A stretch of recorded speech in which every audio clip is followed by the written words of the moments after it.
where he served as a platoon commander from August 1991 to December 1994.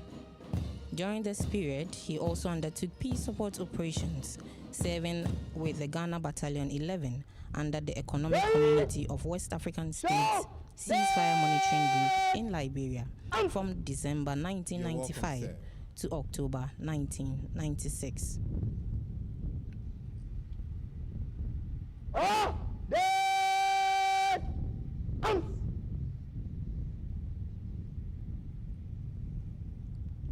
The Academy Anthem.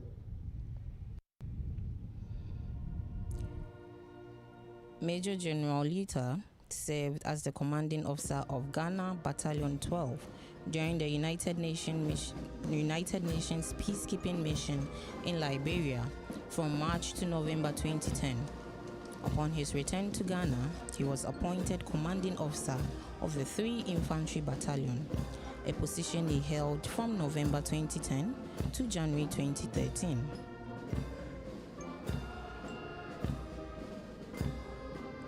In furtherance of his professional development, he attended the Defense and Strategic course at the International College of Defense Studies in China from 2018 to 2019.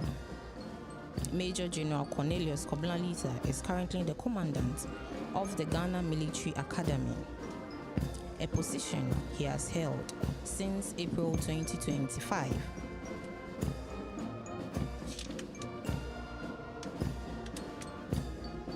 He has been awarded the Long Service and Efficiency Medal. He is married and enjoys soccer and tennis.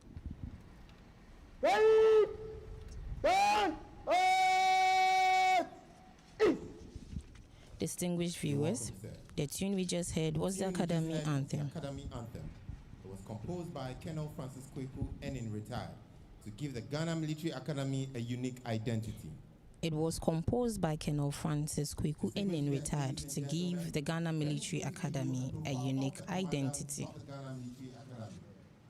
Major General Cornelius Koblanlita was born on 30th April 1968 at the then Malta Regiment Barracks in Hull. He received early secondary school education at Bishop Herman College, Kwando, where he obtained the General Certificate of Education Ordinary Level between 1981 and 1986.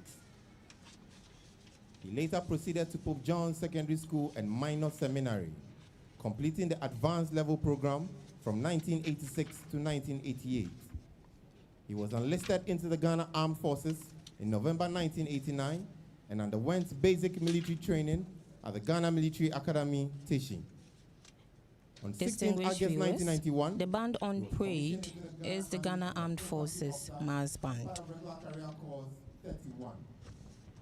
Following his commissioning, he was posted to the 3 Infantry Battalion, where he served as a platoon commander from August 1991 to December 1994. During this period, he also undertook peace support operations, serving with the Ghana Battalion 11 under the Economic Community of West African States Ceasefire Monitoring Group in Liberia from December 1995 to October 1996. The band on parade is under the command of Lieutenant Jeremiah part of the United Nations Interim Force Force in Lebanon from February to August 1997. Upon his return, he held several platoon and company command appointments at the Army Recruits Training School. Throughout his career, Major General Lita has attended numerous professional military courses, both locally and internationally. This includes the Regimental Signal Officers and Regimental Signal Instructors course at the Signal Training School in 1991, the Young Officers course at the Military Academy and Training Senior School Warrant Station Officer Class 2, from August Men to and December Brides of the Ghana Air Force Band. Chief Petty Officer Class 1, Anaka Godwin Stanley of the Ghana Navy Band, and Warrant Officer Class 1, Ankuma Joseph of the Ghana Armed Forces Central Band. The drum majors this morning are Warrant Officer Class 1 Blankson Ebenezer of the Air Force Band, Staff Sergeant Osei Patrick, leading aircraft. Schools in 2002, and attended the United Nations Staff Officer in Greece in April 2004. He undertook the senior staff course at the Ghana Armed Forces Command and Staff College from 2004 to 2005 and was subsequently appointed Assistant Director of Army Operations at the Army Headquarters in 2005. In 2006, he served as a Deputy Commanding Officer and Operations Officer during the United Nations operations in Côte d'Ivoire. He later served as a military staff officer with the African Union missions in Darfur, Sudan, from March 2007 to September 2008. In September 2008, he was appointed as second in command of 3 Infantry Battalion. Major General Letha served as the commanding officer of the Ghana Battalion the parade 12. on which we are having our graduation. The ground on which we are having our graduation parade this morning is the Ranger Baba Square. Military parades are held on open hard ground, often referred to as the square. It is an anvil on which discipline is hammered into every soldier. The marrying up and march into battles begin from the square.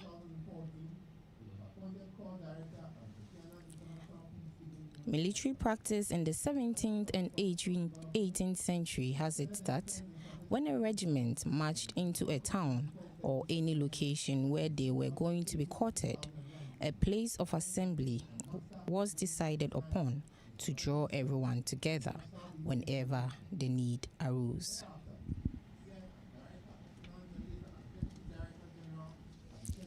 This open space, though roughly rectangular, was called the square and was often used for parades of all sorts, including fatigues, drill, pay, punishment, and the assembly of guards.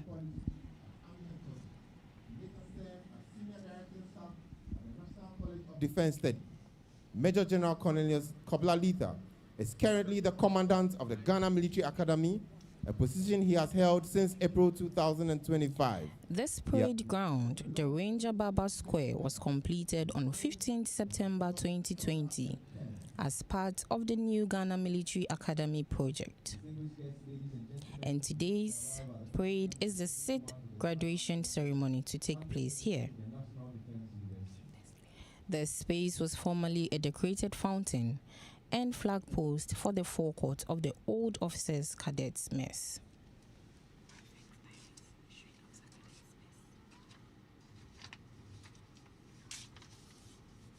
Ladies and gentlemen, arriving now at the Commandant's National College of Defense Studies, the Commandant's Training and Doctrine Command, the Commandant's Kofiana International Training Center. The Commandant's Ghana Armed Forces Command and Staff College, and the President of the National Defense University. Arriving now on the square are the commandants of the training commands of the Ghana Armed Forces and the President of the National Defense University.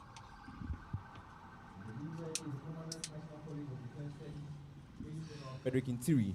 His vehicle is followed by the Commandant of the Training and Doctrine Command, Rear Admiral Maxwell Ahin, the Commandant of the Kofi Annan International Peacekeeping Training Center, Air Vice Marshal David Anete Akrong, the Commandant, Ghana Armed Forces Command and Staff College, Major General Jackson Wonje, and in the last vehicle is the President of the National Defense University, Air Vice Marshal Felix Adom Asante.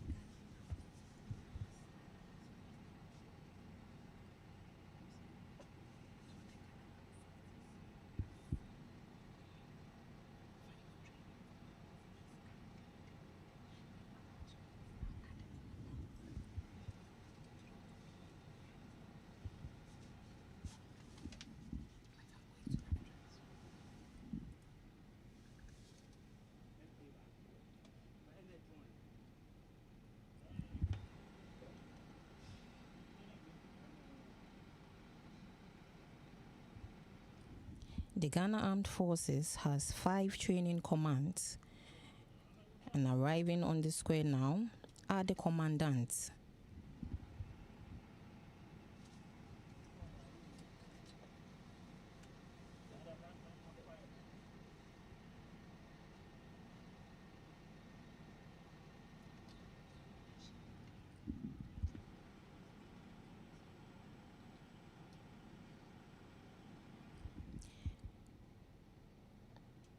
The Commandant of the National College of Defense Studies is Major General Frederick Ntiri. The Commandant of the Training and Doctrine Command is Rear Admiral Maxwell Ahen. The Commandant of Kofi Annan International Peacekeeping Training Center is Air Vice Marshal David Anete Akron. The Commandant of the Ghana Armed Forces Command and Staff College is Major General Jackson Wunje. And the President of the National Defense University is Air Vice Marshal Felix Adum Asante.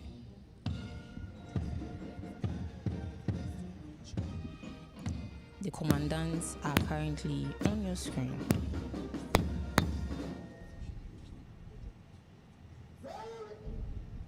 Show dead arms. You're welcome, sir. Oh, dead arms.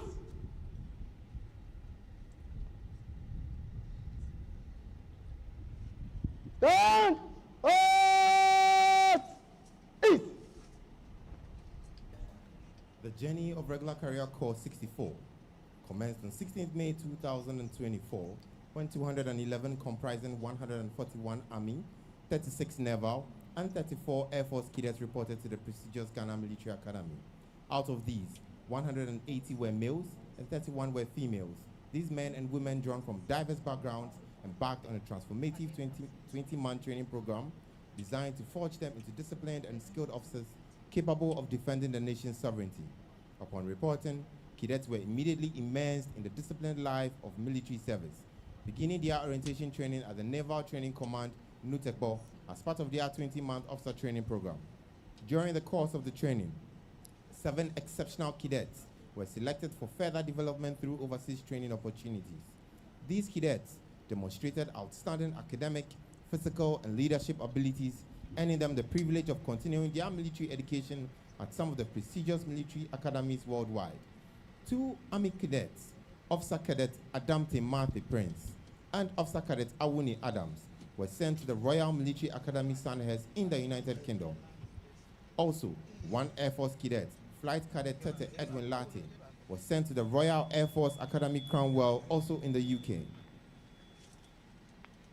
1 Army cadet, Officer Cadet Niefan Jonathan, and 2 Naval cadets, Naval Cadet Opoku Newman and Naval Cadet Owusu Ansan Roda, were sent to Germany to attend the Halfbeck Engineering Unit for specialized training in military engineering at the Naval Academy Milwaukee. With just about a few weeks to commission, Naval Cadet Ado Yerinchi was also sent to Britannia Royal Naval College in the United Kingdom, Dartmouth, for the initial Naval Officers Training course. In the course of the training, 17 cadets had their training terminated on various grounds, including medical, physical unfitness, and disciplinary issues, leaving a current intake strength of 185. The cadets embody a broad spectrum of academic disciplines from across various universities, bringing a wealth of knowledge and fresh perspective into the military training. Next to arrive are the Chief of Staff General Headquarters and the Service Chiefs. Distinguished guests, ladies and gentlemen, arriving now are the Chief of Staff General Headquarters and the Service Chiefs. Great! Great! Sin! Show dead arms!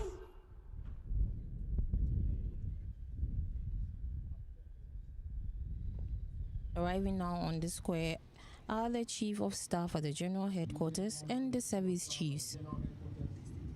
Vice Marshal Joshua Latte Mensa Lakai, followed by the Chief of the Army Staff, Major General Lawrence Koku Betanu, the Chief of the Air Staff, Air Vice Marshal Eric Ajin Frimpong, and the Chief of the Naval Staff, Rear Admiral Godwin Levinos Bessing.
now are the arrivals of the Chief of Staff at the General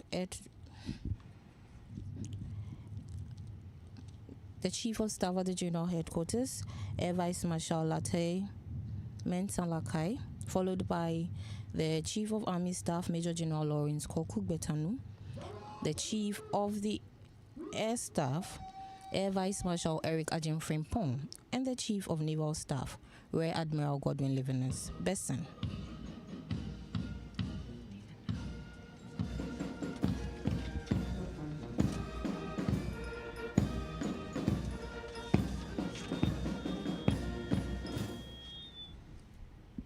Right! Show! Dead! Arms! You're welcome, sir. The leadership Oh! Dead! Arms! Stand! East! The leadership of Regular Career Corps 64 was under the capable command of Lieutenant Colonel Emmanuel Bote Newson, supported by Lieutenant Commander Isaac Yao Aban, Major Desmond 2024, when 211 comprising 141 Army, 36 Naval, and 34 Air Force cadets reported to the prestigious Ghana Military Academy. Out of these, 180 were males and 31 were females. These men and women, drawn from diverse backgrounds, embarked on a transformative 20-month training program designed to forge them into disciplined and skilled officers capable of defending the nation's sovereignty.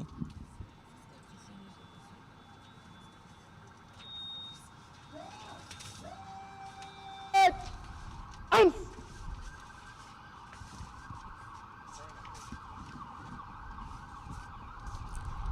Distinguished viewers,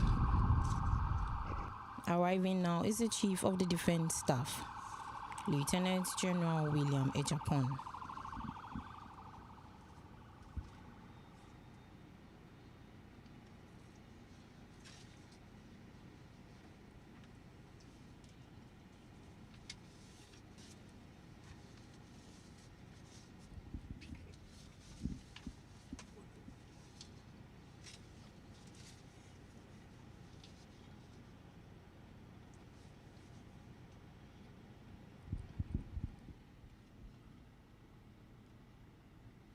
The Chief of the Defense Staff, Lieutenant General William Ejapon, just arrived on the square.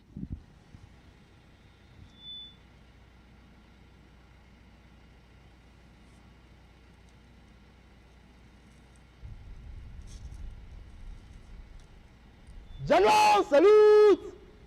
Present! Arms!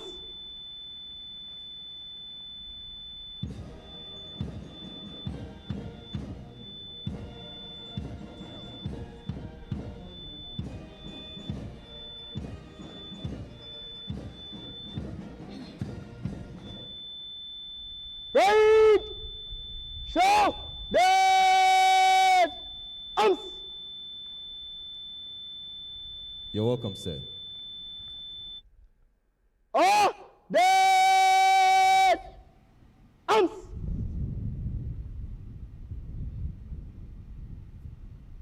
Stand! East! with the guidance of Corps Sergeant Major, Warrant Officer Class 2, Glago Anthony Kobla, and non-commissioned During officers. the course of training for Regular Career Corps 64, 7 exceptional cadets were selected for further development through overseas training opportunities. These cadets demonstrated outstanding academic, physical, and leadership abilities, earning them the privilege of continuing their military education at some of the most prestigious military academies in the world.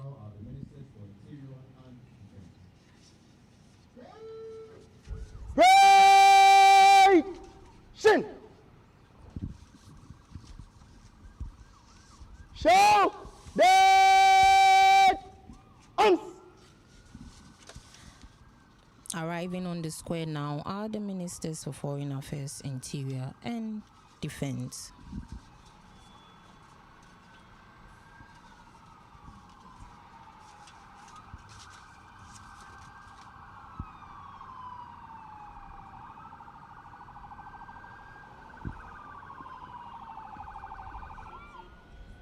In the lead vehicle is the Minister for Interior, Honorable Mohammed Mubarak Muntaka.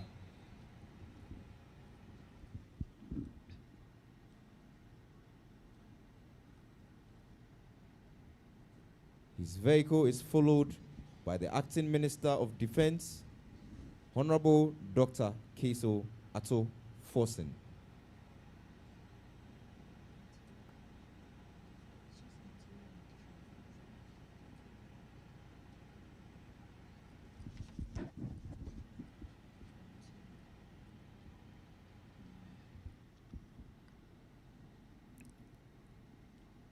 The ministers that just arrived on the square are the Minister for Interior, Honorable Mohammed Mubarak Muntaka, and the Acting Minister for Defense, Honorable Ministerial Dr. salute! Ato Forsen. Present arms!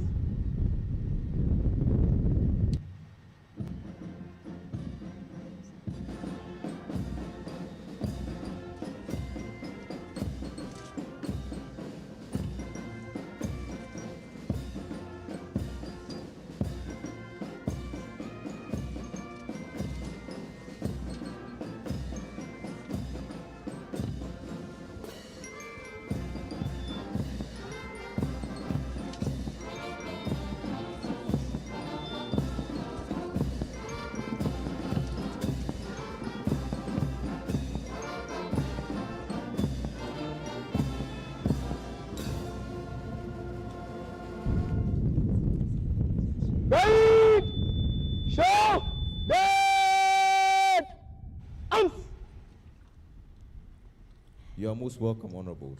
The leadership of regular Oh! Colonel Course Dead! 64 was under the capable command of Lieutenant Colonel Emmanuel Botte Newson, supported by Lieutenant Commander Isaac Yao Aban, Your Major Excellencies, Desmond ladies and Cyril gentlemen, Kluge, Major Richard Arthur Sam, Flight Lieutenant Ofoi Osabute, Captain Andrew Ade, Captain Daniel Opoku, Captain Abeiku Akom Jedu, Captain Duncan Amwa, Captain Esinamba, Captain Hekmatu Seidu, and Lieutenant Emmanuel Eje.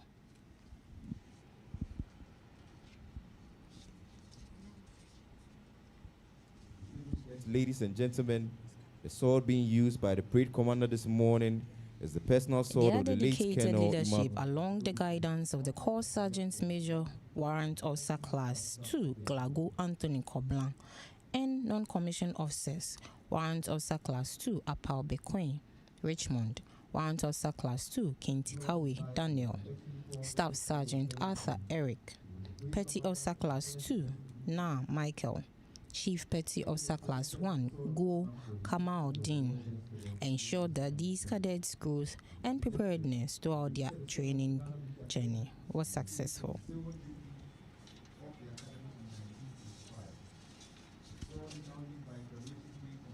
And then return to a vote in the anteroom after the parade. Our gratitude to the late Colonel Oseusu for this gift, and may his soul continue to rest in perfect peace.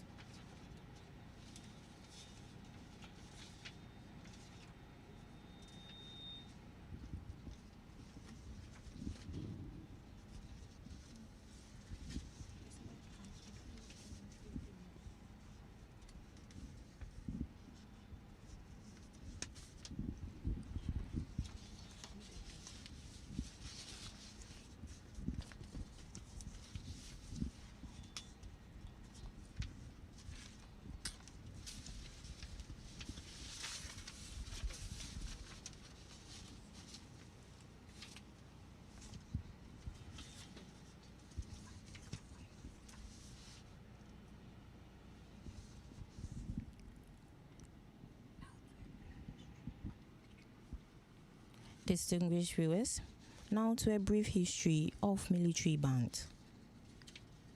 Nothing feeds the military soul like music. Nothing is more joyous than a military unit marching in rank and file to martial music. Music has been used in past battles to stir and excite military personnel and for marching. It helps to maximize synergy by keeping personnel in step. The military band in Ghana traces its origin to the West African Frontier Force, just as all other units of the Ghana Armed Forces. 4 personnel, namely Sunkwa Dagati, Abdullahi Dagati, Mahama Kanjaka, and Sola Sisala, were sent to the Royal Military School of Music in London for band instrumentation course. Upon their return, they formed the nucleus of the Corps of Drums that marked the beginning of military band in the Ghana Armed Forces.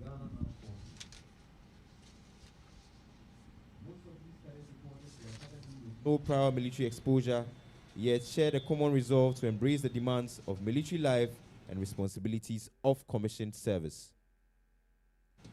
Throughout the course, the cadets were immersed in the disciplines and values of military profession. They were challenged physically, mentally, and morally, developing resilience, leadership capacity, and a strong sense of duty. The rigorous The training. military band has gone through many changes and improvements under the leaderships of many band officers. Notable band officers are Lieutenant Colonel Robert Budu Labi, who was the first Ghanaian band officer, Lieutenant Colonel Ebenezer Okwampa, who was also the longest-serving commanding officer, Colonel Samson Parkwesi Ebonyi, Major Edusi Poku, Major Late, all of blessed memory, Colonel Francis Kweku Enin, retired, Colonel Donald Asari Bediakon, Colonel George Opon, and Lieutenant Colonel Jonathan Gerard Mawa. Some of the bandmasters who have distinguished themselves over the period are Warrant Officer Class 1 Anson Ade,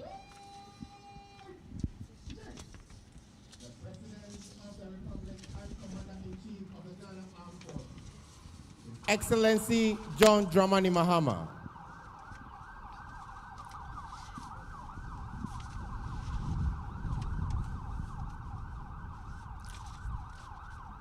distinguished viewers, arriving now on the square is the reviewing officer for this year's graduation parade. And that is the President of the Republic and the Commander-in-Chief of the Ghana Armed Forces, His Excellency John Dramani Mahama.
shall we all rise to welcome him and remain standing for the national salute? Ready! The President of the Republic and the Commander-in-Chief of the Ghana Armed Forces, His Excellency John Dramani Mahama, just arrived on the square.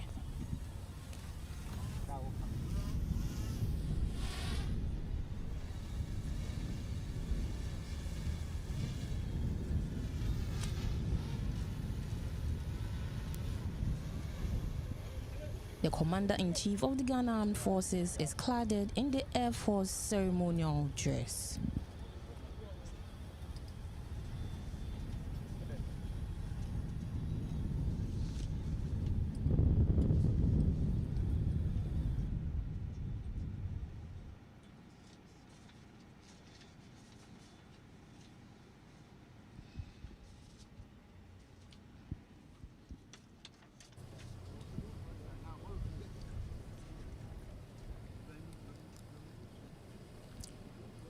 After the national anthem, the parade commander National will invite the salute! review officer to inspect the parade. Present! Arms!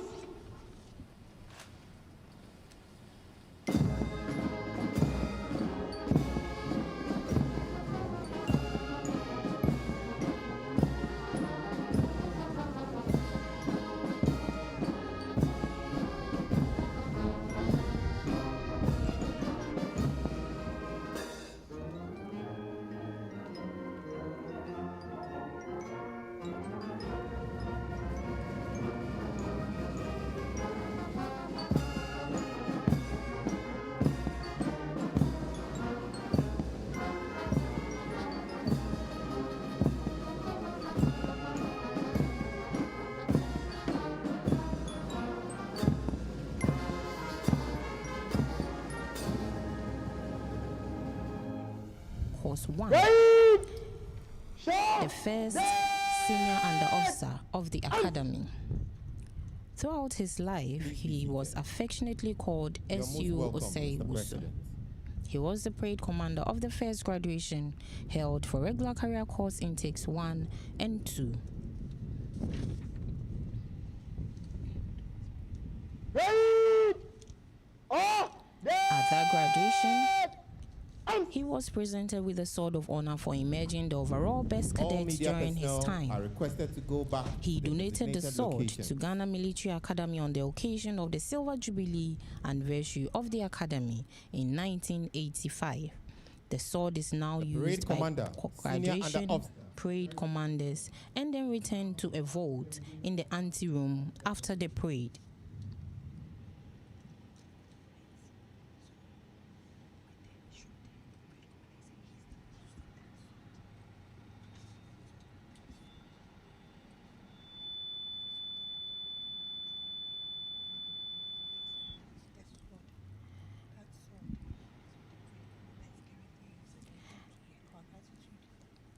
The sword donated by S.U. Osei Wusu is what the parade commander is currently using. Our gratitude goes to late Good Colonel morning, Osei Your Wusu Excellency. for the gift. Ghana Military Academy 2026 graduation parade from the 2 officers, 256 graduating cadets, 124 permanent staff, and the Armed Forces Mass Band on parade, ready for inspection. Senior Under Officer Ejari Peter Selom reporting. Your Excellency.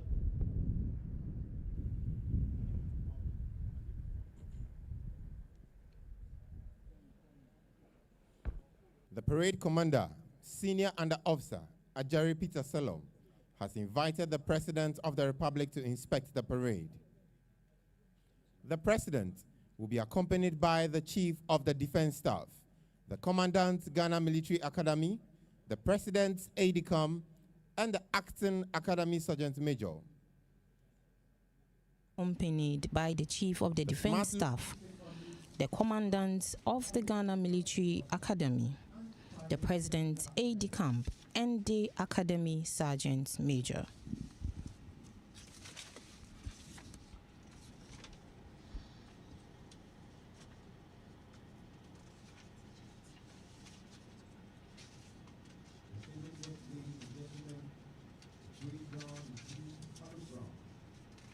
All pressmen are therefore please requested to stay off the parade square during the inspection. Distinguished viewers, there are 7 contingents on parade this morning.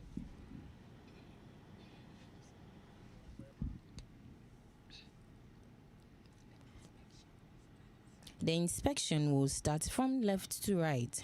In front is the number 1 graduating contingent.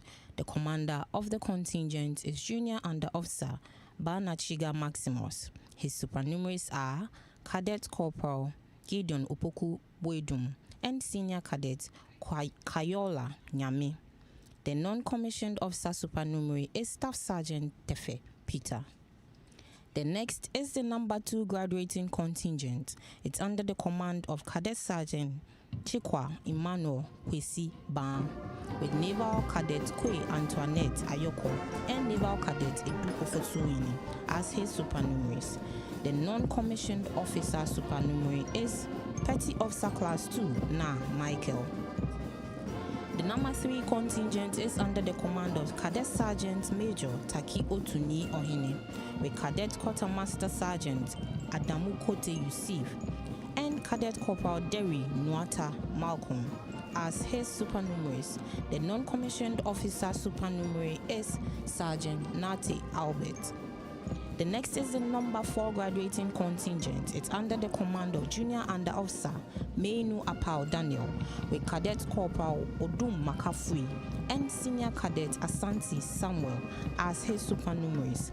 The non-commissioned officer supernumerary is Staff Sergeant Osei Michael. Behind is the Army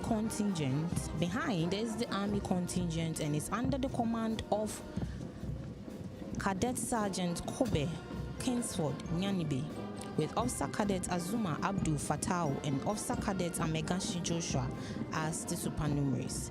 The non-commissioned officer supernumerary is Staff Sergeant Upuku Mensah Bernard.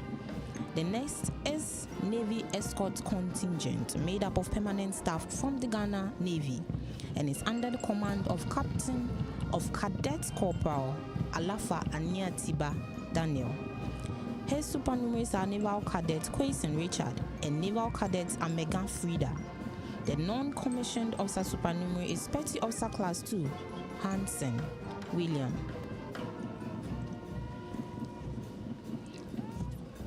We also have the Air Force Escort Contingent, and it's under the command of Flight Cadet Opata Nehemiah.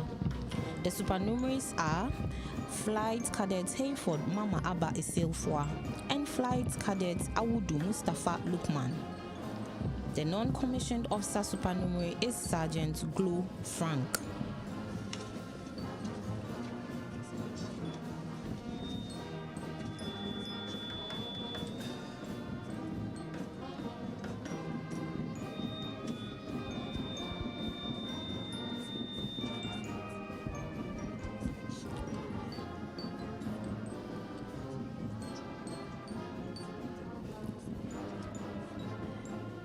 With the inspection over very soon, we shall witness a spectacular display by the band and Parade commander will now ask for permission from the reviewing and the officer graduating to continue with the rest of the parade.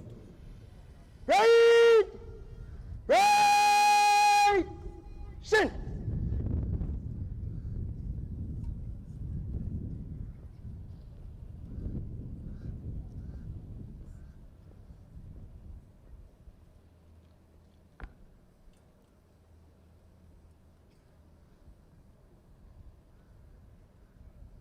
Your Excellency, inspection over.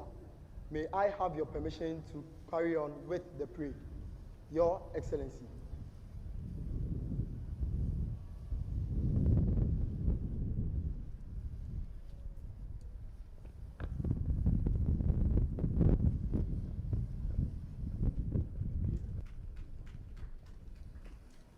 The band will soon commence trooping in slow and quick time in pre-arranged sequence of maneuvering to take up the shape of the Edinkra symbol, Boame Namemboao, meaning help me and let me help you, to pay the highest compliment to the reviewing officer and Commander-in-Chief of the Ghana Armed Forces.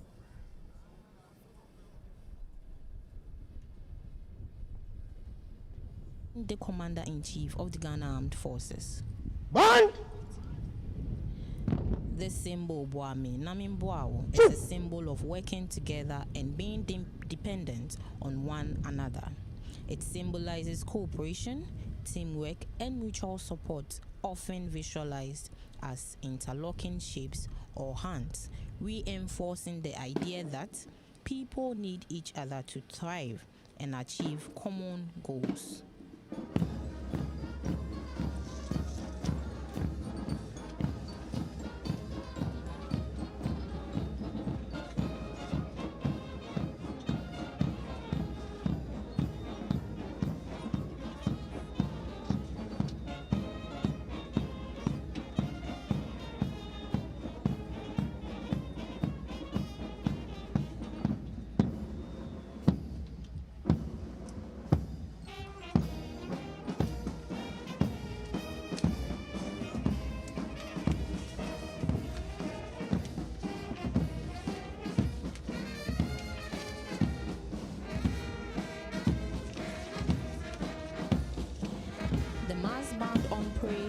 morning is made up of the Armed Forces Central Band, Ghana Navy Band, and the Air Force Band. The mass band has become one of the numerous key instruments used by the Ghana Armed Forces to promote good civil-military relations both internally and internationally. The band provides melodious rendition at all national parades and ceremonies. At the international level, the band continues to bring great credit and honor to the armed forces and our dear nation with spectacular performance in other neighboring African countries such as Benin, Burkina Faso, Central African Republic, Libya, Distinguished guests, Nigeria, ladies and gentlemen, Senegal, this symbol, Togo, Kwame Namibwao, is a symbol and of working together and being dependent on one another. It symbolizes Cote cooperation, d'Ivoire. teamwork, and mutual support, often visualized as interlocking shapes of hands. The band of the reinforcing Ghana idea Armed that Forces. people-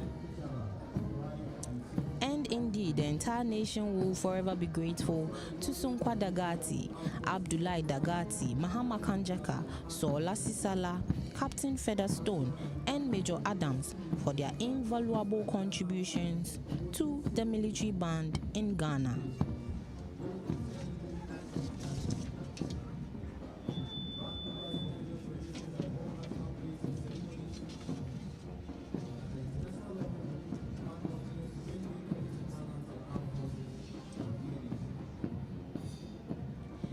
The military band has gone through many changes and improvements under the leadership of many band officers.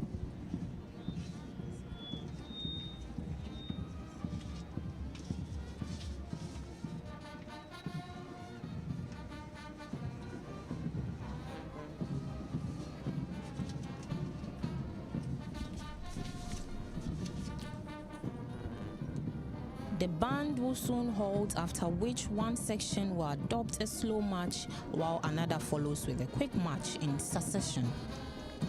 The band then executes a right flanking attack and subsequently reforms from the right flanking attacks back into the normal band formation.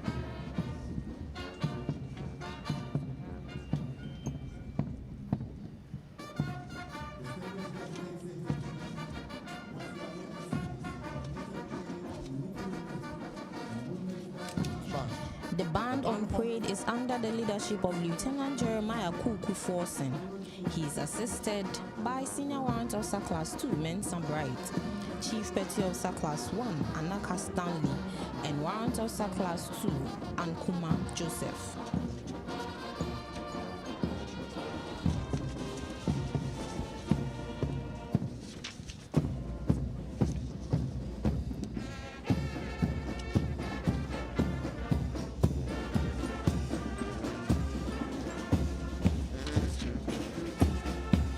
The principal drum major on parade this morning is Warrant Officer Class 1 Blanton Ebenezer.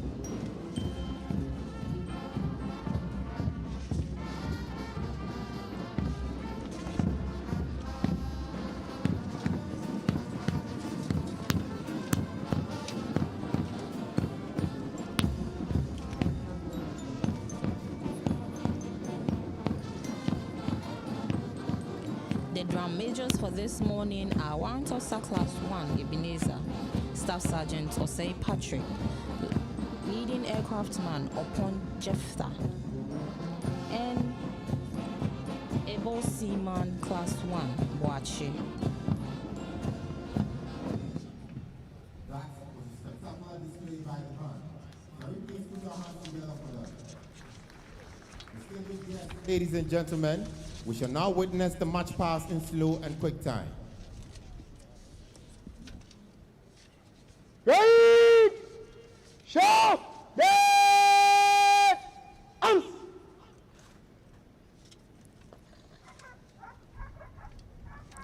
Distinguished viewers, will soon be witnessing a demonstration of the military's high sense of imagination, prompt decision making, speedy reaction to new situations, and the rapid transition from one action to another.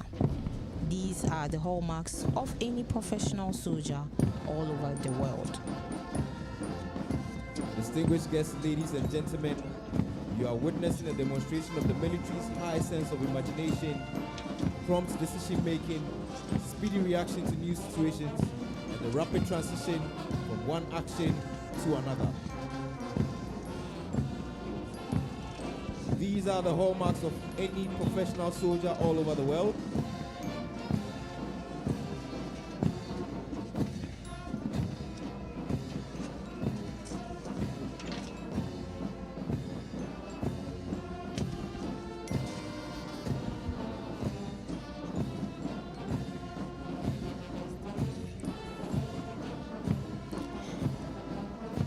Distinguished viewers, permit me to give you a brief profile of the Short Service Commission and Special Duties Course 62. During the march past, anytime the colors pass in front of where you are seated, you are kindly requested to rise as a mark of compliment to the colors. Short Service All Commission and personnel are Special please Duties reminded Course 62 to pay the reported to the appropriate Ghana compliment. Military Academy on Thursday, 31st July 2025, to undergo a 6-month officer cadet training program. A total of 74 cadets comprising 49 males and 25 females drawn from the Army, Navy, and Air Force were admitted into the course. The service distribution consisted of 29 Army cadets, 21 Naval cadets, and 24 Air Force cadets. Right! The Forward! cadets of Special Duties 62 and Short Service Commission were drawn from a wide range of specialized and professional backgrounds. They included medical personnel, legal practitioners, chaplains, and other professionals whose expertise are vital to the operational effectiveness of the Ghana Armed Forces. Two such worthy of mention are a Catholic priest, Naval Cadet in Sobiba, Peter, and pediatric specialist, Flight Cadet Nambia, Success. Most of these cadets reported to the academy with no paramilitary exposure, yet shared a common resolve to embrace the demands of military life and the responsibilities of commissioned service. Throughout the course, the cadets were immersed in the discipline, values, and traditions of the military profession. They were challenged physically, mentally, and morally, developing resilience, leadership capacity, and a strong sense of duty. The rigors of training fostered teamwork, adaptability, and confidence, shaping the cadets into officers capable of operating effectively in complex and demanding environments. During the period of training, 3 cadets were released on medical grounds, leaving a graduating strength of 73 of 71.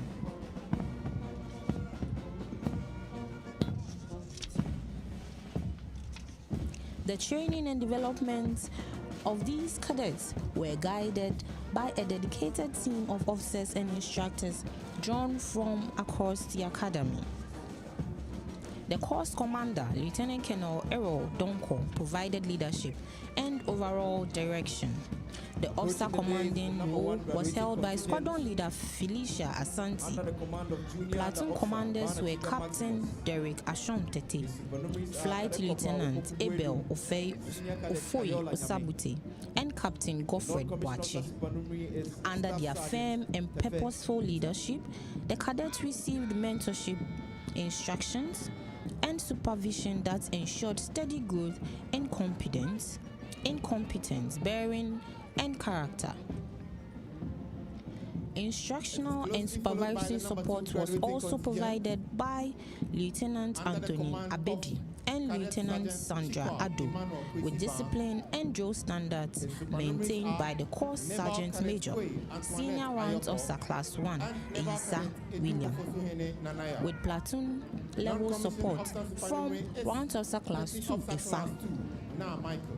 The collective effort of these course personnel played a significant role in preparing the cadets for the responsibilities they are about to assume.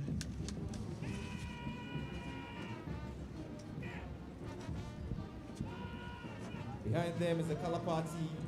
As Short Service Commission and Special Duties Corps 62 approaches commissioning, the cadets stand ready to take their place in the Ghana Armed Forces as junior officers. Their journey reflects commitment, service, and sacrifice.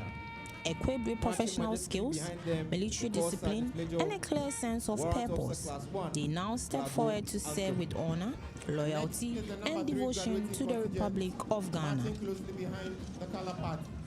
It is under the command of Cadet Sergeant Major Taki Otuni Ohene, with Cadet Quartermaster Adamu Koto Yusif and Cadet Corporal Derry Nwata Malcolm as his supernumerary. The non-commissioned officer supernumerary is Sergeant Nate Albert. Following closely is the number 4 graduating contingent. It is under the command of Junior Under Officer Menu Apau Daniel, with Cadet Corporal Odu Martin Makafui and Senior Cadet Opoku Asante Samuel as the supernumerary. The non-commissioned officer supernumerary is Staff Sergeant Osei Michael.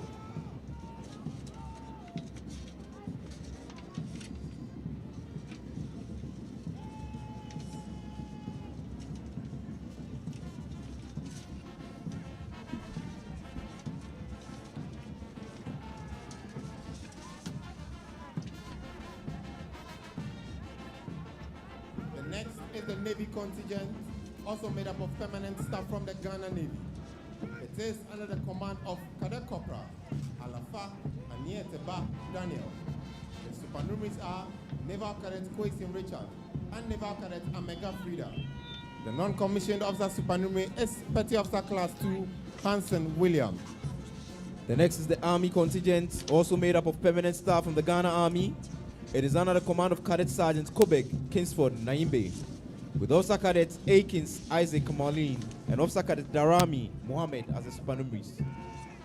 The non-commissioned officer supernumerary is Sergeant Opoku Mensah Bernard.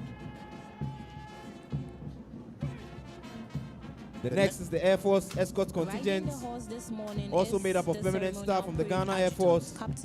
It is under the command of Flight Cadet Opata Nehemiah. The supernumeraries are Flight Cadet Hayford Mamaba Esilifwa and Flight Cadet Awudu Mustafa. The non-commissioned officer supernumerary is Sergeant Golo Frank. Riding the horse is the ceremonial parade adjutant, Captain Daniel Bwedu Opoku. He has been the course officer of the intake till today and has played a key role in transforming these graduates to the level of discipline you are witnessing here today. He must be a very proud officer as he sees them off the square.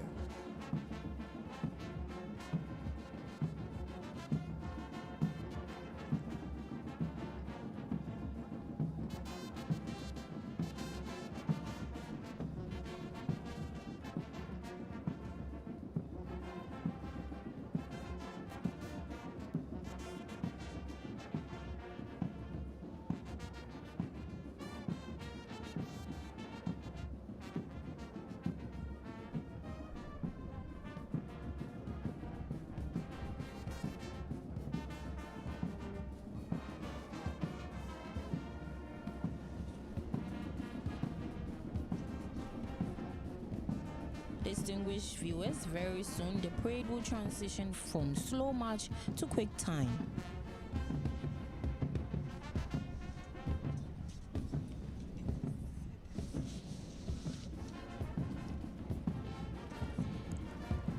It is said that a ceremonial drill impeccably executed can never fail to be a source of excitement to those who watch it or partake in it. And this is exactly what the graduates are striving to achieve while expressing pride in their performance. History has it that The march pass was developed to enhance the movement of troops from one place to another without getting mixed up with other troops. These graduating cadets are required to maintain well-calculated steps, intervals, and distance as they march from one point to the other. Hence, body and mind must coordinate concurrently to achieve this.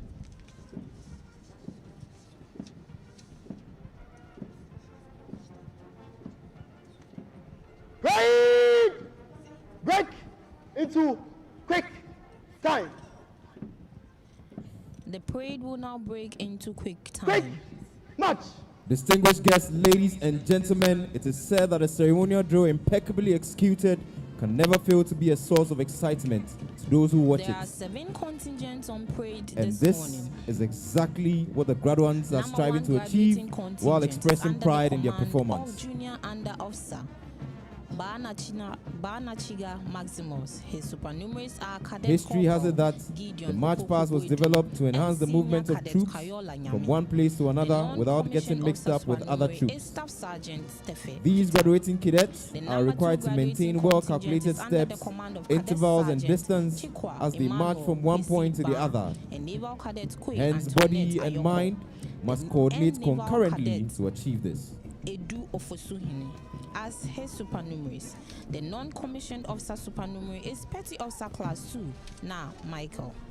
The number 3 graduating contingent is under the command of Cadet Sergeant Major Taki Osu Ni Ohini, with Cadet Quartermaster Sergeant Adamu Kotu Yusuf and Cadet Corporal Derry Nuta Malcolm as his supernumeraries. The non-commissioned officer is Sergeant Nati Albert. The next is the number 4 graduating contingent and it's under the command of Junior Under Officer Menu Apau Daniel with Cadet Corporal Odum Makafui and Senior Cadet Opoku Asante Samuel as his supernumeraries. The non-commissioned officer supernumerary is Staff Sergeant Osei Michael. The Army contingent, the Army escort contingent is under the command of Cadet Sergeant Kobe Kingsford Nyanibe with Officer Cadet Azuma Abdul Fatao and Officer Cadet Amegashi Joshua as the supernumeraries.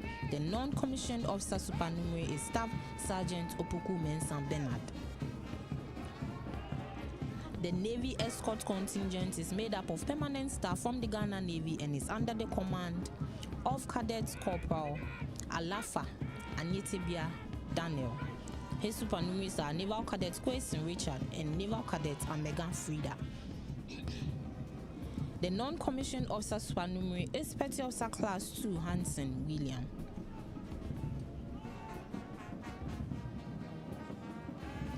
And finally is the Air Force Escort Contingent. It's under the command of Flight Cadet Opata Nehemiah. The supernumeraries are Flight Cadet Hayford Mama Abba Eseufwa and Flight Cadet Awudu Mustafa Lukman. The non-commissioned officer supernumerary is Sergeant Glo Frank.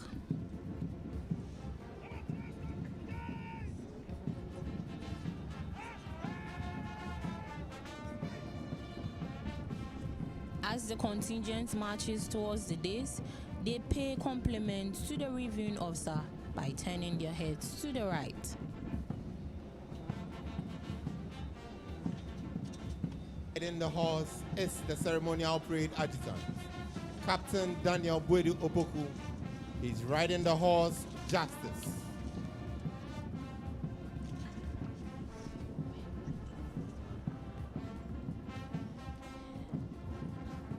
Distinguished viewers, permit me to give you a brief history, a brief profile of the parade adjutant's horse. The first evidence of horses in warfare dates from Eurasia between 3000 and 4000 BC. Many different types and sizes of horses were used in war, depending on the form of warfare.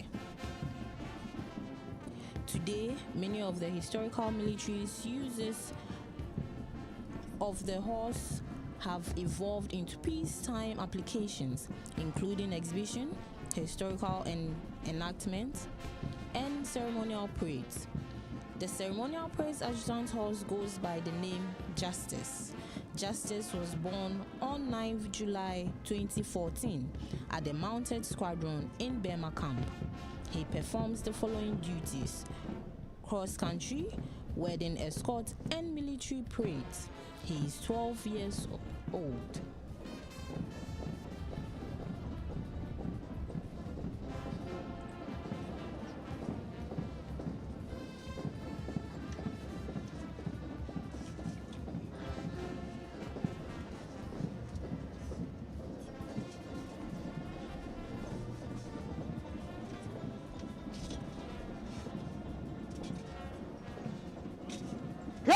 Advance review order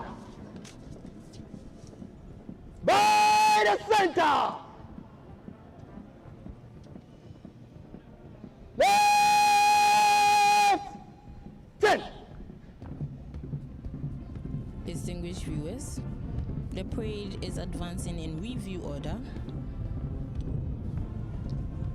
where they will stand at ease for the presentation of awards and the delivery of the reviewing officer's address.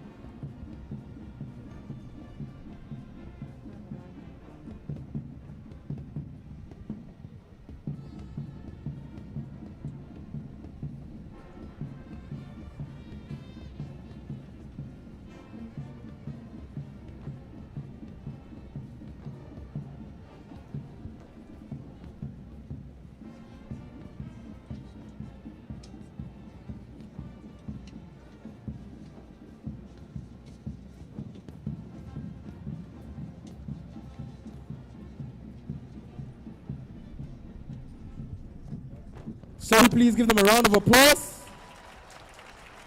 Indeed, body and mind has coordinated to achieve this impeccable display. Shall we please rise for the national anthem?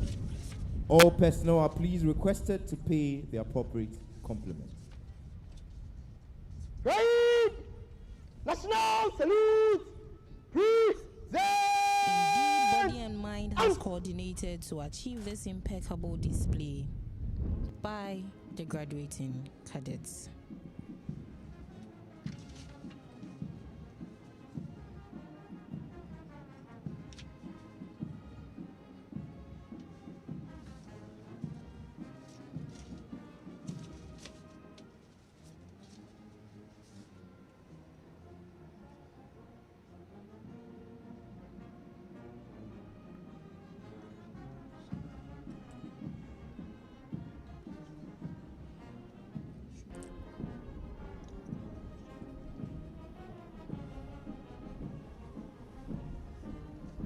After the national anthem, the parade commander will seek permission from the review officer to stand the parade at ease for the presentation of awards and delivery of his address.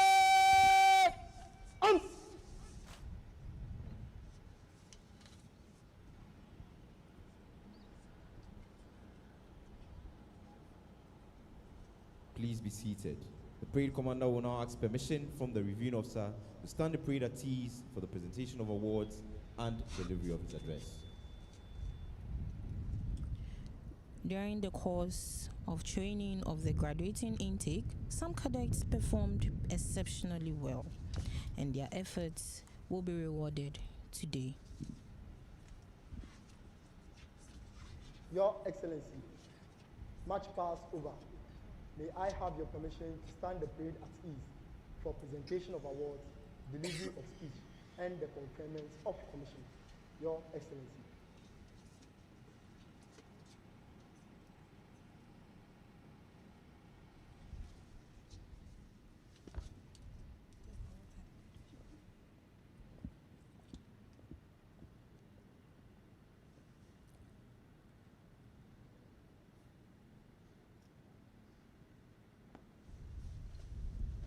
Right! Off! Dead! During the graduation religious parade some few days ago, some awards were given to some of the cadets.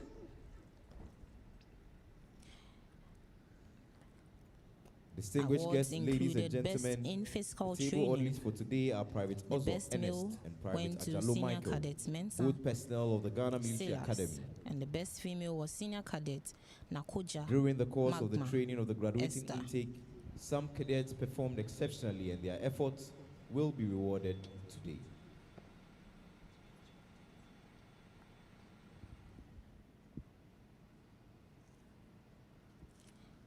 Another award was the Best Shot Award.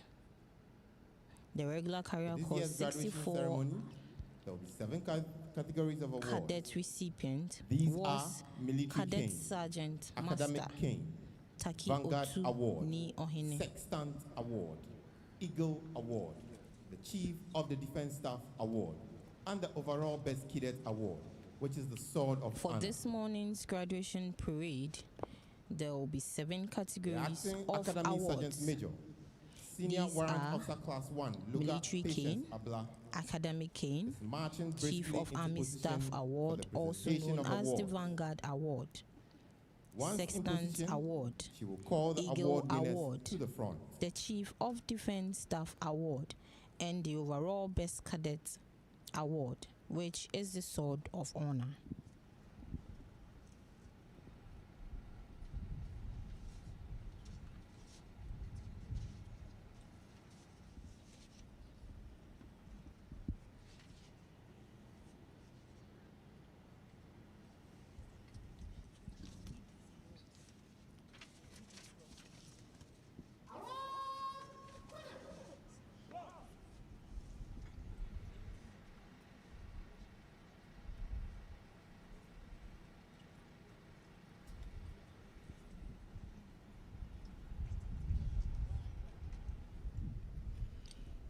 Distinguished viewers, at the graduation religious parade earlier on,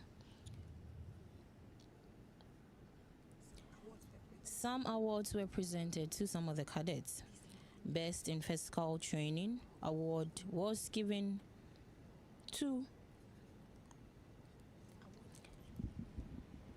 the best male and female who were physically fit from both courses. For regular career course 64, the best male was Senior Cadet Mensa Silas. The best female was Senior Cadet Nakoja Magyam Esther. In Short Service Commission and Special Duties Course 62, the best male was Flight Cadet Komla Norbert Davidson. And the best female was Flight Cadet Boama Efia Boatima.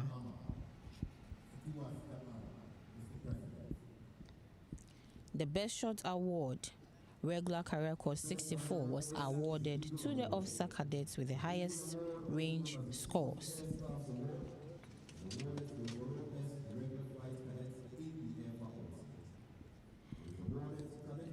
Distinguished viewers, for today's awards, the first award is the Eagle Award.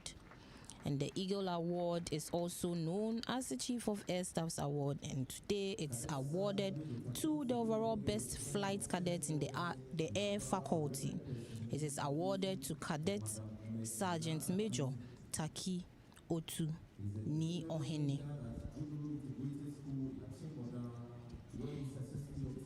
Cadet Sergeant Major Taki Otu Ni Ohene was born on 7th August in Accra. His educational journey began at Jojo Integrated School in Achimota, where he successfully obtained his basic education certificate. He then proceeded to Infant Pim School, one of Ghana's renowned secondary institutions, where he earned his senior high school certificate. Cadet Company Sergeant Major Taki Otu later gained admission to the Kwame Nkrumah University of Science and Technology, where he pursued a Bachelor of Science degree in mathematics, further shaping his analytical and problem-solving abilities. He is athletic by nature and maintains an active lifestyle. In addition to the plaque, he receives a laptop from the Chief of Air Staff.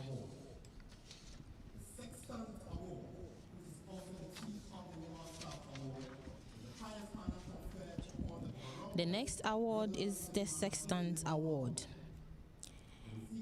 The award, also known as the Chief of Naval Staff Award, is the highest honor conferred upon the overall best regular midshipman in naval faculty. The recipient of this award this year is Junior Under Officer Abayate Alex Kojo. He was born on 2nd October to Mr. Daniel Yao Abayate and Mrs. Gifty Abayate. He began his formal education at Ajay Kojo Basic School in Ashaman, where he obtained his basic education certificate, laying a strong foundation for what was to come.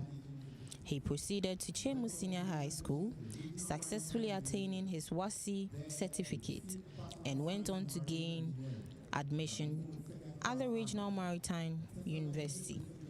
There he pursued a Bachelor of Science in Marine Engineering, graduating with second-class honors, a testament to his discipline, intellect, and commitment to hard work.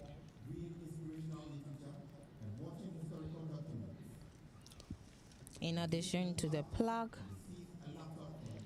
he receives a laptop from the Chief of Naval Staff.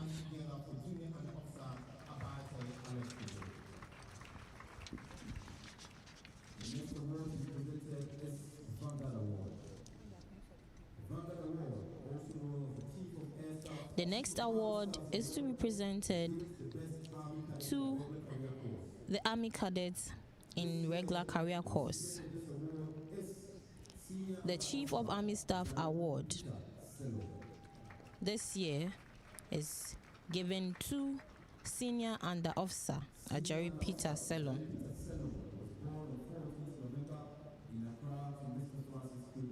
Senior Under Officer Ajari Peter Selom was born on 14th November in Accra to Mr. Francis Kweku Ajari and Mrs. Florence Ajari. He began his educational journey at Cosmos Basic School in La Paz. He then continued to Pokuari School before gaining admission to the University of Ghana, Legon. He pursued a Bachelor of Science in Plant Biology and Biochemistry. He graduated with second-class honors, upper division, a strong reflection of academic focus and discipline. In his leisure time, he enjoys writing poems and playing basketball.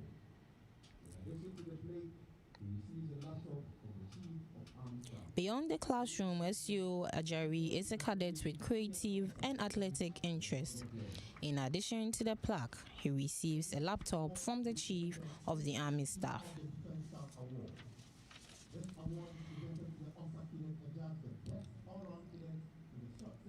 The next award to be presented is the Chief of the Defense Staff Award, and this is presented to the officer cadet adjudged the best all-round cadet in the short service and special duties course.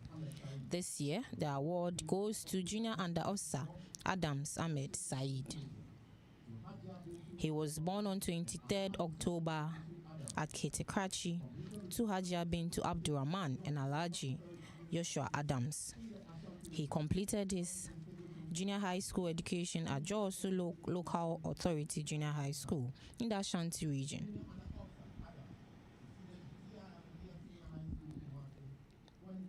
He then proceeded to Tia Media Senior High School in Kumasi, where he studied general science. In 2015, he was awarded a bilateral Russia-Ghana scholarship, enabling him to pursue a Doctor of Medicine degree at the first St. Petersburg State Medical University in Russia Federation. He successfully completed his medical training in 2021. Upon returning to Ghana, he sat for the Medical and Dental Council examination for foreign-trained doctors in February 2022, passing on his first attempt and was duly inducted in July 2022. He subsequently undertook his housemanship at the Komfa Nochi Teaching Hospital, Kumasi, and the Tema General Hospital.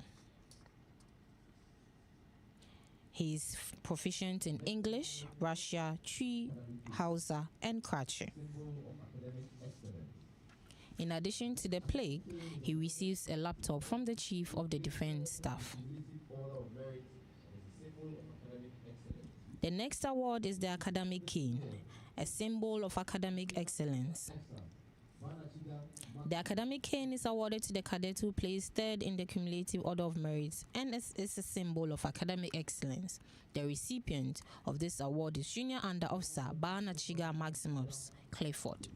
Ghana's Upper East Region to Mr. Ijari Barnachiga and Madam Fati Barnachiga. He was born on 20th November in Paga. Barnachiga's journey reflects quiet determination and steady growth.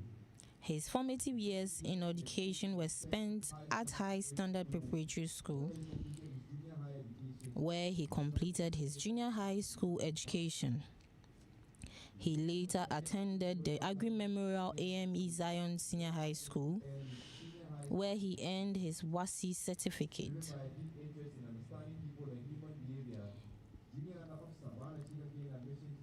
Junior Under Officer then gained admission to the University of Ghana, Legon, where he studied psychology, graduating with a Bachelor of Science degree. His academic choice speaks to a thoughtful, analytical mind, one that values insight, patience, and perspective.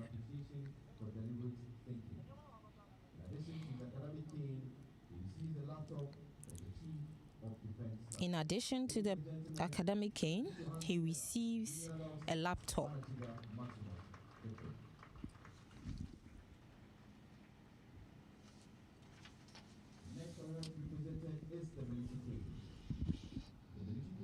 The next award is the Military Cane.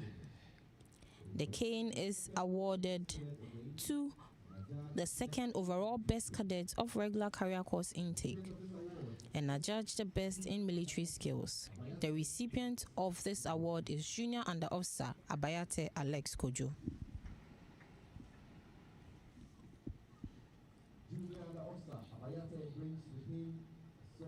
As earlier indicated, Junior Under Officer Abayate brings with him a solid academic pedigree, having earned a second-class honors degree in marine engineering from the Regional Maritime University.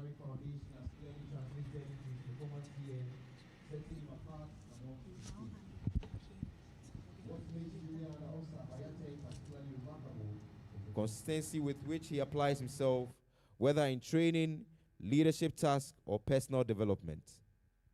His passion for football reflects teamwork and resilience, while his interest in inspirational books and historical documentaries speaks to a cadet who learns not only from institutions, but from history and example.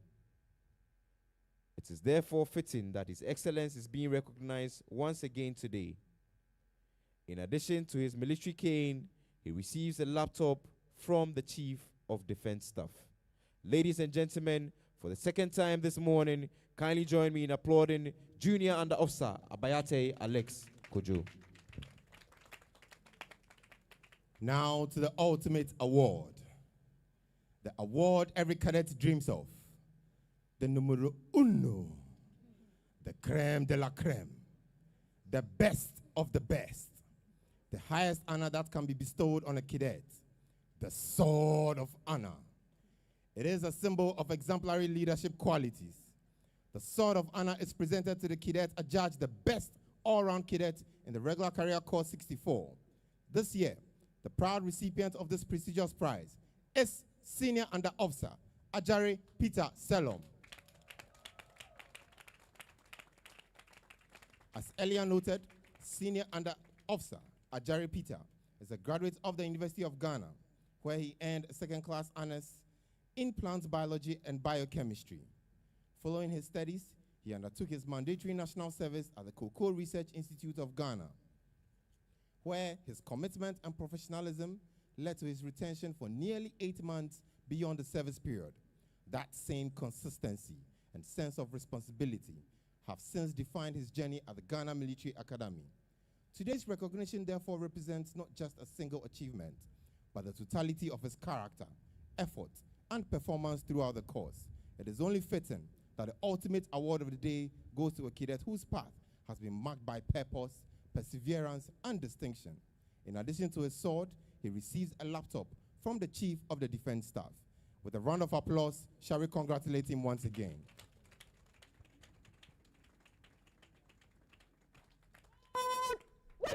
Thank you, Mr. President.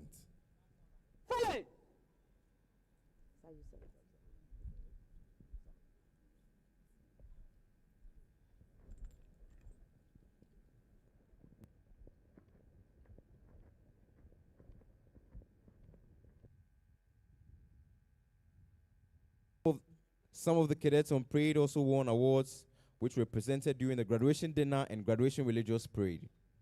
Notable among these awards were the Falcon Award, presented to Cadet Sergeant Major Takio Tuni Ohene for being the best flight cadet from the graduating intake, the Fleet Award to Naval Cadet Kwe Antoinette Ayoko, adjudged the best naval cadet from the sea training, the King Neptune Award, presented to Junior Under Officer Abayate Alex Kojo for being the best midshipman in naval academics. The Diamond Award presented to Cadet Sergeant Major Takio Tuni Ohene for being the best in air operations. The Chief of Defense Staff Prize Essay presented to Flight Cadet Mensa Daniel Kofi. Other awards include the Best in Drill Award presented to Flight Cadet Opata Nehemiah for regular career course 64 and Naval Cadet Amega Frida for short service commission and special duties course 62. Best Short Award presented to Cadet Sergeant Major Takio Tuni Ohene for regular career course 64 and Senior Cadet Aqua Christian Fosu for short service commission and special duties course 62. The marksmen of the intakes and Best in Tactics were presented to regular career course 64 and short service career course 62 Cadet Corporal Alafa Anantiabe Daniel. Details and recipients of other award winners are captured in the program and Square magazine. Congratulations to all award recipients. Of the Presidential Commission.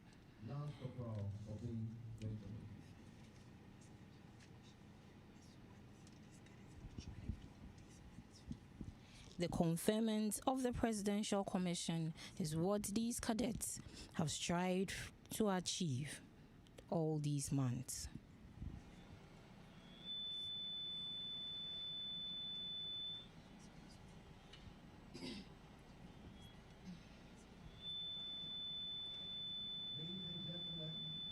Now time for the reviewing officer's address and the conferment of the Presidential Commission.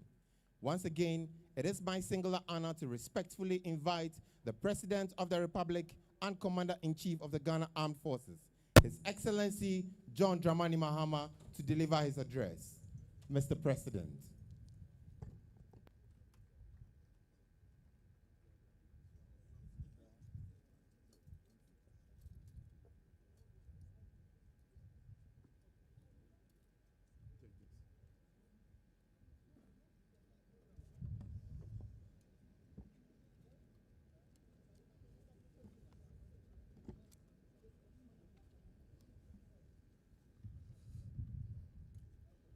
The Acting Minister for Defense, Ministers of State, and senior government officials present, Chief of the Defense Staff, Members of Parliament, and other guests, Members of the Council of State, Service Chiefs of the Ghana Armed Forces, Commandants of the Ghana Military Academy, and all commandants present, generals and heads of sister security services, officers, soldiers, defense civilian staff, graduating officer cadets, families of graduating officer cadets, distinguished guests, friends of the media, ladies and gentlemen. At the last parade, we had several of our colleagues with us, including our former Minister of Defense. Unfortunately, they died in a tragic helicopter crash. We pray that God gives them peaceful repose in heaven.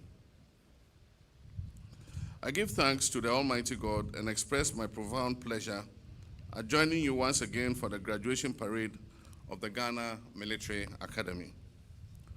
What we have witnessed this morning is a powerful demonstration of discipline, professionalism, and excellence, which is a hallmark of the Ghana Armed Forces.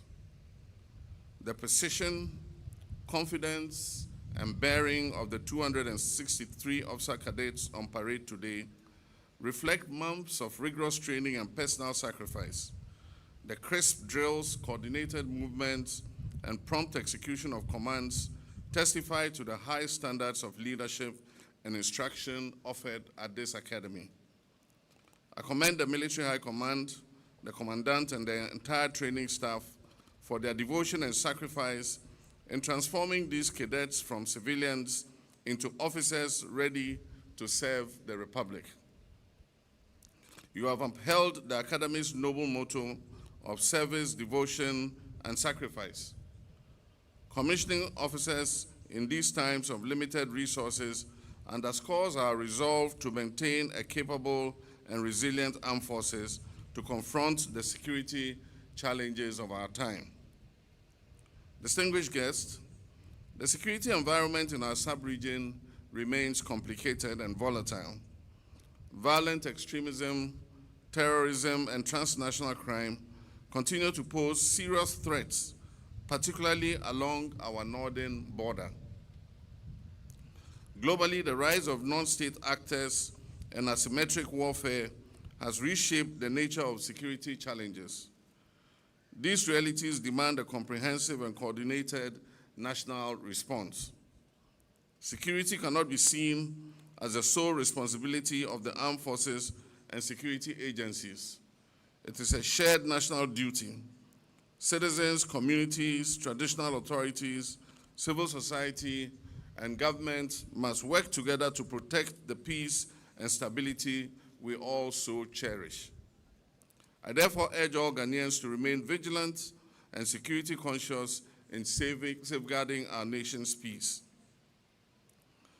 As we celebrate our graduating cadets, we do so against the backdrop of Ghana's proud legacy in international peace support operations. Since 1960, when Ghana first participated in a UN mission in the Republic of Congo, our nation has remained steadfast in its commitment to global peace and security.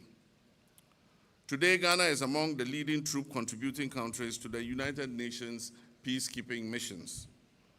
Our men and women serve with distinction in 15 missions worldwide under the United Nations, the African Union, and the ECOWAS. From Lebanon to South Sudan and from Abyei to Somalia, Ghanaian peacekeepers continue to earn global respect for their professionalism, discipline, and respect for human dignity. I assure you that transparency, fairness, and merit will continue to guide the selection of personnel for peace support operations, ensuring that only the most qualified represent our nation abroad. Distinguished ladies and gentlemen, Ghana has also distinguished herself as a leader in gender inclusion in peacekeeping. Our female participation in formed units and staff positions significantly exceeds United Nations targets, affirming our commitment to equity and operational excellence. Exposure to conflict environments has reinforced the Ghana Armed Forces' deep respect for constitutional rule and democratic governance. In a sub-region challenged by unconstitutional changes of government, our armed forces remain firm defenders of our democracy, civilian authority, and the rule of law. To our graduating cadets, you inherit this proud tradition. Uphold it with honor, courage, and integrity. My fellow citizens, our natural resources are a sacred trust, and yet illegal mining has caused severe damage to our rivers, our forests, and our farmlands. In response, my government established the National Anti-Illegal Mining Operations Secretariat, NIMOS, and implemented a comprehensive strategy centered on strict enforcement, public education, alternative livelihoods, technology, and institutional coordination. These measures are producing results. Forests and river bodies have been declared security zones. Permanent military bases have been established, and offenders have been arrested and are being prosecuted. Rivers such as the Pra, Ankobra, and Ofin are gradually recovering. Let me be clear, illegal mining will continue to be confronted decisively and without fear or favor. But this fight requires national unity. It is a moral, civic, and generational duty. And I call on all Ghanaians to stand together to restore and protect our land. As we celebrate today, we remain mindful of conflicts in Boko, Biniyiri, Nkwanta, and other places which have disrupted lives and livelihoods. The government has increased security presence, facilitated mediation among traditional leaders and stakeholders, also provided humanitarian assistance, and initiated long-term development interventions to address the root causes.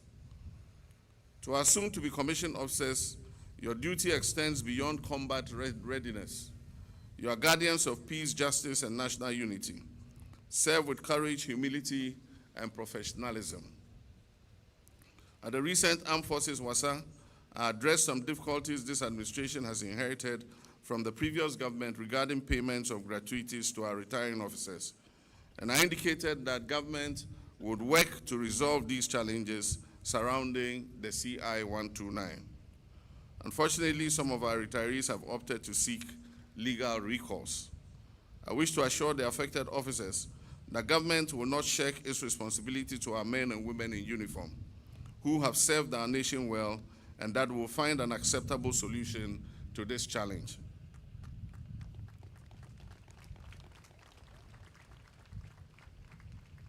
Distinguished guests, strengthening the operational readiness of the Ghana Armed Forces remains a #1 priority for my administration. We're investing in modern equipment, advanced training, and improved welfare to respond effectively to terrorism, piracy, and cross-border crime.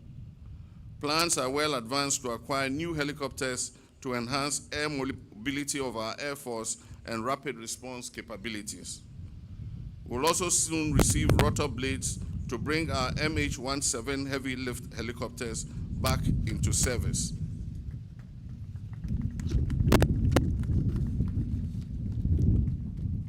In addition, the multi-purpose sports complex, which I promised in my last address to you, has been included in the Big Push program and will be delivered soon.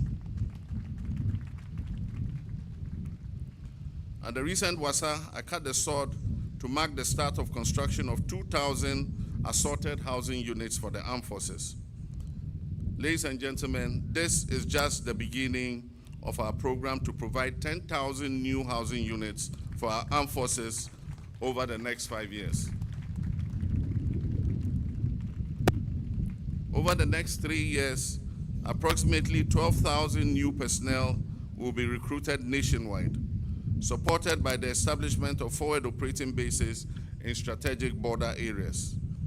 These initiatives reflect our unwavering commitment to a professional, resilient, and well-equipped armed forces. Several years ago, in my first incarnation as president, I addressed you as your commander-in-chief in the ceremonial uniform of the infantry, the Ghana Army. Last year, I addressed you at this same event in the ceremonial uniform of the Navy.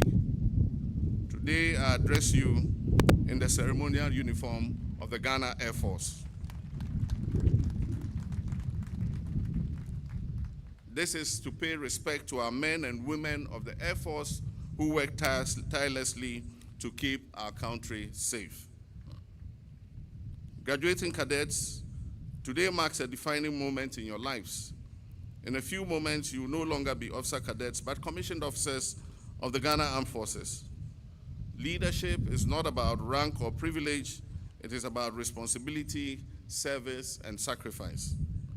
I urge you to lead with integrity, uphold courage in adversity, show compassion in command, inspire loyalty amongst your men, command respect, and honor the traditions of the Ghana Armed Forces. The path ahead of you will test you, but your training has prepared you very well to serve with pride and unwavering loyalty to Ghana. I congratulate all award winners and commend your excellence in leadership, academics, and military skills. To all graduating cadets, on behalf of the government and people of Ghana, I extend to you my warmest congratulations.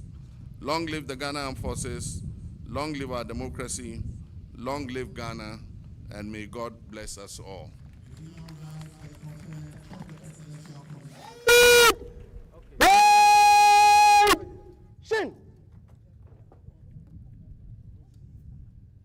And now I proceed to the conferment.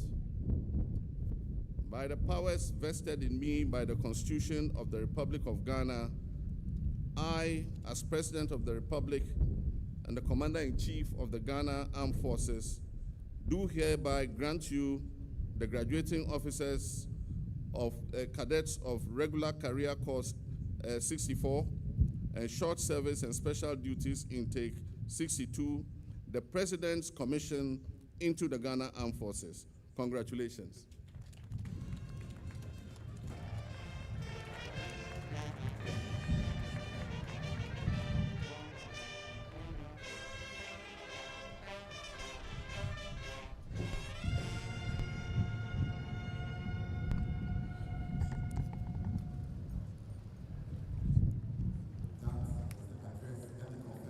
Of the Presidential Commission by the reviewing officer. Thank you very much, Mr. President. Congratulations to you, the newly commissioned officers. We wish you well. Let's go. We are done.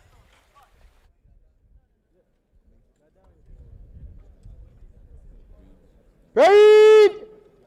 Stand at ease. Distinguished guests, ladies and gentlemen, today's parade was proudly sponsored by Trillion Industries Limited. Officers selected for the peeping ceremony are to report immediately As mentioned to the earlier, dining room for the officer. the colors embody the soul and spirit of the academy, and symbolically, it has to be handed over from one course to the other. In other words, from generation to generation.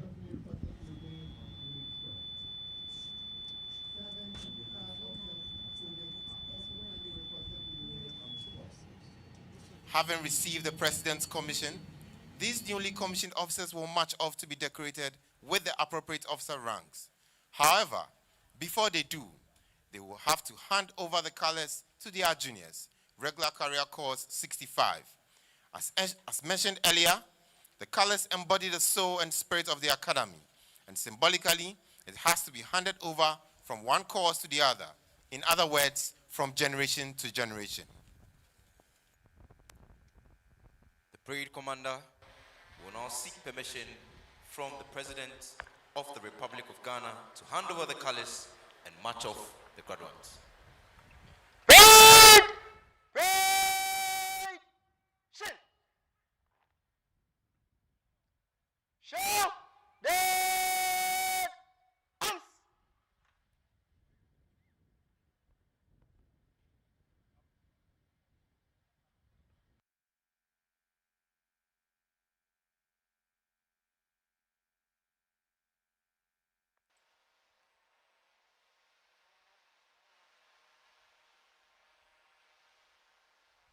Your Excellency, presentation of awards, delivery of speech, and the conferment of commission over. May I have your permission to hand over the colors and march off the graduates? Your Excellency.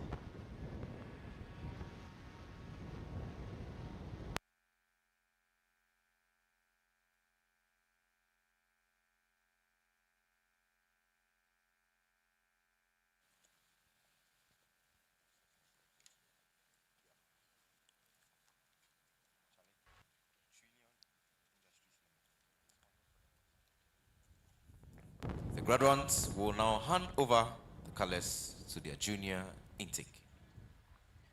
Graduates, hand over the colors.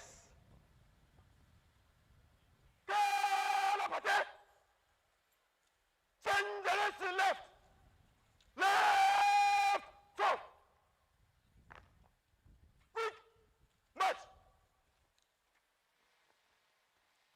officers selected for the peeping ceremony are pleased to report to the dining room of the cadets mess. The new ensigns to take over the colors are Officer Cadet Amwa Emmanuel Apia for the national color and Officer Cadet Dramani Mohammed for the Ghana Military Academy color. With the metrics of leadership represented by these colors passed on, I am certain that come next graduation, God willing, regular career corps 65 will look forward to passing on this mantle to their juniors if they meet the required standards to join the ranks of the officer corps.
Officers have handed over the colors to their juniors and have joined the ranks.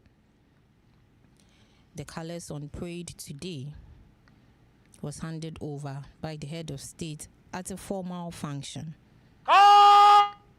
This was on 17th August, Change direction left! 1985. Left! Forward! Quick! March!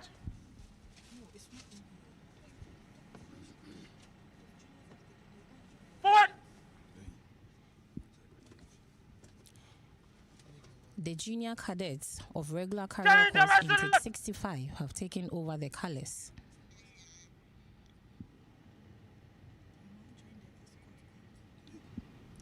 They will now join the escort contingent. Alaba! Hold!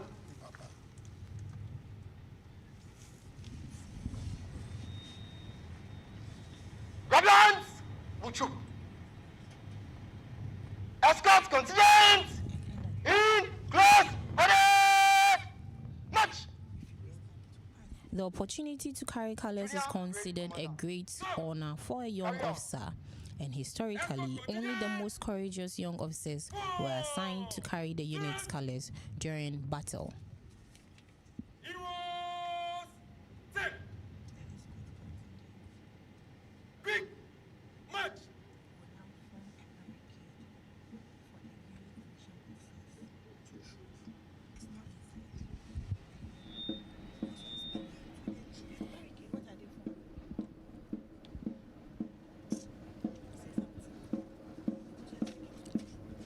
The escort contingents are now marching to assist and usher the newly commissioned officers off the square.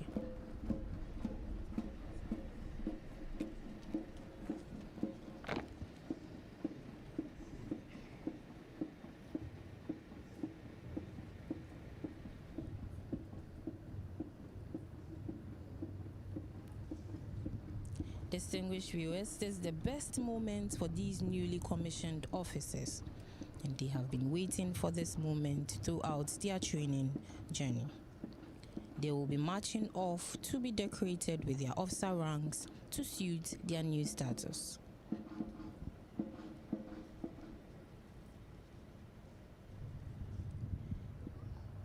The band will play farewell songs to these newly commissioned officers as a way of saying goodbye to the four corners of the academy.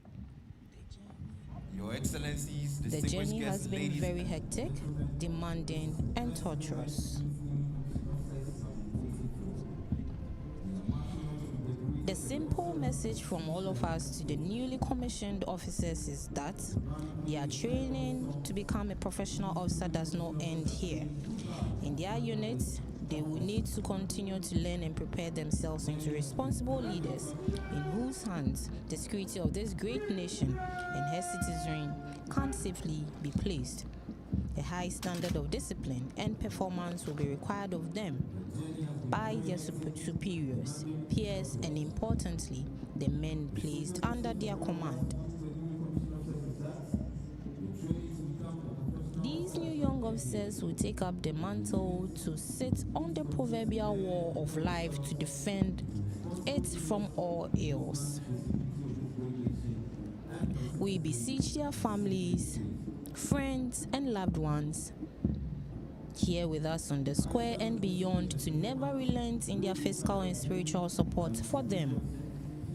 By far, the task they are gallantly taking up for the country, the soldiers they will command, and for themselves is an arduous one. Hence, they cannot fail. They should not fail. Hopefully, they will never fail.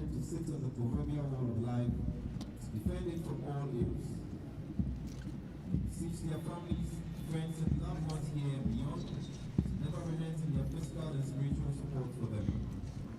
Once again, this has been the 2026 graduation from the Ghana Military Academy for Regular Career Course 64 and Short Service Commission and Special Duties Course 62.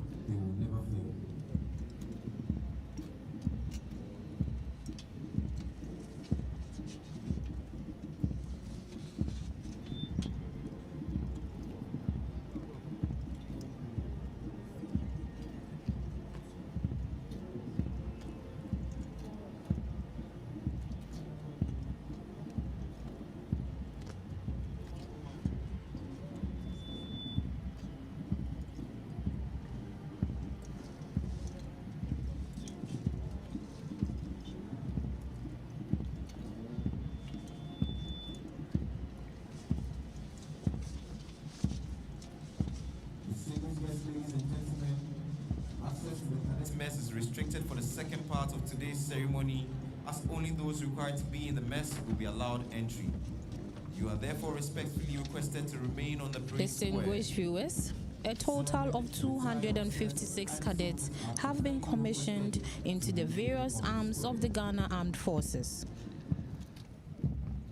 There are 47 female officers. The reviewing officer has been the President of the Republic and the Commander-in-Chief of the Ghana Armed Forces, His Excellency John Dramani Mahama.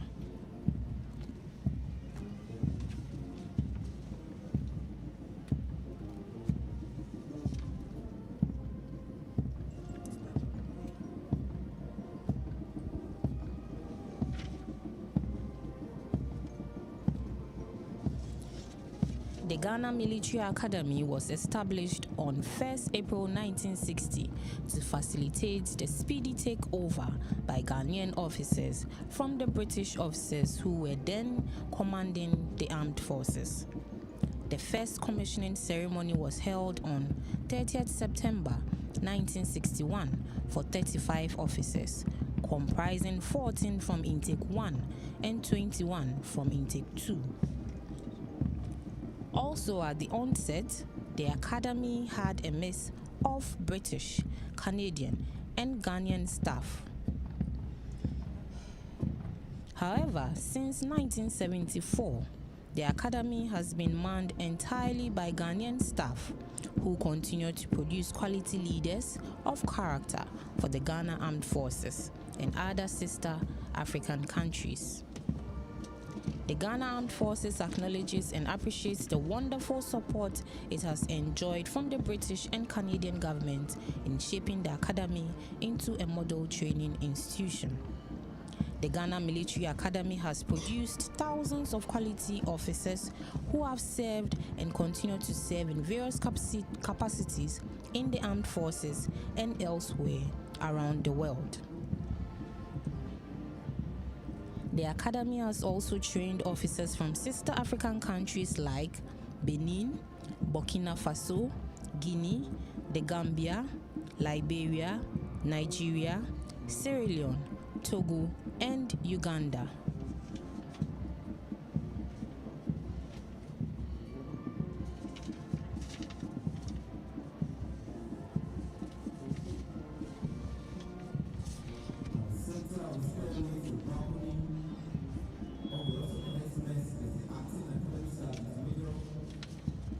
Senior Warrant Officer Class 1, Luga Patience Ablan, who with the support of their able non-commissioned officers have tirelessly helped to bring these officers to this high standard as we have witnessed this morning.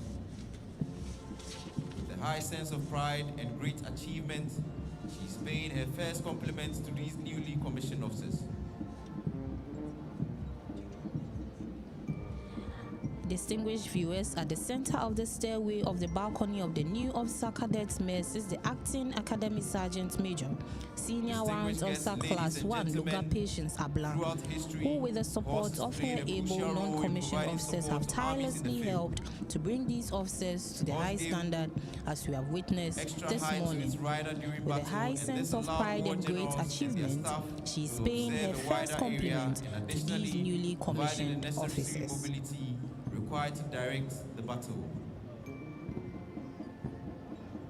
Today, many of the historical military uses of the horse have evolved into peacetime applications, including historical exhibitions, reenactment, and ceremonial parades. The ceremonial parade adjutant's horse goes by the name Justice. Justice was born on 9th July 2014 at the Mounted Squadron, now the 156 Cavalry Regiment in Bemakam. As a custom, the first salutes to these newly commissioned officers are paid by the Academy Sergeant Major. Justice is This is currently displayed on our screen. Riding the horse Justice is the ceremonial parade adjutant, Captain Daniel Opoku. He is one of the course officers of these newly commissioned officers and has played a pivotal role in their training right from their inception till date. He is proudly seeing these newly commissioned officers off to be decorated in the appropriate officer ranks. Symbolically, he was behind the parade commander, Second Lieutenant Selom Peter Ejari, to show his loyalty and full support for them in their chosen unknown path.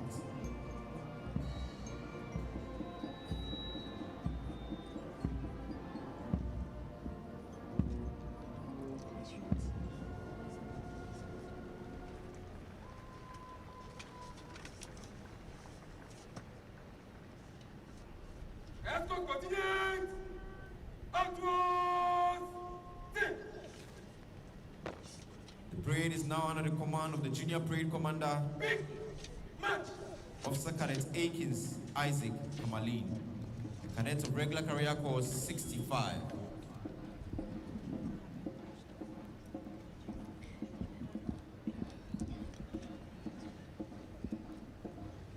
As the newly commissioned officers have marched off the square, the parade is now under the command of Officer Cadet Akins Isaac Kamalin, a cadet of regular career course 65. He will ask permission from the review officer to march off the colors and the remainder of the parade. He will soon ask for permission from the reviewing officer to march off the colors and remainder of the parade. Oh.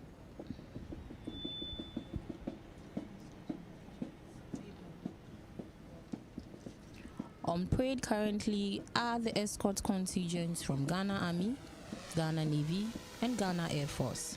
These are all permanent staff.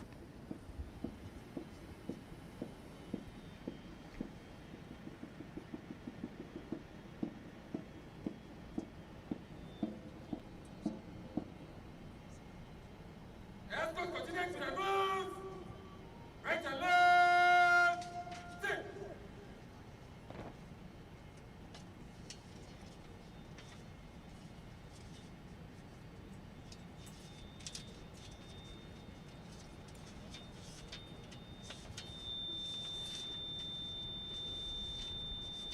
Junior Parade Commander is marching briskly to ask permission to march off the colors and remainder of the parade.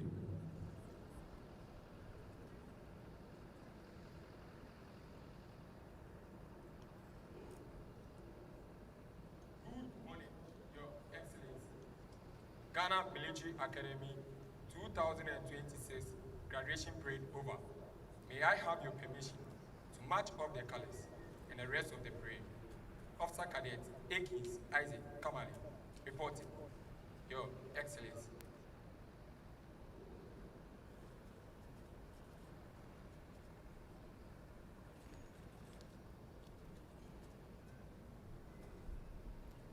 The Junior Parade Commander, having taken command of the remainder of the parade, has sought permission from the reviewing officer to march off the colors and the remainder of the parade.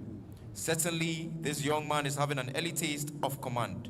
He will, however, need to work really hard to maintain his status next graduation. We can only wish him and his colleagues well. Shall we please rise for the national anthem? Parade! National salute! Present! All personnel are requested to pay the appropriate compliment.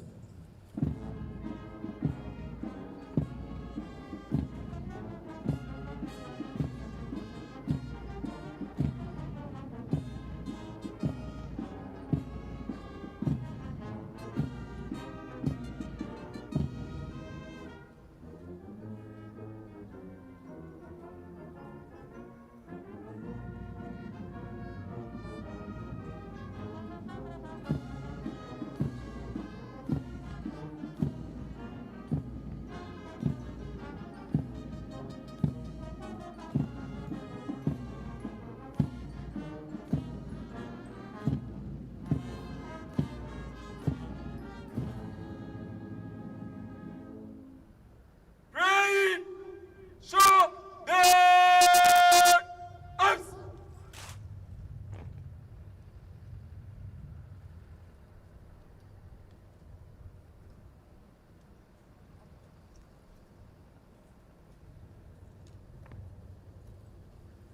Galapate! Sir! March of the colors. Parade! Distinguished invited guests, ladies and gentlemen, Present! Arms! as the colors pass where you are seated, you are please requested to be on your feet. All personnel are reminded Galapate! to pay the appropriate compliment. By the center! Quick! March! Carry direction right! Right! Go!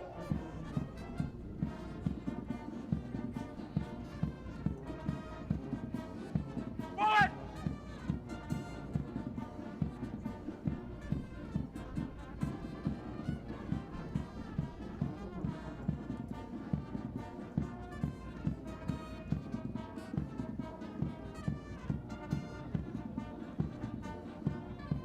Galapate!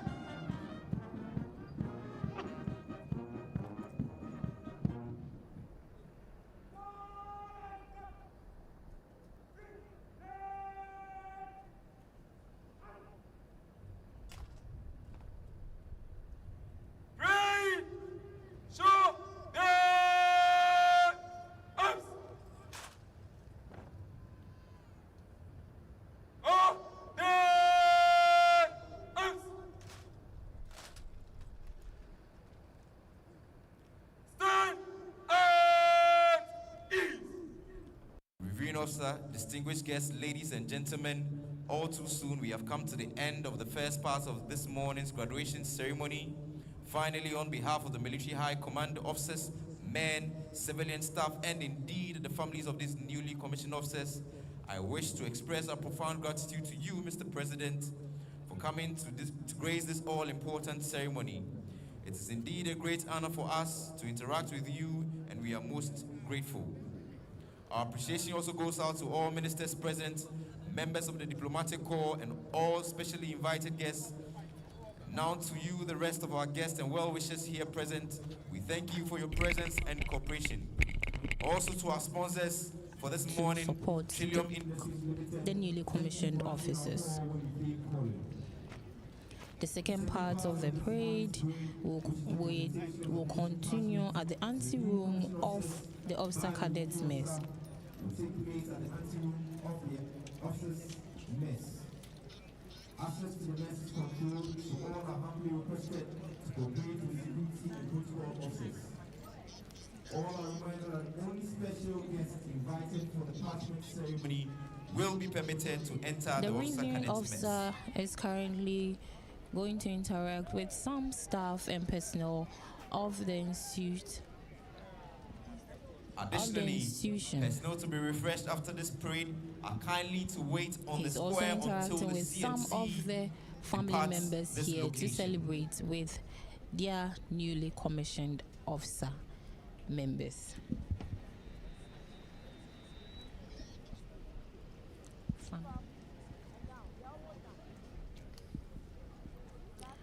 That is the Commander-in-Chief of the Ghana Armed Forces interacting with family members and personnel of the Ghana Armed Forces. The games room will host all general serving and retired colonels. The anteroom after the parchment will host lieutenant colonels, and below the forces sergeant major to warrant officer class 1s will be hosted at the coffee room of the Soldiers at the admin block. Warrant officers class 2 and below will be hosted at the dining hall after the peeping ceremony. Chiefs and traditional leaders will be hosted at the information communication technology room behind the games room. All are to please note these locations in relation to refreshments.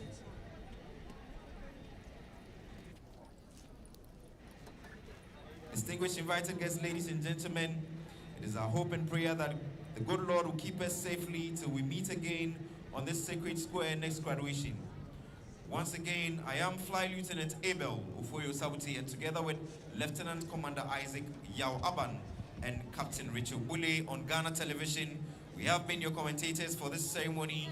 Goodbye till we meet again next year.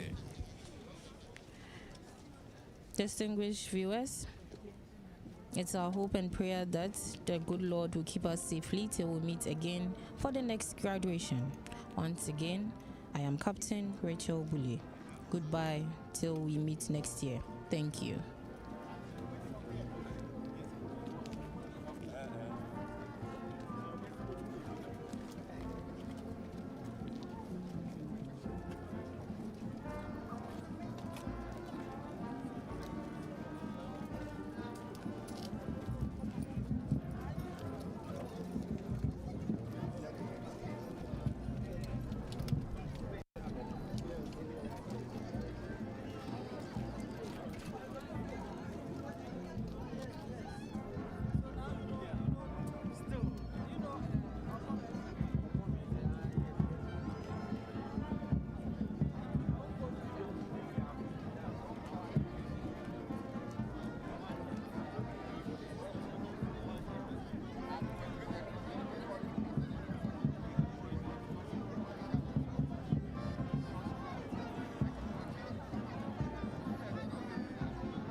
In 1965, Ghana chose her own value.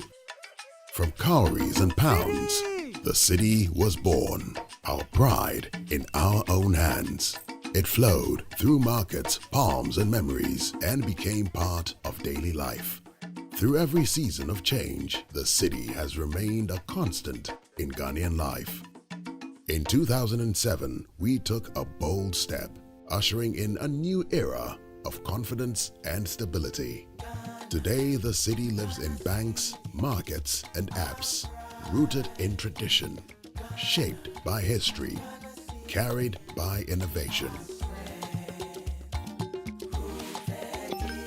60 years on, it remains our heritage, our identity, our pride. Know the city. Keep it clean. Meet Kwame. He's not just any Kwame. He's Kwame the TV license legend. Kwame knows that by paying his TV license, he's supporting GBC, our public service broadcaster, and he's making a real difference. Kwame's contribution helps bring our communities closer together. Because of Kwame and others like him, we will all have access to amazing TV programs, educational content, plus broadcasting infrastructures are maintained and our culture is beautifully promoted. So GBC is asking all to respond to this civic obligation and pay your TV license fee.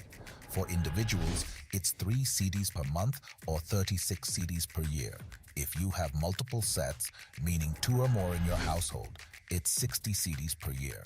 For commercial institutions, it's your number of TV sets by 36 CDs per year, and you pay the invoiced amount directly to GBC. So let's all take a moment to appreciate Kwame, the TV license legend. Wherever you are, just dial *447 *333 hash and follow the prompt. It's your civic duty, so pay your TV license today. GBC, the authentic and trusted voice of Ghana.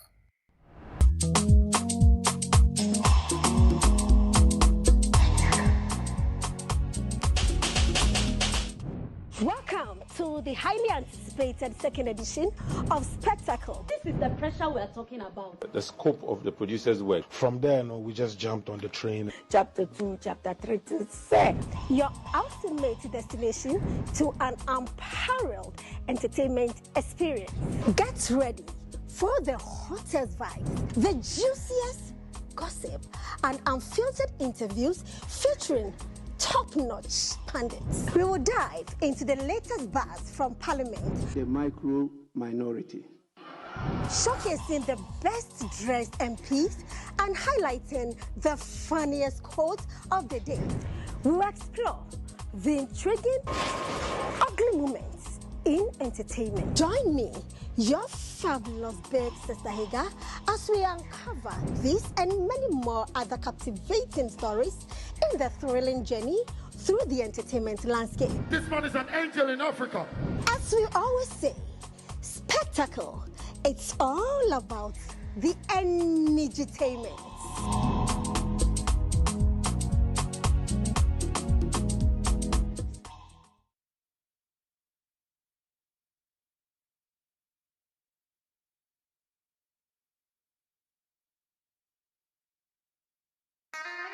In 1965, Ghana chose her own value. From cowries and pounds, the city was born, our pride in our own hands. It flowed through markets, palms, and memories, and became part of daily life. Through every season of change, the city has remained a constant in Ghanaian life. In 2007, we took a bold step, ushering in a new era of confidence and stability. Today, the city lives in banks, markets, and apps, rooted in tradition, shaped by history, carried by innovation. 60 years on, it remains our heritage, our identity, our pride. Know the city. Keep it clean.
Well, it's Friday, and it's day number 30 in the first month of the year 2026. That's 30th of January 2026, and gradually the month of January is coming to an end. Tomorrow will be the last day, and then on Sunday we'll move into a new month, which is February. Tomorrow also happens to be a very important day in Ghana's political conversations, because the biggest opposition party, which is the NPP, it's going to the primaries tomorrow to elect a presidential candidate ahead of the 2028 elections. And we'll get you everything live here on GBC News and, of course, on all our platforms of the Ghana Broadcasting Corporation. But this program you're watching now is the Weekly Press Review. We're live on GBC News. We're also live on Facebook. We're live on the internet at gbcghanaonline.com. My name is George Sapo. The Weekly Press Review is a program that we select stories that have made headlines within the week under review, specifically under this week.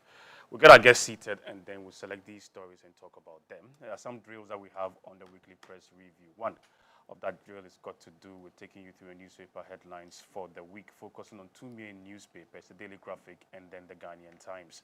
When we are done with those headlines, I'll let you into the stories we're selecting, and then I'll introduce our guests. Then we'll move into the stories one after the other. So let's start off with our first drill by taking you through the newspaper headlines for this particular week. We'll start with that on the front page of the Daily Graphic. It has the banner headline, Pay 1 billion Ghana cedi to retired soldiers. It's gratuity arrears, and CI 129 President directs will fight for welfare, dignity of Ghanaians abroad. The Foreign Affairs Minister is quoted there. DVLA introduces reforms, license roadworthiness as SPA on Holder's birthday. These are stories on the front page of the Daily Graphic for Monday.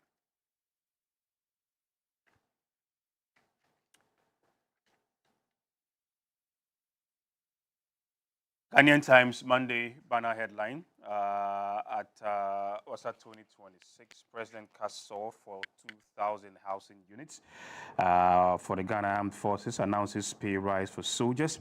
DVLA to implement major reforms leveraging technology. The Chief Executive Officer is quoted there.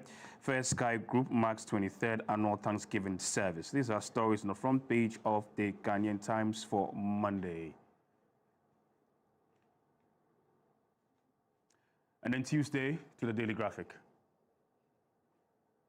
Banner headline, 211,849 delegates to elect NPP flag bearer. Metro Mass spare parts stuck at ports for 2 years. Road crashes killed 2,949 last year, highest in 35 years. 63,599 died since 1991, and this is coming from the National Road Safety Authority.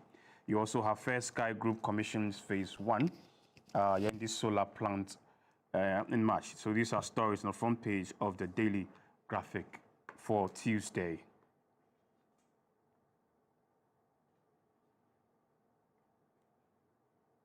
And then Ghanaian Times for Tuesday, banner headline, the motorway expansion 35% complete. Contractor implements measures to minimize inconvenience. You also have Ghana Armed Forces reject 60% HIV claim in recruitment medical screening. Ghana exports 120 health workers in Antigua. You also have, we will scrutinize government business to entrench constitutional democracy. The minority is quoted here. World Health Organization expresses regret over U.S. withdrawal from global health body. Stories on the front page of Tuesday's edition of the Ghanaian Times. Wednesday, Daily Graphic banner headline, government takes over illegally acquired state lands. You also have my job records puts me ahead. Constitutional Review Commission recommendation on education. Maintain status quo on mission schools. Christian Council is quoted here. Energy reform to yield $15 billion. No blackout in 10 months. The Energy Minister is quoted here. Stories on the front page of the Daily Graphic for Wednesday.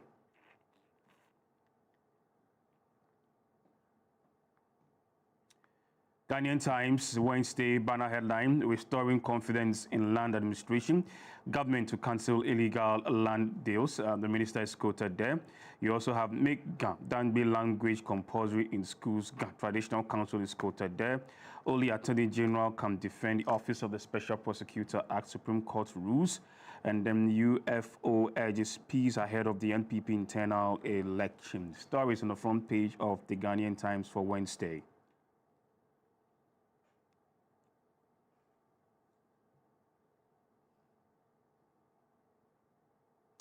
Now to Thursday, Daily Graphic, banner headline, protecting forest reserves from Galamsey. Chiefs, residents call for military camps. I am committed to party welfare, Dr. Bawumia is quoted here. Nyendam remains Pandai MP Supreme Court rules. Bank of Ghana drops policy rates to 15.5%. So these are stories on the front page of Thursday's edition of the Daily Graphic. The Ghanaian Times banner headline, Saglame, project bounces back, government picks developer to complete housing scheme. The minister is quoted here. Charting a new course, the GMA's reset agenda 1 year on. You also have Bank of Ghana cuts policy rates to 4 years, low to 15.5% to boost growth. Ghana-China trade hits $14.1 billion US in 2025, is according to the Chinese envoy. And then no rerun at Pandai. Supreme Court overturns High Court's orders. Stories, Ghanaian Times for Thursday. Friday, Daily Graphic, banner headline. You have national airline to fly in 12 months. Who bears NPP's flag for 2028? Tomorrow's polls decide. I am poised for victory. Brian Echampo is quoted here. Restore trust in the party. Edichum pledges. Stories on the front page of the Daily Graphic for Friday. And then for the Ghanaian Times, also Friday, banner headline, 5 aspirants, 1 go. Who leads NPP in 2028? Voting set for tomorrow. EC assures free, fair, transparent NPP primaries. Dr. Brian Echampo concludes nationwide tour, urges unity ahead of primaries. And then 4 suspected armed robbers arrested over Kunsu robbery. So these are stories on the front page of the Ghanaian Times for Friday.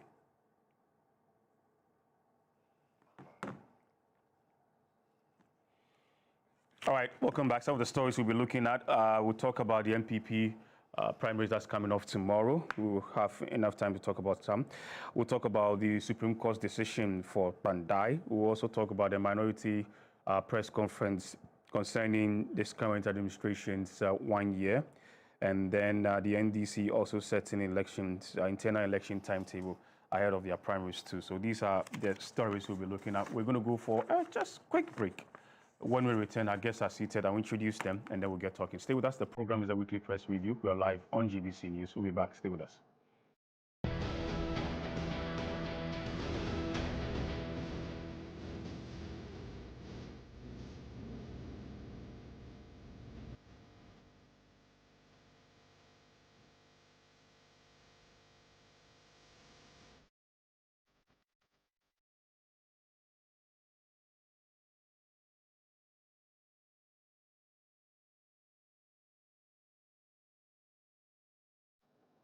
All right, welcome back. Our guest in the studio next to me is Matthias Alagbo, who is a member of the NDC communication team. He's also the Volta Regional Youth Organizer of the NDC. He's also known as Kabila. Matthias, good morning. Good morning, Joseph. I hope you're good. I'm blessed. All right, and thank you very much for joining us. Thank you. It's a pleasure to be here. Great. Next to Matthias is Saka Salia. Saka is a member of the NPP communication team. Are you done with your law, or you are still? Yeah, I'm still. I finished the LLB. You finished the LLB? Yes. So you're waiting to go to Makola? Yeah. So you are still a law student? Yeah. Okay, so he's a law student. Saka, Yeah. good morning. Good morning. You look sharp this morning. Yeah, thank you very much. How have you been? How's MPP? Yeah, I mean, I've been okay. The MPP equally has been okay. I mean, we are coming to discuss the MPP, Yes. so you will see that we are okay. Okay. All right. Yes. And then, Matthias, how about the NDC? How's the NDC doing? The NDC is hale and hearty because things are going very well for Ghanaians now, and we can only be happy because we are glad to be in the driving seat, steering Ghana towards the destination we want to be. Okay, all right. Let's start with our first item, talking about the NPP. I'm going to start with a story, Daily Graphic. It's got to do with the NPP. The Presidential Election Committee of the New Patriotic Party has issued a set of guidelines for the party's presidential primary, scheduled for Saturday 31st January 2026. The guidelines are to ensure a smooth, transparent, and peaceful voting process. The statement signed and issued by the Secretary to the committee, William Yamwa, said it was strictly prohibited for delegates to publicly display their cast ballots, captured images of them, and then make gestures to show whom they voted for. Anyone who is caught violating this provision shall be arrested, and his or her vote shall be declared as nullified or rejected, according to the committee handling this entire exercise. The statement said that there would not be any congregation on the day of voting, with voting to be strictly a walk-in affair. It also added that no unaccredited individuals will be allowed in the voting perimeter, whilst delegates will not be allowed to wear the color or even anything of a contestant at the voting center.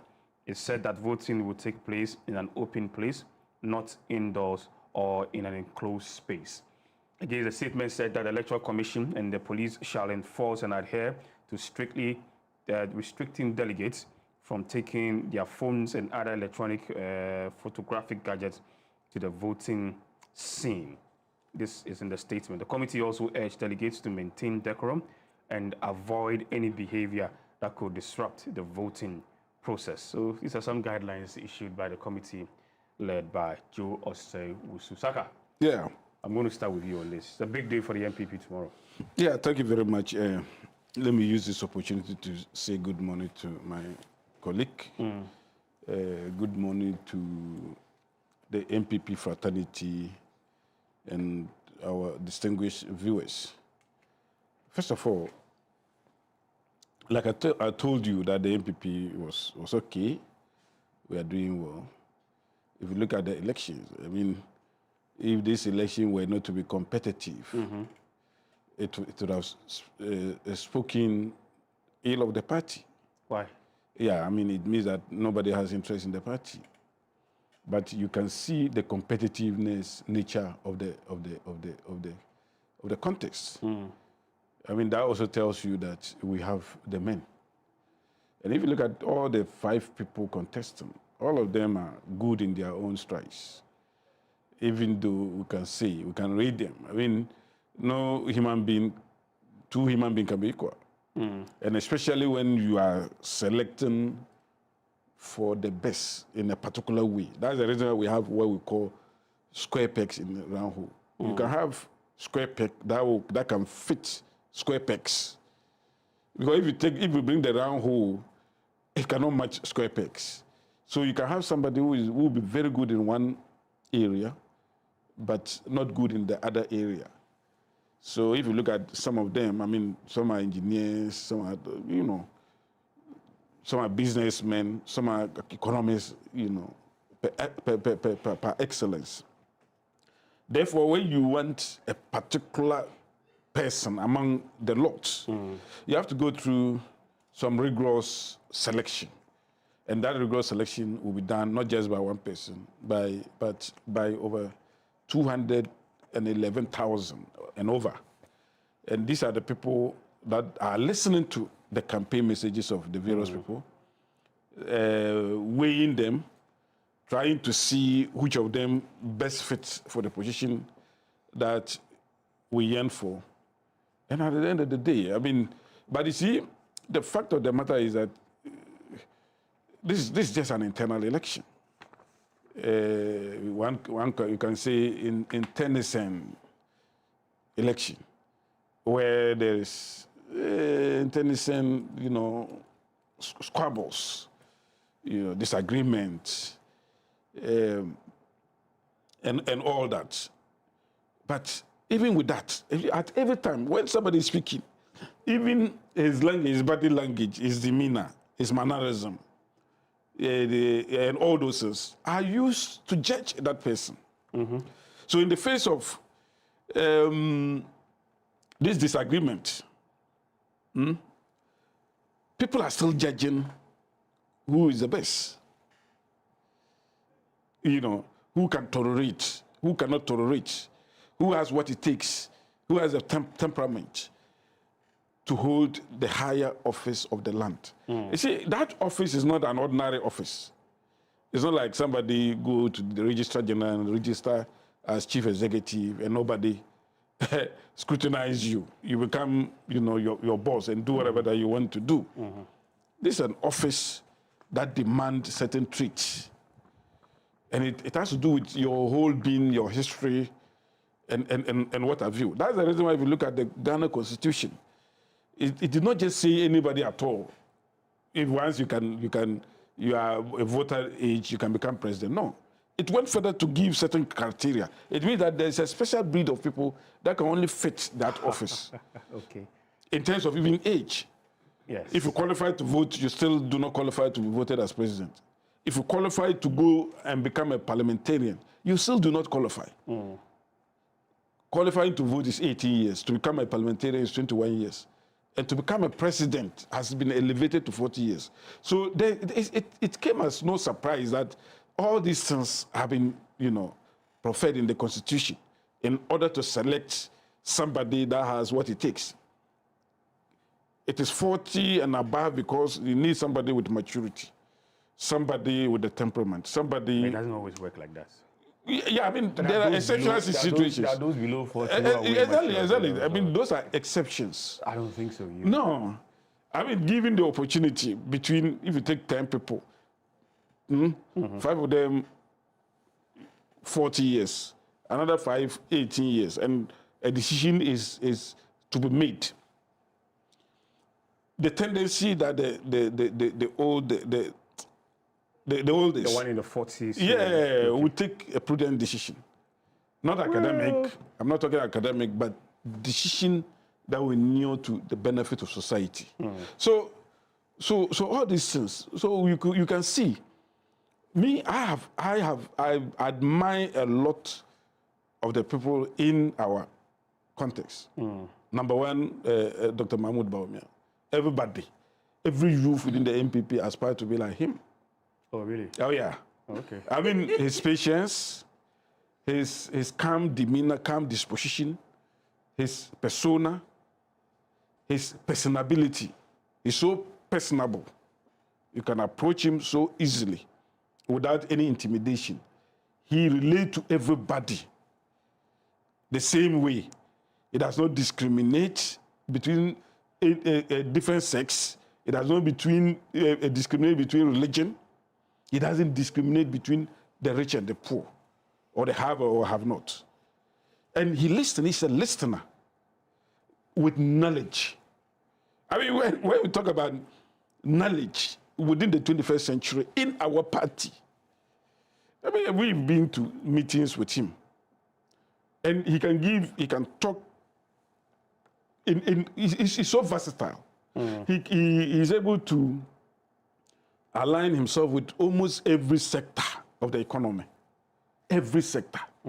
He will give you, he will tell you. I mean, he was responsible for the almost the entire manifesto, the Our Lives manifesto. I mean, he sat in there from beginning to end.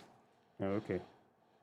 And he gives his mind, and he's malleable to advice. This is the kind of person that Ghanaians need. And he thinks beyond this generation. So selfless, with temperament and the ability to fit into the office of the president. This is the person that we are talking about. And in terms of experience, not experience in somebody, not experience some other way, but experience in the job that they are seeking. He has been the vice president before. He has been on the ballot since 12. Not being the ballot itself, but as part of the tickets. But as a running mate since 2008.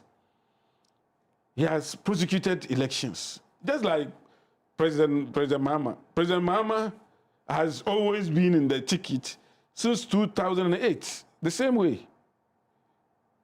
Since 2008, he has been in the ticket up to 2024.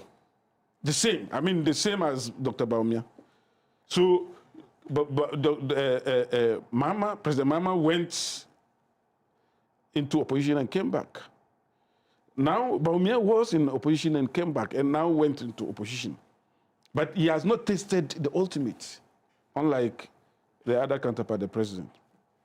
So I'm saying all these things not to eulogize Dr. Bawumia or whatever, but I mean when the obvious is there. So it's obvious that you are supporting Dr. Bawumia. I mean when the obvious, I mean no, I mean I'm not afraid to stick my neck out. I'll support him. You are supporting him? Yeah, I support him very much, especially when he has become a victim of attack from different angles. I mean, he's a man to beat, and therefore he's a yardstick, and therefore everybody will talk about him and all that. But it's a shame that the election, the campaign at a point descended into who can be more vulgar. Let me find out this. And all that. Yeah, and at the end of the day, you know, I'm happy that Bawumia never responded to anything with the same measure of vulgarity. Okay. He never responded. But at least people from within. Yeah, but he never. He would not. As a person would not. He would not do that. You know. But you see others who think that is what gives them the leverage. Let me find out this from you. You know, during the 2024 election. Yeah. The NPP, if you listen to the NPP, and even after the election, you're very much worried because some of the things that members of the NPP said during the primaries in 2003 to elect Dr. Mahmoud Bawumia to lead them in 2023 to elect Dr. Mahmoud Bawumia to lead the NPP in 2024 were actually used against the NPP yes. during the campaign in 2024. Yeah. Good. This time around, too, there are lots of things going on, even within. Against Dr. Bawumia, against Kennedy Japan. If any of them should win, are you worried that history might repeat itself? That these things that the same NPP members use against each other will be used? No, I mean, you see, I think that we are just brushing the surface of the question. I don't think that there's anybody between the candidates. I don't think you've heard Bawumia use any language that NDC can use against the NPP. True or false? No, I'm not sure. You don't think Dr. Mahmoud Bawumia has used any language okay. that's in the events that he does not win, or he even whatever that the NDC can use against NPP. What about people within? No, I'm asking. Him, I have not heard. I mean, you haven't seen that. Yes. Yeah. I said him, I have not heard. Yes. But you have heard others whose videos or utterances can be used against the party as a fodder for the NDC. You are aware of that, and that's where my problem is. If you are a political, because look, the last time, let me be honest, brutal honest with the facts. I heard Kennedy using the word "it's a liar, it's a liar, it's a liar," referring to Bawumia. Yes. And that he's not going to apologize. And that he's not going to apologize. Nobody says apologize. But the fact of the matter is that you premise him being a liar on a certain facts. And it is found out that those facts are completely wrong, untrue. They were rather lies. For instance, I mean, you said that Bawumia went and said that Edu Buahini was sick and he went to Kumasi and said that Edu Buahini was sick and therefore did not contest the elections and all that. Even though Edu Buahini was sick, but he contested. But it was not Bawumia that made those statements. It was Wontimi. So, and in the video that Kennedy said he saw, there was no video. They're wrapping up for me. But in his video that he produced, he said that after I watch it, no, I mean, you didn't watch anything. You ended up saying that you watch and therefore Bawumia lied and therefore he's a liar. Now it has been proven that that is not the case. And you say you apologize. I mean, these are some of the things that delegates will be judging as to who is honest, as to who is a liar, and all those things. You know, they're wrapping up for me. Oh yeah, people, especially the word lies, came from the NDC against Dr. Bawumia. That Dr. Bawumia campaign against them. Therefore, you know, after the NDC, they will always get something against our biggest bets, you know, in order for them to brand him and let him look bad in the eyes of the Ghanaian public. But for another candidate to descend to the way of the NDC, it gives credence to the fact that some people are saying, oh, that he has promised the NDC that he will make the party bad in the eye of the public, and therefore preparing the ground so that the tape can be used. Because even the last election, the tapes that were used could have given you a sense that, oh, this time around, let's not do that. But they don't care. But you see, these are the people that benefited from I'm sitting here. All of you have been mourning the fact that I did not get anything from the party. but I've never sat anywhere and denigrate this party and let this party look bad. But these are people who had been given official position, like Kennedy Agyapong, official position in the party. I mean, if the MPP were bad, you are part of it. What official position? I mean, he was the board chair of Ghana Gas and all that. All the people contesting, except Kobina Agyapong. Except him, he who did not have official position within the party, but he's a stakeholder within the party, and therefore will guide against the anything that will disrupt the party and all those. All of them, Brian Champion and all of them. I mean, I heard people say that, oh, Bawumia lost. Because, see, this discussion is not about Bawumia and all those things. I moved to my and therefore, yes. I will not descend into to reply all those things. Okay. But I'm saying that whatever that happened in the last election, yes, it was a collective rejection. All the small things that all of us did. Somebody will see you on TV and hate you and therefore vote against the MPP. It's as a result of you. I mean, therefore, all those people saying Bawumia was rejected for his personal reason, it's a lie. Because some of them even cause a whole lot of problem for us, even more than Bawumia. Thank you. And therefore, as we go into tomorrow's poll, as a party, let's galvanize ourselves. Let's go into the election with a purpose of electing the best person. All right. And after electing the best person, let's come together with one mission. And that mission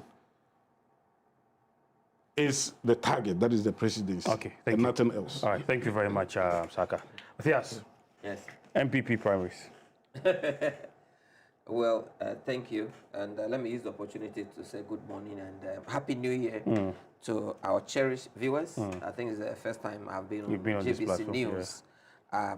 So I'm glad to be here. MPP primaries. Yeah, I think that there's everything wrong with the MPP primaries and the concerns with regard to altercations and violence, for which reason the party leadership is threatening that the police and the security forces will deal decisively with any troublemaker and all that. They have every reason to be worried because, of course, if you look at the whole thing, this is a cooked, Congress. Oh, really? Yeah, it's a cooked Congress. Cooked to favor who? Yeah, Bawumia.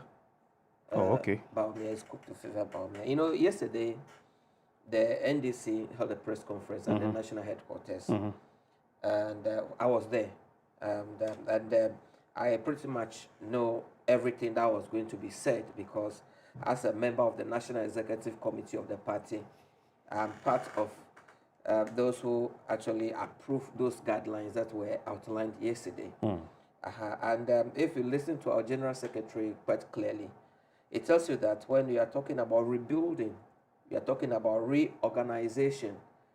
We don't start from the top, the roof, to the down, but you start from the down. It depends on your strategy, though. Yeah, if the strategy is well thought through, certainly it starts from the ground because nobody really built anything from the top. You first and foremost need to take care of your foundation. A sociologist will tell you that a family is the basic unit of society. For us as the party, the NDC, our branches, that's the foundation. So we're going to go out there first and foremost to open the books to new young people coming out of the universities that today find the NDC attractive. Many young people who have attained the age of 18 and feel that they want to be involved politically to actually go to their various branches where they vote so that they can register to be members of the NDC. And then we will then move on to open the books that people who want to contest at the branch level should file. And then there will be a vetting to ensure that these are right people who qualified because of our guidelines. Basically, what I'm trying to talk about is that when you build from the base, you are doing something right. So the MPP, you know, every political party exists first and foremost to fight for political power, after which you govern. So, and this thing happened per our constitutional calendar every 4 years. So as we go through the branch, we'll go to constituency, and then we go to region, and then we eventually end up at national.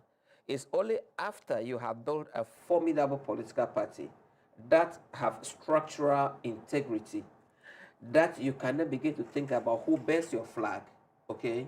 But what is happening in the MPP situation is our group of people, you know, President Akufo-Addo, then President Akufo-Addo and Bawumia for 8 solid years, you know, led the MPP in Ghana, ran the country aground to the point that even leading members of the New Patriotic Party couldn't believe what they witnessed in 8 years.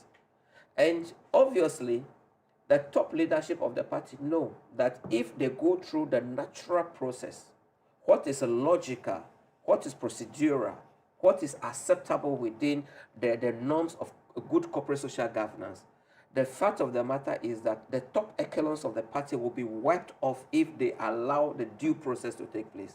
So what do? Let's start from the top and rig the election. Then when Bawumia assumed flag bearership, he will help us through every judicious means so that we can entrench ourselves and hold on to the party.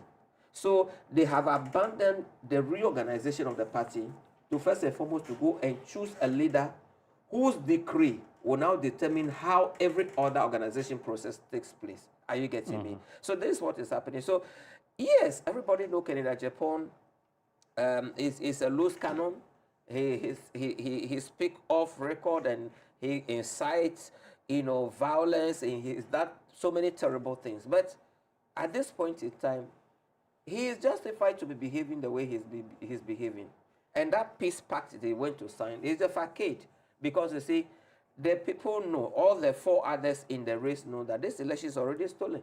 The fact of the matter, for the past 8 years, the party structure were well taken care of. I mean, it's more like a court. So they take care of the branches, money goes to them regularly, the constituency does the police station to constituency and region, they will all be benefiting from Bawumia. So nobody really impacted them among the 5 than Bawumia. So when they go to do a contest today, largely they will look back at the 8 years about the benefits they derive, and then the current party executives who know that Bawumia's winning will inure to their own political advantage, will do everything possible to scheme for him to win. So they, you know, and you must know that the MPP is always noted for, you know, manipulation internally and externally, bribery and intimidation. These are the things that force the likes of Professor Frimpong Boateng to call the MPP in its current form and shape as fake. And because at least the MPPs of the past and former President Kufuor and co actually didn't do things to this extreme. Are you getting me? So some of them now, perhaps, you know, if you look at it, are now trying to maybe use prophecy as a way to see if they can engender anything that's towards them. But the reality is that the horses have bolted, and it's late in the day. I don't see any amount of prophecies that will turn the tide in their favor. I think Bawumia will win, and like my brother Saka Salia is here, you know, he's part of the Bawumia campaign team, and I'm sure that tomorrow by this time they will be rejoicing because Bawumia will win. But for us in the NDC, not any among all the 5 candidates don't really threaten us. We are steady delivering for the good people of Ghana. You must know that the outcome of the 2024 elections is a verdict on the MPP as a political party.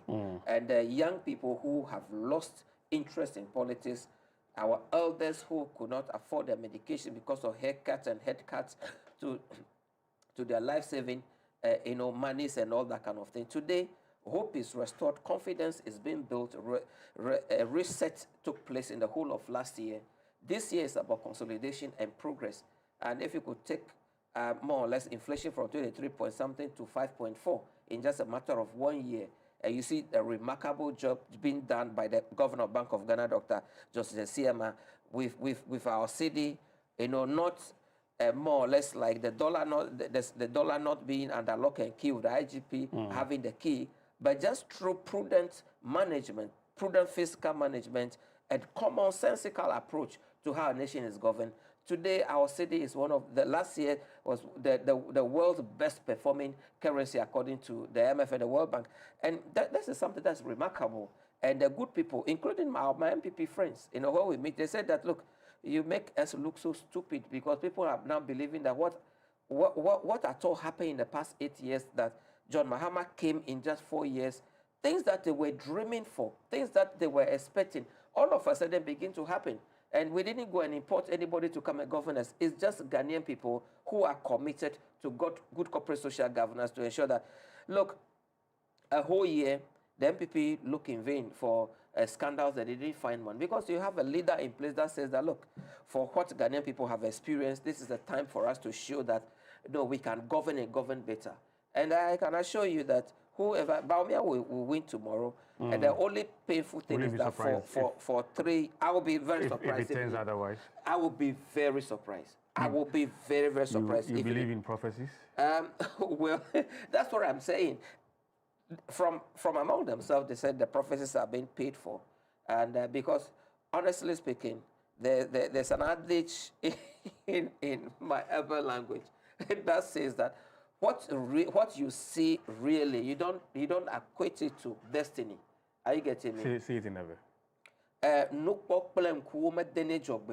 Okay. Yes. So what you see in the reality? In the reality. You don't say it is destiny. Yeah, you don't say it's destiny. Okay. You don't go ascribing prophecy to think that you can change it. You can easily, okay. So I think Bawumia will win tomorrow. The only thing is that for 3 years we are going to be inundated with the same noise, monotonous, inaccuracies and stories being told. But I'm sure, even if you look at Ashanti, I see the big push. How would the young people of Ashanti that will travel between Accra and Kumasi on John Mahama's Express Highway, that, for now, they travel for 6 hours, and by the kind grace of God, when achieved, they can do that in 2.5 hours. We'll look at such monumental feats and then go and say that the MPP is a choice in 2028. So they can continue, they can begin to dream, they can manipulate internally, they can bribe internally, but the trend, in the last election have shown that by the kind grace of God, they will not be in the driving seat to manipulate anything at the national front, for which reason that we have anything to fear. We are committed to free, fair, transparent electoral process, and if that happens, the records will be there. This time around, we will not sit down for lies to be told without response. Okay. And I strongly believe that the NDC will remain in the driving seat of Ghana's governance for many, many years to come, as long as we commit to the things that President Mahama set in motion, and subsequent governments that will come, president that will come, will continue on the same path. We are good to go, and the Ghanaian people will stick with us. Okay, all right. Saka, you believe in prophecies? Well, no. Forgive me. I mean, let me. I reframe it because. No, let me ask this question. I'll go into religion. That's the question. Yeah, I'll go into religion. I don't know this though, but do Muslims believe in prophecies? Yeah, we believe in prophecies. As form of education. We believe in prophecies, but we believe that, the last prophet has come and gone. That is Prophet Muhammad. Oh, okay. So you can have pious people, people who are men of God, but not necessarily. See, when I hear anybody say I'm prophet this, prophet that, I just laugh. They are not prophets. They are what? They are not prophets. They are men of God. Okay. They are men of God. With the ability to. I mean, do you know that there are even ordinary with the ability people? to tell. Yeah. Do you know that there are even ordinary people? Yes. Whose dream? Yes. This were not even vision. Yes. Whose dream? Yes. Can be interpreted to be true outcome of what will come in future. There are people like that. But see, we have some people that have elected themselves. you see, they have elected themselves, give themselves some Judeo's names. Prophet Days, Prophet 1, Prophet 3, Prophet 20. They give themselves some Judean names, and as for them, they are the only people that God give vision to. Okay. And nobody else. And then they can tell you what God will tell them in future. You get a point. And, I mean, I don't believe in those things. We all know. I mean, deep in your heart, you know that those things are fake. The real prophets or the real men of God, they are not the people on TV. I'm telling you, they are not. They don't even want to come on TV. They are hiding somewhere. They don't want people to even know who they are. But people come and advertise to be known. Those are not prophets. They are not men of God. But I don't believe in that. But you see, quickly, one or two. Just 2 minutes. I'm also giving him same time. Yeah, one or two. My brother, was all over the place. The MPP reorganization, you are building from the top and all this. If you are doing reconstruction, if you are doing rehabilitation, he also will say that this is what we are doing is reorganization and all that. It means that you have organized and you want to build on something. So there is already the foundation, and you are building on the foundation. If you are doing renovation and all those things, you don't go and then approve the foundation and all those things. We'll be telling you people that Bawumia got 41 point something, 41.18, 41.8, 1 or something. And therefore, we just need 9 to add. It tells you something. You don't need 9. No, listen. There's that presumption. But that's that presumption. Listen, we know that every election is start from zero. Exactly. But listen to. I mean, your argument, we know it. But we bring a different argument here. That there's a person that the Ghanaian people endorse for the first time with 41 point, almost 42%. Yes. Which means that all those people who voted for him knows him. And are more likely to vote for him. More likely to vote for him. That itself is debatable. Yes. So, I'm choosing my words. That's the reason why I use the word more likely. When you say likely, you are more likely. Yeah, you are not saying a must. Okay. Yes. You said likely. So fair enough to use likely. Yeah. So, I mean, we choose our words very well. Well, you said more likely. That's more right. likely. Okay, you continue. Yes. Because if I voted for you the last time, I'm more likely to vote for you again. Well, it's not given. It's not given, though. I mean, when you say more likely, I mean, I don't in English class. Let's go. Let's go. So I'm saying that, so that presumption that these people will vote for him again is there. And therefore, it means that you have already secured this one day. Okay. So what will and therefore, you are now going to look for those that did not vote for you. And out of that, you just need 9%. With this same argument, what would the NDC say? No, I mean, Jomama is not coming again. Jomama is not coming yes. again? Oh, okay. So they will be starting from 0. So you will be starting from 41? Yeah, we will be starting from 41. That's an interesting one. I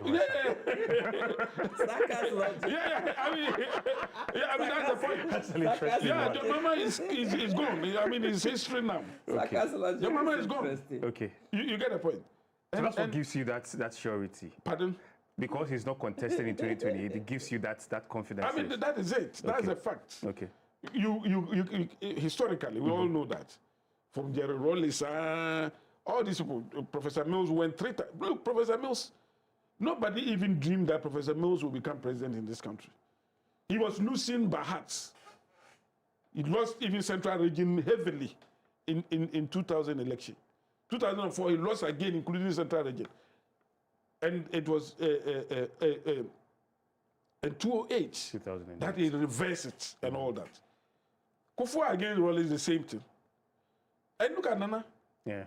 I mean, even to the point that they were calling him serial loser. He lost in 2008. He lost in 2012. But look at the gap that he gave assistant president. And one in 2016. Yes. Okay. And one again in 2020. So, we all know the reason why the NPP became unpopular. And then John Mahama lost in... We all know that. John Mahama lost in 2016. Yeah. Lost in 2020. And lost in 2020. I'm saying that we all know the reason why NPP became unpopular in 2024 elections.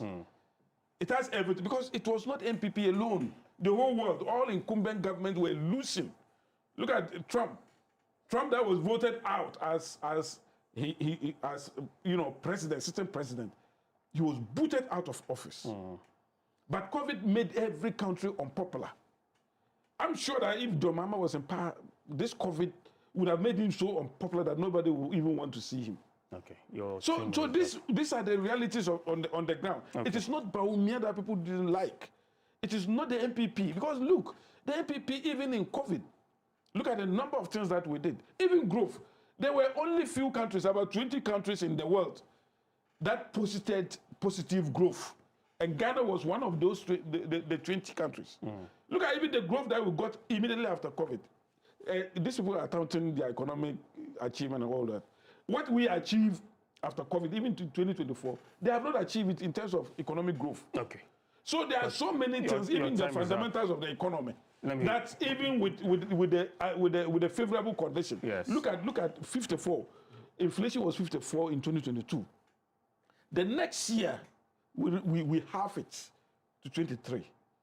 And then we put in the machinery in place, including the IMF guidance that you people came and then took it from. Thank you. So it's not like a magic wand that you say that people don't even understand why. It's okay. Thank you. No, let me land. Let me land. That people don't understand how John Mahama did it. We know John Mahama is dexterity. We know what he did and was booted out of office. Okay. We know the economic mess that he put there. Before he left, Saka, thank you. He had put us in IMF before he left. Thank you. So he has no any magic wand when it comes to the economy. Thank you, Saka. It was the mechanisms and the things that the NPP put in place that drive what we... Saka, we saw it with the gold thank you, for Saka. purchase Thank you very programs. much. Yes, Saka, you have same time though. Yeah, sure. Excuse me. Saka's logical so this 35, we're 37. Are quite funny, and but we'll take it like that. The fact of the matter is that whether you are renovating or you are building, nobody starts from the top. What about if you are renovating from the top and then the foundation collapses under you? What I'm trying to say is that you say that you are building on something. You are not building on anything. You are rebuilding. Yes. Say you are electing a flag bearer that a new set of executives that will be elected after will become responsible for. That is not right. I just give you reasons why the NDC, we are starting from the branch up to the national level, after which we will elect who leads us. So we are responsible. You see, after the reorganization of the party, that is a special purpose vehicle, then that special purpose vehicle now go and choose somebody to bear the flag, and then we are responsible to be the ones to campaign and ensure that that person is elected. Here's the case. You people who have virtually finished your term of office largely, you are running to go and elect a flag bearer before you come and do the reorganization. And now if the reorganization takes place, about 30-40% of you are swept aside. Those 40% that would have been swept aside would have equally contributed to ensuring that perhaps Bawumia doesn't become your flag bearer. That's what I'm telling you, that it is the same internal manipulation, the same bribery, culture of intimidation. That is why you have very learned, I'm talking about the elders like Nyaho Tamaklo, Professor Frimpong Boateng. See the way it's out of pain, okay? But for us, no problem. They can go ahead with it. But Dr. Bawumia, because he has contested and he is known, so we should sit down here and believe that Ghanaian people will vote for him in 2028. He says he already has 41%.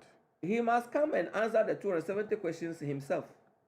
Where the 720 billion borrowed in an 8-year space that we have nothing to show for. They say they have done well for us, yet our roads are in this terrible shape. It is President Mahama to declare big push to ensure that for the next 4 years, we spend 32 billion Ghana cedi every year to ensure that our intercity highways are dualized. There's an express highway between Accra and Kumasi, the two most important commercial cities in Ghana.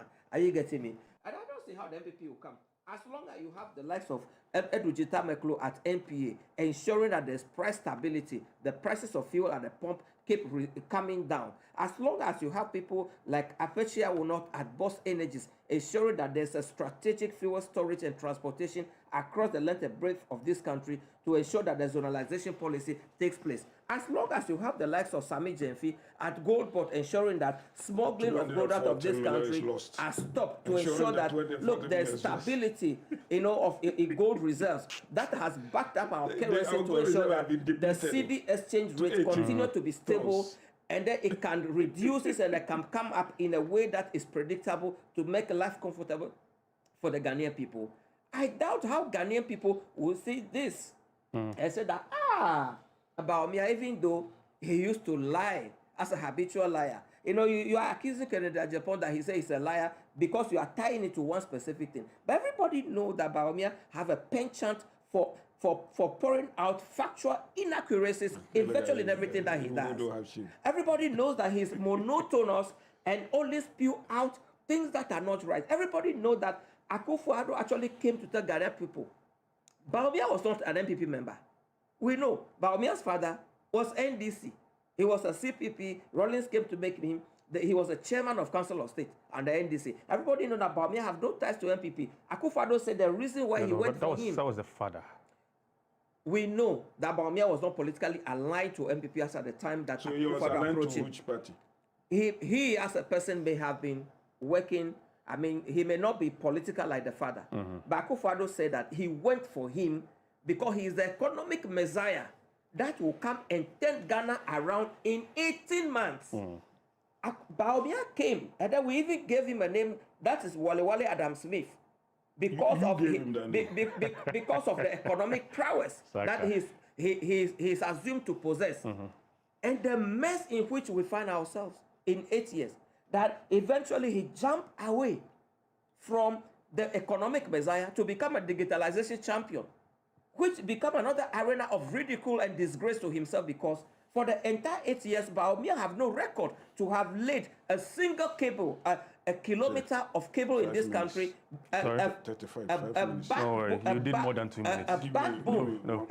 The Bawumia and MPP have no record to say that they have laid a single fiber optic cable, which should have been the backbone on a digitalization in this country. Are you getting me? Okay. So how do you see all these things that sit out here? And then I'll tickle myself that I'm actually happy that they are going to impose it upon them, because it will only continue to press them down, because they are in a ditch. They don't want to come out of it, so that they can redefine themselves and they get out of it. So basically, no, that's enough. That's enough. Let's move to our next. No. Let's move to our next topic. No.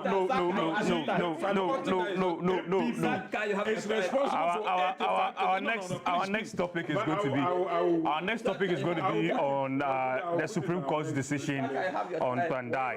And Matthias, I'll start this next topic with you. Yes. The Supreme Court has quashed the decision of the High Court in Tamale that nullified the 2024 parliamentary election results for the Pandai constituency in the northern region. The decision on the application filed by the Member of Parliament for Pandai, Matthew Nyendam, was taken by a majority of 4-1 with Justice Gabriel Pwamon dissenting. And the Apex Court subsequently set aside the November 24, 2025 judgment of the High Court in Tamale, together with all other consequential actions and others that arose from the decision. The Supreme Court indicated that the full reasons for both the majority and then a minority decision will be filed at the registry of the court on February 6, 2026. Matthias, does this end everything for the NDC? Well, I must say that, as you clearly see, the NDC is a law-abiding political party. In actual fact, we are the midwife of this fourth Republican experiment vis-a-vis the Constitution. So we respect the independence of the judiciary. And we have an issue with the way the EC conducted this particular election and how they went about the declaration. And we are of the firm conviction and believe that injustice was done. It was on the basis that we went to court. We secure victory in terms of the judgment at the High Court case. And we were supposed to go for a rerun, which we were actively campaigning for. Yes. And then they went to the Supreme Court. Yes. And then prior to the Supreme Court's judgment, you didn't see the NDC threatening hellfire. You didn't see the NDC more or less maligning, more or less like putting pressure on the Supreme Court. It is rather the opposite. That you see that Penyo Markins using unprintable words, you know, with regard to the Supreme Court. But eventually, this is the outcome. Suddenly, they are happy and they are praising it. For us, we respect the decision of the Supreme Court. As long as there are legal remedies to seek a review, we respect the decision of the Supreme Court. They said that their reasoning will come on the 6th of February. Is that not so? It is only when their reasoning is published and our legal experts examine it that the next line of action will be taken. But so like the majority leader, Honorable Roxanne Dapamekpo clearly stated, we have the right to review. But this right to review will be subject to the reasoning of the Supreme Court when they publish the reason behind the decision that they've taken. So for now, we will not go on the tangent of the MPP to be maligning the court, because we are law-abiding political party, we are a responsible political party, and we are in government, and we know that the separation of powers is supposed to be like this. And nobody should go maligning the court because they feel that the decision of the court did not favor them, as the MPP was doing with regard to the High Court decision. So for me, I will say that it's a vindication yet of the NDC as a responsible political party, as a government that respects the independence of the judiciary, that won't go forcing and cutting deals behind the scenes to more or less like adduce a judgment that favors us. But we believe that those people who are appointed to the Supreme Court, they know what job they ought to do and how impartial they have to be. But we also know that they can act, their judgment can be in error. So when their readings come out, their reasonings come out, and then our legal team examines it, and we deem it fit that we want to go for a review, we will solely exercise that right as guaranteed in the Constitution. If we feel that maybe per their reasoning, we don't stand a good chance of overturning it when we go for a review, we also decided to respect it and let sleeping dogs lie. So basically, that is the position of the NDC at this point in time. Okay, all right. Saka. Yeah, first of all, my brother lied big time when he said that we cannot give evidence of fiber optic that we built. The MPP government is responsible for 88% of Ghana fiber optic that was built in this country. Where did you commission it? Where did you get the funding from? Where did it start? And where did you commission it? You came to power. Listen here. You just listen here. The total number of fiber optic network in Ghana that has been licensed by the government by government is 6.343 since 2017. It's 5610. That is 5,610. That is 88.4%. This data these data have been used. This is a data, and it is the data that has been with us for a very long time. We have to make that data clear. How can we provide 88.4% of fiber optic investment in Ghana, and you say our digitalization is riding on that? What shows that you lay? You said since 2017. Who lay? NDC left office in January NDC 2017. didn't do anything when it comes to fiber optics. Please. NDC left office in January 2017. And then he was also saying, that. Please. Please. Let me move on. Can you allow me to move on? Can you allow me to move on? Please, it's my turn. It's just a statement of fact. What you have said, what you have read, please, gave no indication that MPP laid a fiber optic cable in. Can you give me evidence of NDC laying fiber optics? Yes. President Mahama cut the sword. We cut the sword, commission it. When it was done, it was in Ho that the fiber optic cable was commissioned by Honorable Haruna Idrisu, who was the you don't know what you're talking about. Let's go for it. You don't know what you're talking about. No. So, and he was talking about, MPP not skewing the process and cooking something for Bawumia to come and enjoy. Look, is it not better than the NDC that will only do declaration? Look at the last primaries that they did, President did, that the NDC did, the last primaries. Yes. Kobna Dufo had to, last minute had to, resign from the process and wrote a very tall letter because you people have, marred the process and skew it in favor of John Dramani Mahama. The straight declaration is another one. And look at the last time somebody, I'm just finishing. The last time somebody attempted to go and pick form to contest John Dramani Mahama, I said, Nketia declare him a madman. One Mr. Boatin. He said he's a madman. They will know. And when the form was given to the man, the person who gave the form to, they sacked him. He was an administrator at the party headquarters. So you people are not democratic. Don't come and sit here and create the impression that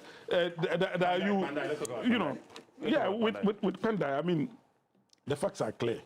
I'm even shocked that my brother will come and sit here and instead of bowing his head in shame, he's happy that the Tamale court declares winners. If the Tamale court that did not have jurisdiction unlawfully declared you people, he didn't even declare you people winners. He said he only annulled the results. He annulled the results of Panda. He didn't declare the NDC winners. That's the point that you have to know. I was saying that, look, there was no way. I mean, this brings into sharp focus the partisan nature of our parliament. What is it? Somebody a results have been annulled. A candidate who is aggrieved has served you notice that I'm going for appeal. I have applied for a review, of the matter at the Supreme Court. And in all these things, you still insist that, for us here, Tamale Court has written to us, so we are also writing to the EC. Jachi Kwesi, that man name, Jachi Kwesi, his matter, when he lost at the Cape Coast High Court, he was still attending Parliament. He lost the appeal. He was still attending Parliament. And then we had to challenge his attendance after even the Court of Appeal pronounced him, unfit to carry himself as MP. That's why we took the matter to Supreme Court, for the Supreme Court to give judgment. What did the Supreme Court say? The Supreme Court said that he should not be holding himself as a parliamentarian and all that. Because at that time they have exhausted all the channels. Because parliamentary elections end at the Court of Appeal. So the Supreme Court said that he should not hold himself as a member of Parliament and therefore attend Parliament. Good. And in this case, that becomes the Supreme Court's decision becomes the rule that stands. The rule. Good. All right. You get the point. Yes. But when it comes to Nyandam, yes. They're the Court of First Instance. Yes. And then he served notice that he's appealing and he's a judicial review and all those things. Then you still say that, no. Listen, let me finish. Okay. Let me finish my sentence. You still say that, no. Once the Tamale High Court has ruled, the Electoral Commission should go ahead. And we said that it don't even make sense. Okay, so my question even financial wise, because so my question is, shouldn't that Supreme Court decision that said Gyekye Quayson shouldn't hold himself as a member of parliament until everything is said and done. Everything was said and done. Okay, Please. Shouldn't that be applied? No, listen. Everything was said and done. Okay, shouldn't and, that be applied? Let me finish. I said, listen, everything was said and done. It's not true. What is not true? The Court of Appeal. Let me finish, Master. Just notice that. The Court of Appeal had ruled against Gyekye Quayson. Yes. And he was still attending Parliament. Okay. That and in an election petition, parliamentary election petition, it ends at the Court of Appeal. I get that. So, and in this case, in Nyendam case, he had just applied to the Court of Appeal. He had applied for a judicial review, and then you said that even though he's doing all these things, his seat must be declared vacant, and then electoral commission should. And the electoral commission even, came up with a date. It took us to go back to the Supreme Court to let the Supreme Court know this is what is happening. Then the Supreme Court has to injunct the process. So that's travesty of justice. That was visited on Nyendam. And the substantive matter, what was the case? The Tamale High Court did not even go to the merit. It just said that, there's a natural justice that was breached.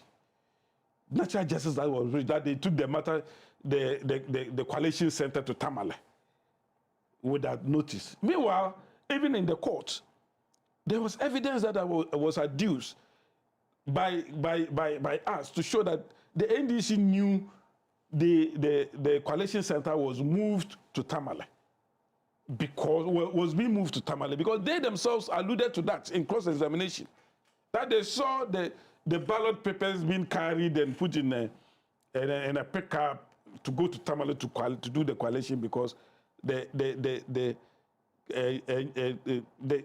elections, the counting in Pandai was so risky because of the violence that erupted, that the NDC themselves caused.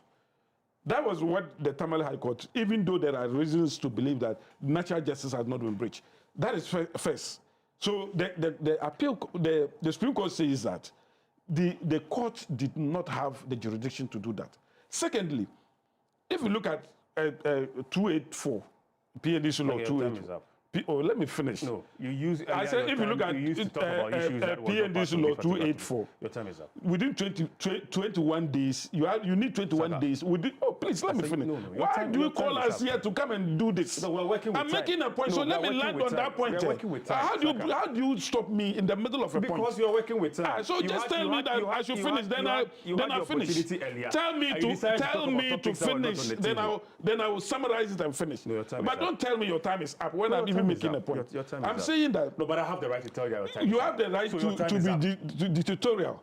You have the right to do whatever. But please let me end. You see, this is the main point. If you want time, there's a way. I am saying that. Let me say. I'm saying that this is the main point of our discussion here. What I'm going to say is the main point. So if you want time, I'm saying, why? By now I would have finished. Why are you doing this? Which people? Sometimes you go to some of the media houses and then why? This your time is up. Time is up. I would have finished by now. I'm saying that the main point of our discussion today is the fact that if you look at PNDC law 284, yes, it says that within 21 days, you need to file whatever grievance you have within 21 days. Yes. These people filed out of the 21 days, and then the contention was that they said that the date of Gazette was on the 24th of January. 24th of January. Instead of the 24th of January. Instead of the 6th. They used that argument. Meanwhile, in the Akotia case, Akotia election, the NDC was saying that the date of Gazette was SIF. Okay. And then they used the SIF to win. Thank you. Now they came and reversed it. And then they want the Supreme Court to follow them. Saka, thank you. That's the reason why the Supreme Court, some of us knew that thank you very much. Already the NDC had lost that election. Thank you very much. They lost that election. Right. Saka. No, you should allow you to land, and I've allowed you to land. So thank you. So okay? What topic are we going? No. He has a response. I'll also give you that same time to respond. So don't worry. I'm not even going to take. So don't give me that response. Let me just finish with my point. You don't tell me what to do, Saka. All I just want to say. You don't tell me how to run this. On the 9th of April 2025. Yes. The High Court in Accra has acquitted and discharged Honorable Jachi Kwesi of all the fabricated stories about deceit of public officer, distortion of everything. The court has acquitted Jachi Kwesi. Everybody knows today that what Jachi Kwesi went through in the hands of the NPP. Give us the date again. Nobody should wish that for his Which enemy. date is that? Because a government found itself behind, the devil in the red blue sea, and decided that the only way we can find our way in parliament to misbehave, to pass laws as we please, is to ensure that we squeeze the NDC and take away majority, more or less like to weaken the NDC in parliament so that we can increase our numbers so we can pass laws. So they based on very trivial issues and persecuted Jachi Kwesi to a point that Jachi Kwesi became an endangered species on the street of Ghana, that even how to come out became a problem. All right. Are you getting me? Yeah. So don't compare apples to oranges. Okay. The dubious electoral commission that declare election, the one election 5 times in the last time is the same electoral commission that produces 2 separate gazettes. Are you getting me? In the case of Pandai. You're down with your time. Are you getting me? Yes. So don't come here and then compare what Honorable Jachi Kwesi went through with regard to the Pandai election. We are talking about a fraudulent process that have declared Yindam as an MP. Okay. And we went to court and then we secure we got the election annulled. And if the election is annulled, it is void and of no effect. And what is the consequence of that? You go for fresh elections. And that is what we're doing as lawful political party and lawful citizens, lawful stakeholders in this space. Are you getting me? So if the Supreme Court today say that, oh, we think otherwise based on ABC, which we are yet to know though, you don't come and sit down here and then make it look as if like something terrible has happened. Thank you very Absolutely much. not. All right, yes. So we also have the same time, 2 minutes. The NDC is a very dishonest group of people. Very dishonest group of people.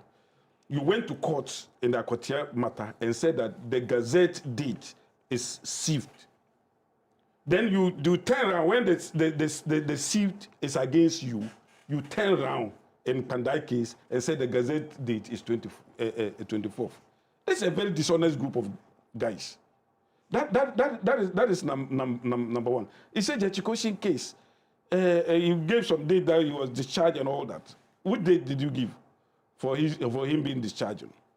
9th April 2025. 2025. Yes, please. MPP was not in power. Listen. Was the MPP in charge of the Listen. Listen. The reason why I said MPP was not in power is that these people, one, they won't even, the Attorney General doesn't even have interest in it. He won't go and challenge anything.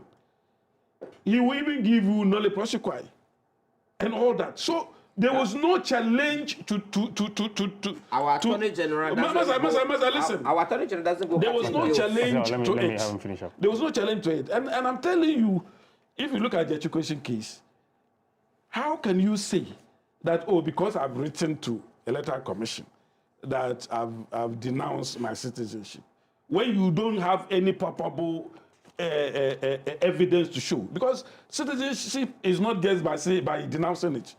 You have to denounce it, and denunciation certificate has to be given to you. It's just like you applying for a passport. The passport has not been given to you. Then you go and tell some people, oh, I've gotten passport. Where is the passport? You apply for it. Have you gotten it? And sometimes even Canada, the Canada that we are talking about, it takes 5 and 7 years for them to approve your citizens' denunciation because there are certain reasons. So he should wait for 5 years. Yeah, so you should wait. There's a record. You are working with the law. The man has you are working with the law. I am giving up my citizenship. Massa. There's a record. There's a record. All right, Matthew, I'll have you finish up. Saka, let's go. We are talking about law. They are not just saying that so I should wait for 7 years. If the law says wait for that long, you have to wait. It is not by force that you have to be a member of parliament. If you have dual citizenship, and then you decide to denounce one, and then your denunciation certificate has not come, you don't have to say that, oh, I cannot wait for that long. That's the law. And that was the reason why he was debarred from contesting by the court and all that. So when nobody is comparing apple to orange, I'm saying that if even with all these things, Jachi Kwesi was allowed to stay in the house for that period for his appeal and all that. Why are you saying Nyindam should not stay in the house? Nyindam had to go to the Supreme Court to get that obnoxious ruling by the speaker and the clerk, to get it booted out. And today, yesterday or 3 days ago, the hen came home to roost. The truth was revealed. I'm surprised that there was Gabriel Puaman who dissented. Because it's surprising that anybody, any Supreme Court judge should dissent on this matter. When the matter is open and a short case. He's attacking another Supreme When the matter is open and nobody is attacking him. Okay. I'm waiting to read his dissenting opinion. Okay. As to whether or not. No, I will not wait. Because the dissension is even giving you people the room to say that we are going for review. It's just one. And I'm telling you, the NDC will never go for any review. Okay. Because it's a shame. Saka. For any political party where we saw to say that this matter that is so clear, open and shut, then we are going to a review. To go and do what? Saka, thank you. Anyway, if you go there, we won't be surprised because even when 2020 elections, you went a petition when Ashidin Ketia told us that even Sacha Chiketa was ashamed of the evidence he was presenting. Thank you very much. People wish you have a Thank you very much. All right, let's move to our next item. And Saka, I'm going to start this with you. The minority held a press conference on the 27th of this particular month. The minority in Parliament has said that the government cannot take credit for the prevailing economic stability in the country. Addressing a press conference, DAB holding government accountable at the Parliament House in Accra, the minority leader, Alexander Afenyo-Markin, said Ghana's economic fortunes so far was tied to the IMF bailout, debt restructuring, rising commodity exports, and not a re-engineering of the economy. He therefore said that the Finance Minister, Dr. Ato Forson, must admit that those exposed the government's hypocrisy in telling us that they have prudently managed the economy. He pointed out that the much-touted fiscal consolidation had been attained on the back of sharply cut expenditure in critical sectors, resulting in a lower borrowing rate, and the current appreciation was solely due to the US dollar, which had led to the reference of massive global investment in gold. The minority also talked about issues concerning the Chief Justice and other developmental issues under the current administration. That's Mahama's one-year term. Basically, having an assessment of President Mahama's one-year tenure. Saka, I'm starting this stretch with you. First of all, I mean it's tried knowledge that this so-called growth or so-called economic achievement that the NDC is touting about is a facade, complete facade. Number one, when we talk about inflation, you know, even they themselves are telling us, if you go to Abosokai, the inflationary figures, when you compare prices of spare parts, it's so huge. More, by far, more than what we were experiencing at the NPP. We are not saying that when we talk about low inflation, it doesn't mean there will not be increase in prices. Inflation really means that, I mean, the rate at which prices of the goods and services increase. So that is the rate at which it increases. So there is no decrease here. But I'm saying that some of the goods and services that we see, if you take the percentage, it far outweigh, or it gives nonsense of the official figures that we see every day. That is number one. Secondly, whatever achievement that we have, we talk about the gold for oil program. Some people say that they didn't see a dramatic reduction in prices of oil, and therefore they think that there was no achievement. We all know that you can bring a policy that will ensure that the increase in gold and in oil is not as high as it would have been if you had not brought the policy. All these things are taken into consideration. We talk about depreciation of the cedi. Now there's a mismatch between the official figure, that is the Bank of Ghana figure, and the interbank rate, and the figure that if you want cedi today, you will get. Now, if you want cedi today, it is over 12, it's getting to 13 cities. Now? Yes. Oh, Saka. Oh, I'm telling you, I mean, people should call and challenge you on that. Challenge what I'm saying. If you go to the forest bureaus, the forest bureaus are official, exchange platforms. I mean, these are lawful platforms that has been licensed by government. If you go to those forest bureaus, it's over 12. It's around 12 point something. What's the Bank of Ghana's rate? The Bank of Ghana rate is 10 point something.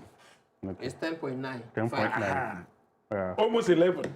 And then you see, but anytime they want to do discussion on this, 10 to the dollar, 10 to the dollar, and create the impression that is it.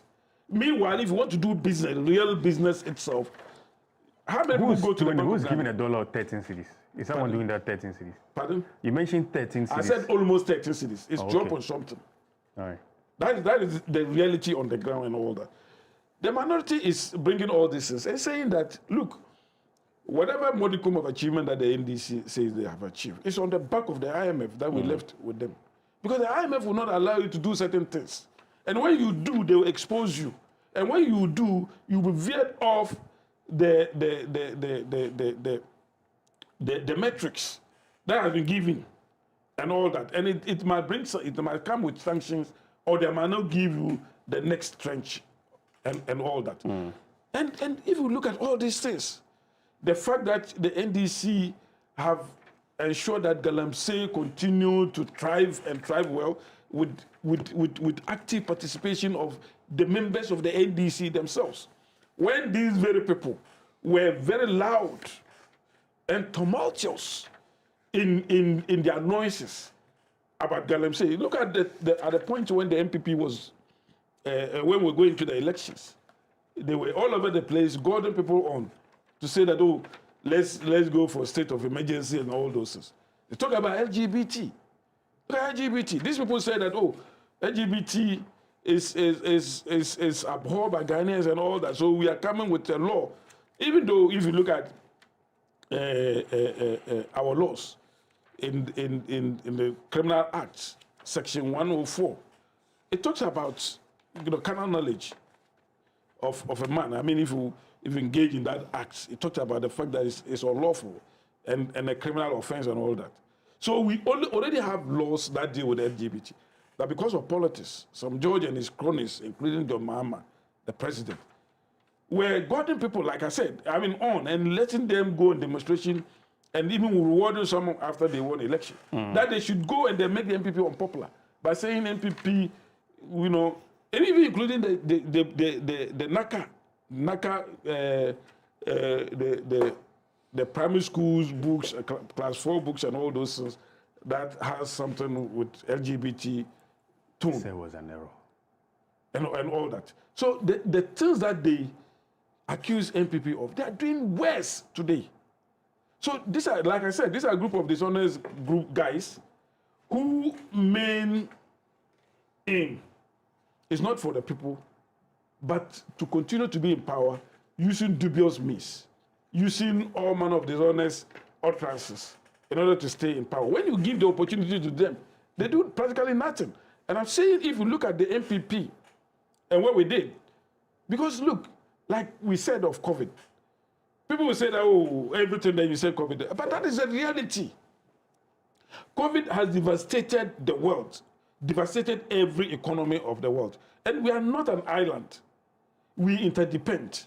And once you interdepend, anything that affects one affects the other. And that is the reason why, if you look at the imported inflation all over the world, and especially Ghana, because our fundamentals as a primary producer, a primary consumers, we do not produce tertiary products that you can use to attract foreign direct investment. We rely even in almost everything. We rely on raw materials and all that. So when there is a problem elsewhere, when you import things and then there's a problem elsewhere, you affect. it will affect you. It will affect your economy and all that. That is the reason why people were affected, but Ghana was affected mostly, and especially, third world countries. People say, look at our neighbors, the Ivory Coast, Togo, all of them were affected. To the extent that even Ivory Coast, took money from IMF more than Ghana.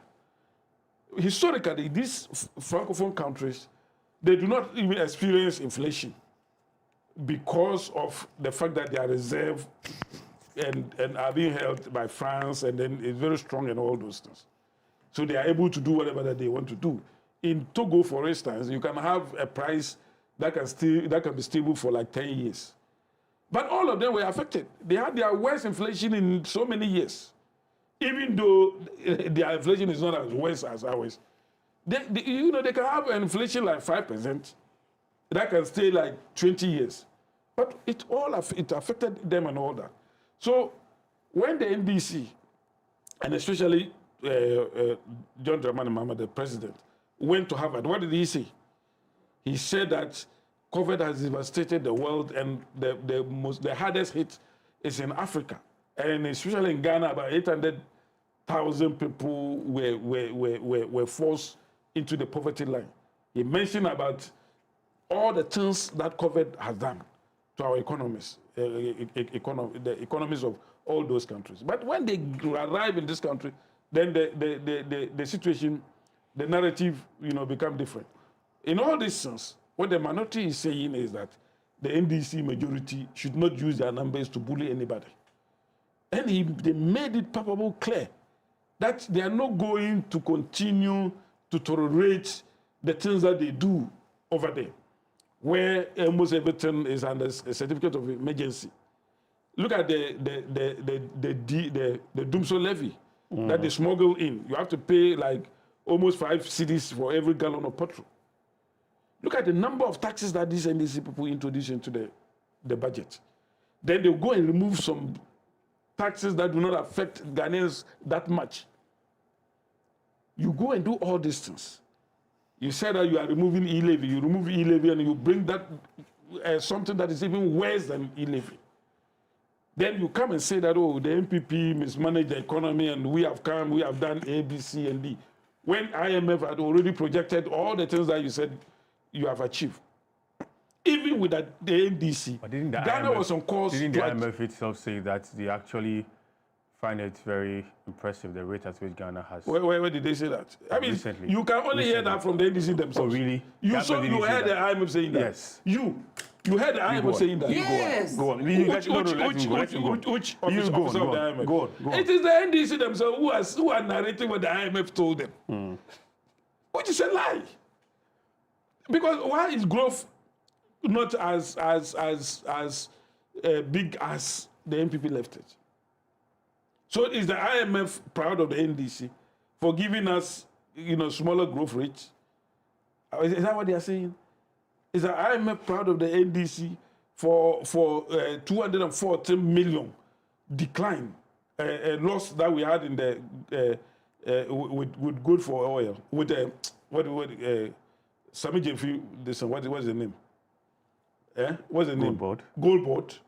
Were they happy with that? I mean, are they happy that our gold reserve that we have in the bank had reduced from 30.31 metric tons by 18%, by 18 metric tons? Are they proud of them? Nobody is proud of that. So I'm saying that there is nothing the NDC is doing that has never been done before. It's just that the economic environment is good. The world economic environment is good, and therefore it is not as it was at the immediate aftermath of COVID, where every country was reeling under the devastating effect of that COVID. So please, I am saying that this thing will happen. Look at my brother, when he was also talking, he thought, it was difficult for people to get scandals of the government. In governance, look at bail condition today. When you say you are going to court, your people your relatives are not happy because they don't know what will happen to you. because of bail conditions. Bail conditions is made so onerous, so unreasonable that they think that it is now being weaponized against enemies of the so-called states. That is a scandal enough. What is more scandalous than the way they are treating Galamsey? Soldiers being harassed here, being taken, being here and there because of Galamsey. What is more scandalous than a DCE taking bribe, making Galamseyers pay, and then he give them receipts for paying bribe? Because they believe that even taking receipt is no longer any serious thing. Your mama will hear it and nothing will happen to them. These are some of the things that we talk about. There have been a lot of scandals in this country.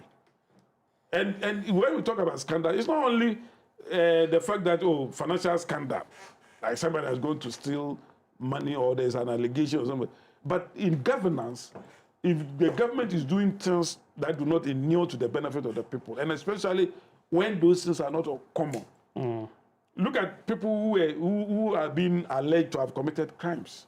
Look at how they are treated. They go national security, they do anything, go to their houses. Sometimes climb through the wall. Sometimes go to, in the absence of that person, go and ransack the room. What is more scandalous than that? Earlier when I talk about the IMF talking about how impressed they are with the rate at which we've recovered, you said that is the NDC's narrative. Okay, tell us. The IMF resident representative, that's Dr. Adran Alta. I'm going to quote him. Quote. But which report are you quoting from? I'm quoting from an interview they had on Joy. The audio is the country representative. He had that interview with Joy? Yes. Okay. And I'm quoting him. Quote him. That the 2025 macroeconomic outcomes have been better than expected. Unquote. Yeah, how do you understand this? Yeah, so I'm seeing. Fair enough. Okay. If they are saying has been better, but it's not than expected. Yeah, but it's. So you said that's NDC's. And I'm saying that if you look at the figures itself, a lot of them were expected. Okay. Some of them were even below what was expected. So that's why he's saying that it's better than expected. Yes. Although they were expected, but it's been better. Yeah, fair enough. I give it to him. Okay. But I'm saying that the minority was right. The NDC majority, they are just there in number. They don't scrutinize, the bills. Please wrap up for that come. Yeah. I'm wrapping up. Yeah. They don't scrutinize the bills, and they had poor debate, and that is the reason why they had poor debate, because some of them are very knowledgeable, but because they wouldn't want to debate in a manner that will let their government look bad, and therefore most of them are always aloof. They sit down and allow the minority to give the superior debate that we have all witnessed. And for me, I think the minority was right in every respect in all that they did at the press conference. And we expect the NDC, if they really have the people at heart, not just anything that you want to say, they voted you out of power, they voted you out of power. If they voted us out of power, so what? The NDC has been voted out of power several times. Thank you, Saka. Matthias, the MPP's press conference on President Mohammed's 1 year, it raised lots of issues in there. Thank you. If there's anything I detest or I don't like about democracy, it is about giving oxygen and room to people who ordinarily should not have the right to do so. Okay? That's democracy. Yeah, unfortunately, that's democracy. Go and do coup. Because your party believes in coup. In reality, you see, in reality, if we are in a country where maybe perhaps our tolerance level isn't up to the stage in which we are now, when the likes of Apenyo Makin and co gather and spewing those kind of rubbish. I'm not saying rubbish. Unfortunately, they may be let him okay, I mean, to churn out such factual inaccuracies and lies Even that one and innuendos. They probably could have been lynched because, you see, it's like thinking that the ordinary Ghanaian, we are stupid. He's inciting people to link them. I'm not inciting anybody. I'm not inciting anybody. You see, they have the rights. They have the rights. You see, I'm saying we are in a democratic country. No, I am saying that, please keep quiet. Keep quiet. I'm saying that if not for the fact that we have this tolerance level which we've reached as a democratic country now, you know, people like that should have been, they will even be scared to stand in any public square to open their mouth when it comes to governance of this country. Okay? These are people who ruled us for 8 solid years. Within that 8 solid years, they took a country that was on the path of prosperity and progress and ran us into a ditch so as to empower themselves and enrich themselves at the expense of the Ghanaian people. We took the country from IMF. You borrow 720 billion in 8 years. Your finance minister has run away and stayed in America. He refuses to come back to answer for what those monies were used for. You are here talking about scandals when there is none. My brother, the reality, contrary to all the nonsense we were treated to, see, Apejo Makin is just struggling to create relevance around himself because the MPP themselves want to change him as the minority leader in parliament. They endlessly want to change him, and he must constantly prove his relevance, and he is going overboard. So he should watch his utterances. See, who doesn't know that in the past year in this country, today, even the MPP man knows that there has been a restoration of hope in Ghana. Which hope? The young people, okay, even including the middle class, the elderly, people who wake up one day as middle class people and have their entire livelihood thrown to the dogs by collapsing of financial institutions, where we should have taken steps to ensure that we cushion them and ensure that they are back on their feet. Those people today know that there is restoration of hope. Confidence in the Ghanaian economy, both locally and internationally, has been restored, my brother. Everybody knows that true reset has taken place under President Mahama. Okay? Now let me say, who doesn't know that our economy, there has been a remarkable turnaround in our economy? There has been. There has been because Bawumia told us that if we are in doubt about the fundamentals, we should check the exchange rate. Okay? You are talking about Abochi's rate. Today, anybody who wants to do credible, apart from the speculators, any credible businessman who needs money and dollar to import or do anything that day foreign currency, you can go to Bank of Ghana, you get it at the rate of 10.9. Okay? None of them have said they have applied through the normal process. You must prove your bill of lading. What are you buying? You must prove so. Not that you have stolen CD somewhere and you want to convert it into dollar. You will not get it. But if you are a genuine businessman and you want to import from China, America, Europe, wherever, and you apply through the banks, you will get the dollar at the rate we are talking about. So the Bawumia told us that if you are in doubt, check the exchange rate. The exchange rate today tells us that Ghana is at a better place. It's being managed very creditably because there is a man who you sought to destroy, but God saved, Dr. Johnson Esiama at Bank of Ghana, who is doing remarkable things, not because he's a magician, just because he is applying common sense. He is applying basic rules that have been there, time-tested in the textbooks about how to manage the central bank. He is doing so in a very genuine and honest manner, and this is where we are all reaping the benefits today. And you are saying that there's not a turnaround. There has been a clear turnaround.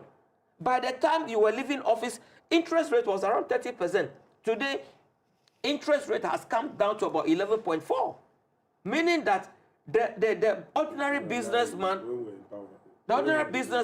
have a means to go now and take money and pay less so that they can employ the Ghanaian people by expanding their businesses. All this things are taking place. My brother, so don't come and sit down here and just churn out all these things. Look, who doesn't know that the agri sector, the cocoa sector, we have a whole government in power with an undeclared policy of party here, and you devastate our water bodies.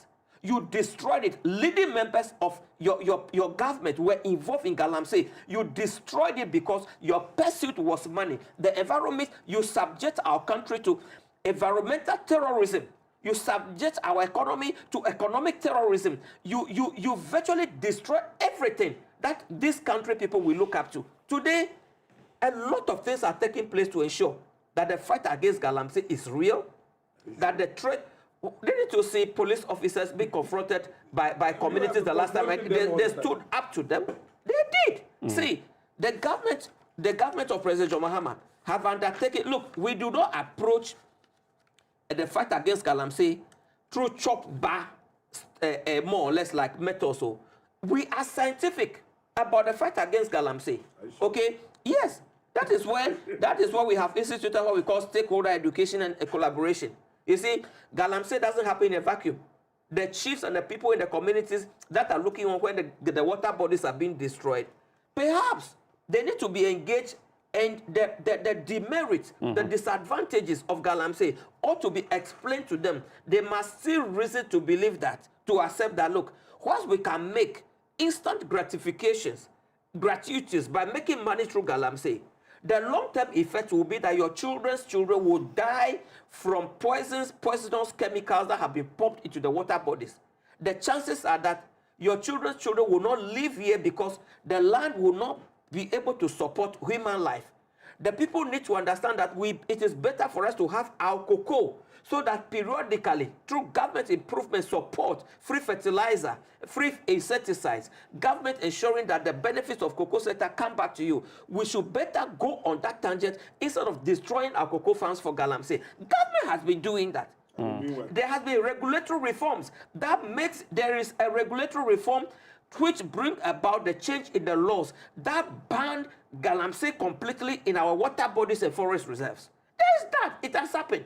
Okay? So don't say that Galamsey fight is not taking place. Okay? And whilst you are doing legal reforms to ensure that whilst you educate, now you must bring the law to ensure that you bring the law that bans that one. Then you strengthen law enforcement. You ridicule mobilization. My brother, do you know that with all the Eurobond loans that Bawumia took and chopped and ran away and stay in America, now that he's under lock, I say Bawumia, Kenoforiata, okay? Do you know that because of the prudent management of the economy, we have saved 150 billion on our tax? I'm talking about on our external debt alone. Recently, the finance minister, Dr. Ato Forson, paid $709 million, okay, in a matured Eurobond loan repayment scheme. Because of our misbehavior, the international predictive systems about how our city was supposed to be performing, we were supposed to be doing somewhere around 15, 16 at this time. That would have meant that we would have needed about 15 billion to pay that money. Did you know how much we pay?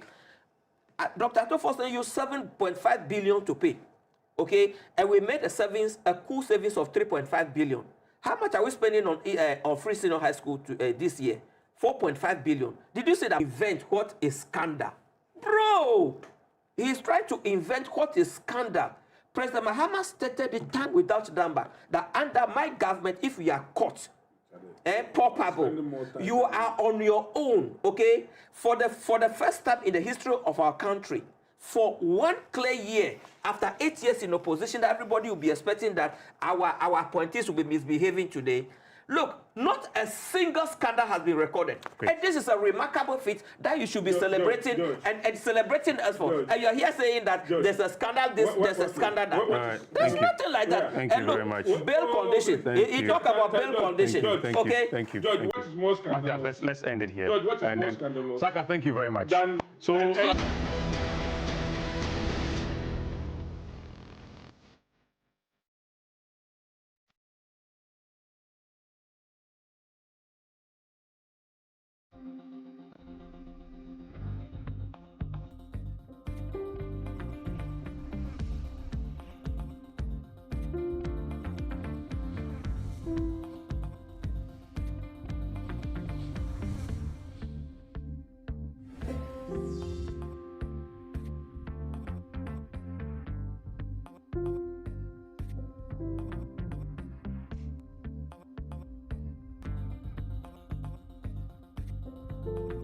websites and apps rooted in tradition, shaped by history, carried by innovation. 60 years on, it remains our heritage, our identity, our pride. Know the city. Keep it clean.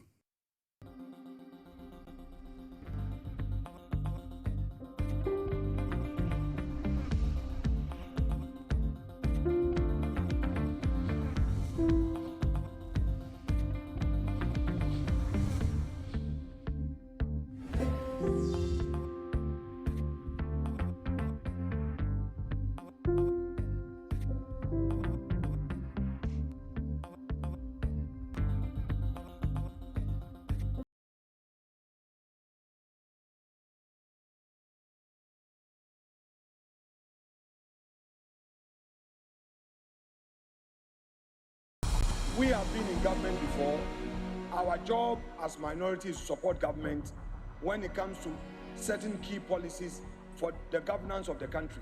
Transparency is at stake, accountability is at stake, participation by relevant key stakeholders at stake. What exactly do they want to achieve? Market women, people who are vulnerable, people who are widows, they are not able to make ends meet. Even with their so-called single-digit inflation. Where is the woman's bank?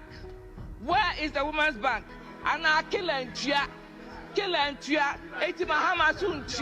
One arm of government is controlling another arm of government. We join the House to reject the nominee. Thank you.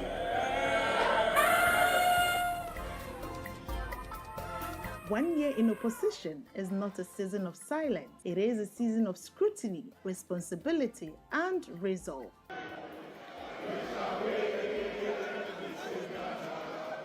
In Ghana's parliament, the Minority Caucus has spent the past year doing what democracy demands, asking hard questions, defending the public interest, and holding the government of the day to account. This documentary reflects that journey. From the floor of parliament to committee rooms, from national debates to sector-by-sector oversight. This is the Minority Caucus at work.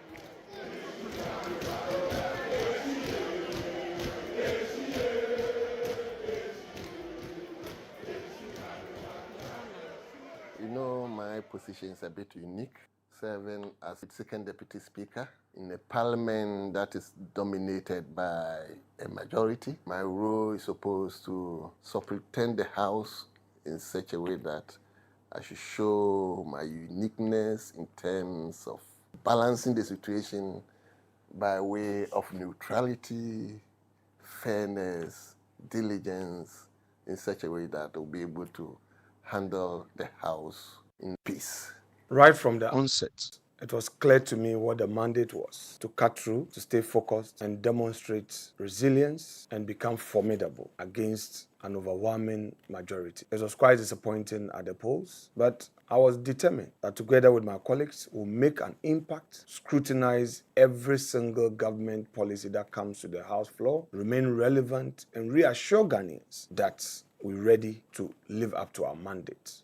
The silence of the opposition would amount to a failed democracy. Therefore, we have never yielded to any attempt at subtly silencing us. We will not be mute. We will deliver on the mandate and ensure that government is held to account. Leadership in opposition is about coordination, clarity, and courage. It is about setting direction while remaining anchored to facts and the Constitution. Over the past year, the leadership of the Minority Caucus has guided strategy on legislation, budget scrutiny, and national accountability. It is not just a matter of what you are providing.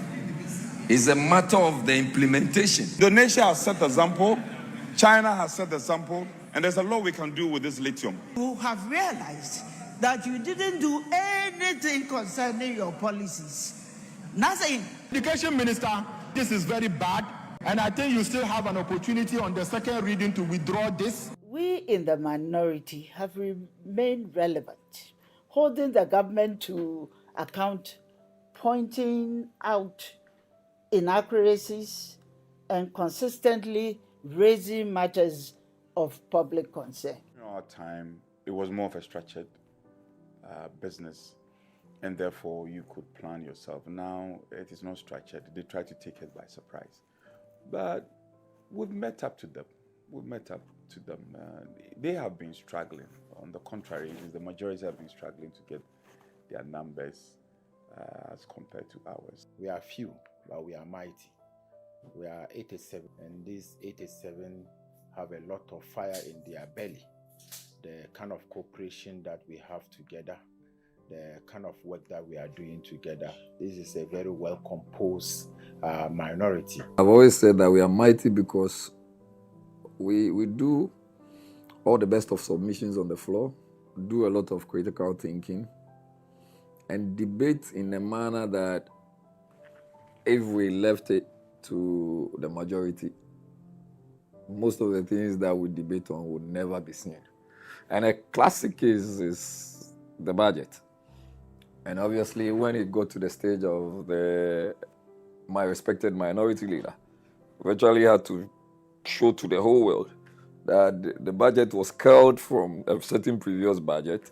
So it was a cut and paste. Through coordinated floor strategy and committee engagement, the caucus has positioned itself as a constructive but firm opposition. Macbeth, Act 1, Scene 7. First, as I'm his kinsman and his subject, strong both against the deed, and as his host, who should against his murderer shut the door and not bear the knife myself. Besides, this Duncan has borne his faculty so meek, has been so clear in his great office, and his virtues will plead like angels, trumpet-tongued against the deep damnation of his taking off, and pity like a naked newborn baby, striding the blast or heaven's cherubim, housed upon the sightless couriers of the air, shall blow the horrid deed in every eye. Tears shall drown the wind. I have no spare to break the size of my intent, but only vaulting ambition, which overleaps itself and falls on the other. Gertrude Tokono throughout her distinguished service as a judge and Chief Justice had an impeccable record. Economic policy affects every Ghanaian household, from inflation and debt to employment and growth. The confidence levels in the economy is very low. Yes, your accounts will look big, but in actual sense, your economy will be growing lean. It is not the minority that is saying it. Whilst the government is in this house praising itself, investors out there are saying something different. The local government ministry itself to make sure they expedite action on providing motorbikes to the honorable assembly members. The issue about fiscal discipline shouldn't just be about cutting expenditure. It should be part of a planned economic transformation program. We are clear in our minds that it's not so much the technical jargons and the fine calculations that the public is interested in. The public is interested in understanding what all of these technical things mean to their quality of life. You would recall, for example, when the government brought its initial economic policy, we were very vociferous in drawing their attention to the fact that the key foundational issues are the ones they need to attend to if they are going to make an impact in the economy. And we're beginning to notice that in some areas, they are trying to respond. Recall when the Gold Board bill was brought, we made a lot of recommendations on the risks that are ahead of them if they don't make corrections. And in instances where they refuse to listen to us, you've seen the losses that are coming up. One of the measures to know the confidence in an economy, it is the market, how the market responds, how they patronize your investment. Just 11%. 11% for the ministry as far as chieftaincy is concerned. The steps his ministry is taking to avoid imminent clashes between farmers and migrant herdsmen in the Buapa North municipality. You can't talk about clean energy without mentioning lithium. Mr. Speaker, I, however, have my reservations. Minority has used both the chamber and committee platforms to interrogate economic decisions and demand transparency. Mr. Speaker, is the Ghanaian woman aware of the outcome of this affirmative action bill? Are there ways the leadership of Parliament can cut costs? We've been in opposition for a year, and I strongly believe that Ghanaians are really enjoying the kind of work that we are doing, as in our promotion of accountability on the floor of Parliament, through our press conferences, as well as through the work that we do in the various committees. The whole year, I think we have looked at quite a number of reports, and we have raised a lot of concerns for government to look at it and learn from past mistakes. That is very, very important. And I also feel that we have used the Public Accounts Committee to tell Ghanaians how we are utilizing the taxpayers' money. That is very, very important. Without that, many people don't get to hear what exactly we use the taxpayers' money for. One of the things that we've introduced, and thanks to the tenure of Obi Amwa, former Member of Parliament for Priapim South, was that we introduced what we call the pre-laying sitting or procedure, which is not founded in the Constitution. Because when a subsidiary legislation is laid, the minister or the sponsoring agency or whoever is leading the rule or regulation comes to Parliament and is allowed to bow and read, the 21 sitting days kicks in. And to annul that, you need 2/3 of members of Parliament. And sometimes it comes with a lot of challenges. So what we introduced as a committee, which I inherited, was the pre-laying sitting, where we go through the regulations, make corrections, so that if any of the provisions in the regulations conflict with the Constitution, or introduce a tax or a charge on the consolidated fund, or anything within the regulation is seen as being inconsistent with the Constitution, we take time to correct it and report to the House before a report is laid. The whole of last year and this year, we are holding government accountable for whatever they said they are going to do. We will start public hearing very soon.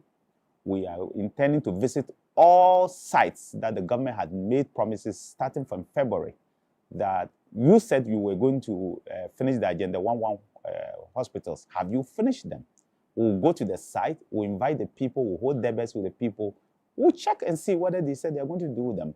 They said they are doing the roads. They promised that within a certain amount of time, they will do that road. We'll go and check and then report back to the people through Parliament that, look, when we went, this was done and this was not done. So for the caucus meetings and at caucus level, Assurance Committee is one of the committees that we believe that we can use to hold government to account to the people. Today, I hear the majority of the government excited about the revenue increase in ECG's operations. They talk about the stability of power. But anybody who understands the power sector knows that it's a process. What they are enjoying now is benefits of years of work done by the previous government. We had a program called the Reliability Improvement Project. And if you go to BBNE, the BBNE substation was constructed. The Dabuase substation was constructed. The Awaso substation was constructed. The Seria substation was constructed. The Tafu BSP port switching substation was constructed.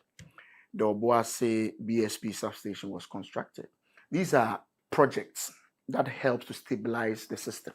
And I'm sure some of the benefits we are seeing today is as a result of these achievements in the previous government. If you are selling power 16 cents kilowatts per hour, and at the end of the day, a few people, about 70% of the population, are the one paying for the whole 100% production, which is not the best way to go. So we've been hammering on them to try much as possible to bring these tariffs down. The previous government had initiated several policies, several projects that sought to deal with sanitation issues. Significant improvement have been made at the time we left government when it comes to sanitation, such as the IRECOP project which Zoomlion had undertaken in the previous government, and other sanitation contracts led by or spearheaded by Zoomlion. The government at the time we left had achieved significant milestone in arresting critical sanitation issues. However, when this government took over, we realized that they have relaxed. The IRECOP operators have threatened to shut down. Issues such as open defecation. Government had rolled out several projects to arrest open defecation. The government was very relaxed in zooming in to arrest these issues. You can count the number of times we have had to sanction the minister responsible for water resources and the sanitation in the house to ask him critical questions when it comes to defecation, flooding, and the rest of them. Majority of the 9th Parliament will never win the vote, but we can win the argument. Parliamentary oversight in the conduct of the foreign policy of our country is absolutely important, and therefore, you recall the agreement between Ghana and the United States vis-a-vis the deportation of immigrants to our country, Ghana's position on many issues such as the Israeli conflict, Venezuelan issue, and all of that. You've heard and seen the minority being very articulate on the floor and being very engaged at the Committee on Foreign Affairs. And that, I believe, over the past year has been spectacular. Thank you for the opportunity to speak on a matter of deep national grief. I strongly believe that there's the need for us to look at those gaps. I don't see why somebody will pay his dues and the authority mandated not doing their work, and you put them as part of the group that you want to sanction. Why will you do that? When exactly was the original equipment manufacturer repair completed? Provide a timeline for establishing passport offices in the remaining 6 regions. LTGs 1, 4, and 8. We've been very much on top of holding the government accountable when it comes to human rights. We've made it very clear to the citizenry that the government is weaponizing state institutions. Look at bail conditions, look at the number of press conferences that we have had, the demonstrations that we had when the Chief Justice fundamental human right, the right to work, was being trampled upon. So we have really held the government very accountable on fundamental human rights that have been abused, bail conditions that are outrageous. They are being gagged in this house, not to ask questions. That is completely unfair. I would want some assurance from Minister as to what timelines we should expect these 2 contractors back on site. Yes. The city could be used to support expansion of smallholders irrigation scheme. We should take certain steps to cure that. Can you give us some timelines the payment will be done? And what resources have been allocated for its operationalization? In Ghana here, our oil production is declining. Go to Big Push. How are you going to fund Akuko Kitingiti? They say go to Big Push. The green minerals of the country should not be exploited based on the existing mining laws and policies. I think we've been up in our game, very well, very much so. If you look at the Galamsey issues currently, if not for the effort that we are putting in, I believe sincerely that this country would not have had any forest cover or any natural resource in terms of river bodies that we do have. Because the concentration of this government has been on the export of gold in its raw form from the small-scale mining activities to shore up the economy. And that is all that they intend doing. The president told us directly that there are about 4 million people engaged in Galamsey, and that is what they are using to hold on to the exchange rate that we have in our country. In the area of lithium, in our time, we were so much concerned about how we manage and govern our natural resources to the extent that we were even able to negotiate far and above the standard rates that we usually did have. Those were the days of the past. Even if you look at lithium, we were able to manage well and negotiate for royalties way over and above the 5% that we used to have at 10%, increase our freehold interest, carried interest to about 13%. At the end of the day, what did we have with the NDC? They managed to bring us back to a 5%, reduce almost all the achievements that we made in that sector. To understand that they brought us a contract in Parliament that was almost a knockdown for the company that was coming to take over. Nowhere is a sentence mention made of the DRIP initiative. Mr. Speaker, if you also look at the budget that was made for the foundation, GNPC Foundation, I believe that it is still inadequate. If you look at the budget of 2025 and 2026, there's virtually nothing for science and innovation. There's nothing for technological advancement. And look, in the world that we live in now, if you don't innovate, you obviously will perish. And so as a caucus, we continue to push the government. We want to make more budgetary allocation in innovation, science and technology. And of course, we've also pushed them to do better, especially when it comes to the fight against galamsey, buying from these illegal mining operators. And as a result of that, the government seems to be getting a lot of credit for the stability of the city. He had gone to the market. I think he should have taken national security operatives with him. When should the people of Ghana expect our president to be back in Ghana? For 8 years when we were in office, we did recruitment from the Ghana Armed Forces, the police, immigration, fire service, and all the security agencies. Did you ever hear stampede? Did you ever hear people, crowded at one place and some sadly passing as a result of incompetence, tactical and operational plans? No. But it's just in 1 year. Their very first recruitment, people had to die. Very unfortunate. But you see, we, the mighty minority led by Honorable Afenyo Markin, we have a very responsible posture. So even though they failed in their recruitment exercise, we supported them to be able to review, and we helped them to structure it right.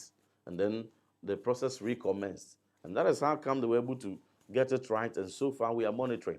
We've said many times on the floor, and we've said many times at committee levels, that we will not politicize issues of security. When we first started this parliament, the ranking member for Defense and Interior, Ntim Fodjo, myself, we had a press conference, and then Ntim Fodjo was taken on because he had alerted government to avert their mind to some things which were going on at the airport which had to do with drugs. I think that although they came out as macho trying to intimidate Ntim Fodjo, I think that they also listened to whatever was in that press conference. And so they realized that although we may be in the minority without, the so-called supermajority, as they say, we still had our eyes open and our ears also on the ground, and that we were watching them.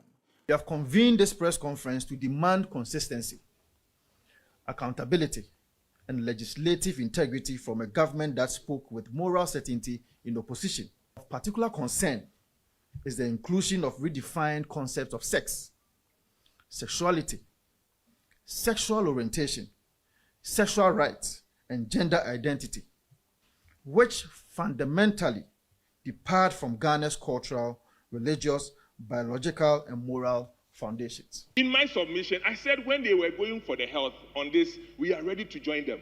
To be mute in the face of excesses and injustice is to collapse democracy itself. Silence in parliament is not neutrality. Silence is an abdication. Silence is the shutdown of democratic accountability. The president was quick to tell us that he was going to cure the problem of unemployment. So then it was our hope that this 24-hour economy with the 3-shift to 1-job system will cure it. Unfortunately, that is not the case. We still have nurses that were assured to be paid, but have worked for 7 months, 11 months, but only 1 month were paid. I have been looking this budget closely, and I'm finding it difficult to see where in this budget that there is a single institution with an increment in their budgetary allocation. The point and the issue here is the principle. The point and the issue here is the inconsistency. Mr. Speaker, next on the agenda is the removal of the EC. An efficient tax system is not the one with the highest incidence, but the one with the most effective systems. You arrive at a total figure of 760,000. So clearly, there's a shortfall. This budget lacks credibility. Speaker, I have already described this budget as growthless and jobless. The congested nature of the market and lack of modern firefighting infrastructure worsen the situation. This budget, Mr. Speaker, while claiming a gender-responsive mantle, reveals a pattern of a modest increment that falls short of transformation action. There is nowhere in this budget that they have initiated any new policies. There was a period last year when the Bank of Ghana dismissed some 100 young people who were employees. The Minority Caucus saw that it was unjust and raised the issue through a press conference. As the deputy ranking of the Gender Committee, I was privileged to address the press and raise the minorities' concerns. Thankfully, the government reversed their decision and the young people who were dismissed had their dismissal reversed. Yeah, so if today you see a very strong economic position of government in terms of all the revenue initiatives that the government brought, it is a result of the concrete critique and additions that we had to make at the finance committee level to improve policy direction of government. If you take even the laws, the passage of certain legislations like the Bank of Ghana Act amongst others, a lot of revisions have happened in those acts as a result of the contribution and commentary we ran on the floor of the House. So I think the Minority Caucus have been very strong in holding government accountable and to espouse transparency in the way things are done. The expertise to deal with challenges posed by cybersecurity. Through the efforts of the minority on the committee, government has listened to us, and so government has now come out with a policy to restrict exportation of raw rubber, which is good for us. So it's going to help actors in the industry to be able to get enough raw material to process.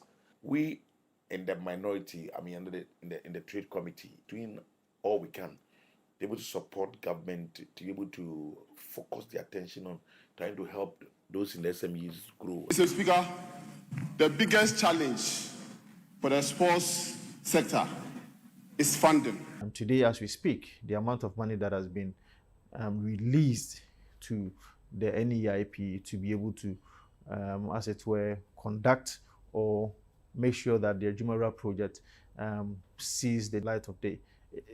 Not up to 1/3 of that money has been released. And if you want to do a simple calculation as to how much each person is going to get, it is woefully inadequate. Practical step is he making to ensure that some releases of funds will be made to the contractor? With the blueprint that was set out by the NPP government with the establishment of SIGA, we are going by the dictates of the very provisions of that act, and it has helped us in looking at the structural arrangement of the various state-owned enterprises. And it gives us even the framework for us to be able to measure the various state-owned enterprises. Mr. Speaker, at the outset, I think it is important to reiterate the point that this side of the House is not against the construction of an Accra-Kumasi Expressway. You could see that there has been a complete departure from where the NPP government, the policies that the NPP government initiated. This government came, and if you look at investment is sending it to the rail sector, you can see that the government is not even interested when it comes to our railway development in this country. There is a constituency called Kede where we also have roads to be constructed. When will the construction of phase 2 of the following Nkoko Township roads commence? Minister for Roads and Highways, whether the ministry has any plans to construct some footbridges on the Accra-Kumasi Highway in the Suhum constituency. As we reflect on the history, significance, and evolution of Ghana's National Farmers' Day. If you remember, the government was making a lot of noise that we have a lot of food production. In fact, there were glut of food, you know, maize, cassava, rice, tomato, onion, and things like that. But in actual fact, the production we're seeing on the market was not most of them were not from our farmers. They were as a result of excessive importation. Last year, the import bill, the food import bill alone, was in excess of 3 billion. I'm not saying that the farmers didn't do well. They did well. The weather was good. We had some production, but the bulk of the food we're seeing on the market was as a result of food importation. The government allocated only 2.9 billion to the agricultural sector, such an important sector, but only 2.9. And it will surprise you that at the end of the third quarter of last year, only 16%, 16% of this money had been released. They promised to buy fertilizer, they didn't buy any. They promised to buy certified seeds, they couldn't buy any. They promised to buy insecticides for farmers, they didn't buy any. They had to rely on what the previous government left behind. Parliamentary work is not like litigation in our courtroom. It's not about who wins, it's about who loses. It's more of consensus building, highlighting situations to rally people around. If for nothing, some of the milestones we've chalked, Ghanaians have seen from what we have done in Parliament. When you look at the lithium agreement, for instance, we highlighted how deficient it was in terms of what was being given Ghana. It was highly, highly disproportionate.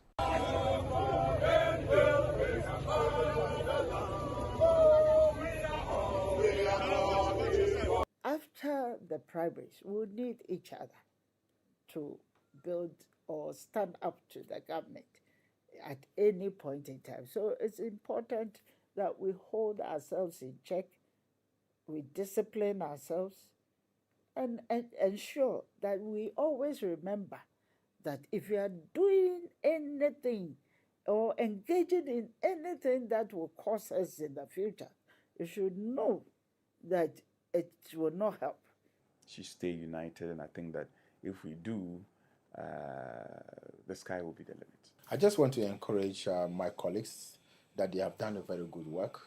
We are very happy the kind of debate they put in. Anytime we are debating the budget, we are debating the State of the Nation address, we are debating motions on the floor of Parliament, they show quality. I believe that beyond 31st January 2026, the MPP has to prevail.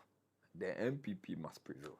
I'm very inspired by the J.H. Mensah-led minority in the second parliament of our country. J.H. Mensah, in 1997, led a minority of 61, and the country heard them loud and clear.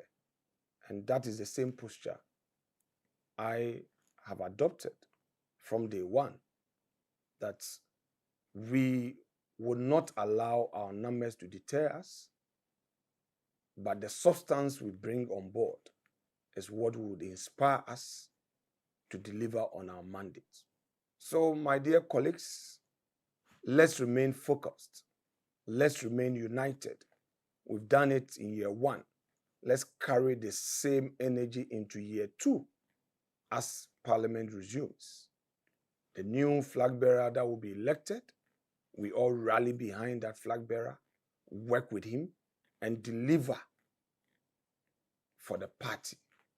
The people out there, our party foot soldiers, look up to us as the only formidable group within the party to help deliver victory. If we fail in that, we would have failed a nation.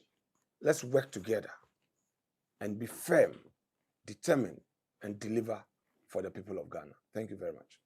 We shall wait to save Ghana.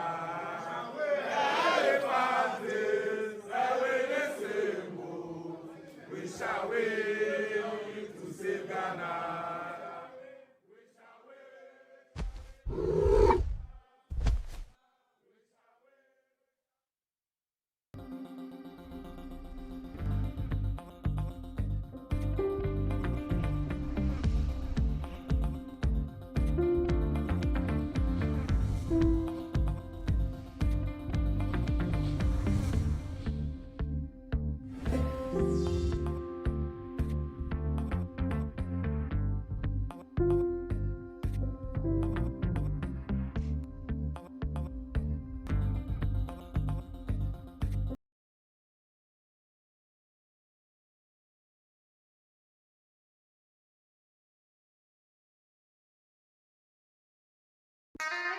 In 1965, Ghana chose her own value. From cowries and pounds, the city was born. Our pride in our own hands. It flowed through markets, palms, and memories, and became part of daily life. Through every season of change, the city has remained a constant in Ghanaian life. In 2007, we took a bold step, ushering in a new era of confidence and stability. Today, the city lives in banks, markets, and apps, rooted in tradition, shaped by history, carried by innovation. 60 years on, it remains our heritage, our identity, our pride. Know the city. Keep it clean. This week on the 77% Street Debate. Why should the slightly older people be the custodians of that power? What happens when they die? Who is going to lead when they're gone? We are under a military regime that has intentionally structured young people into a corner they want us. Any particular random Ugandan you meet on the street and you ask them, who is a leader? You'll be shocked the majority are describing Museveni. The only way you can append that is complete revolution.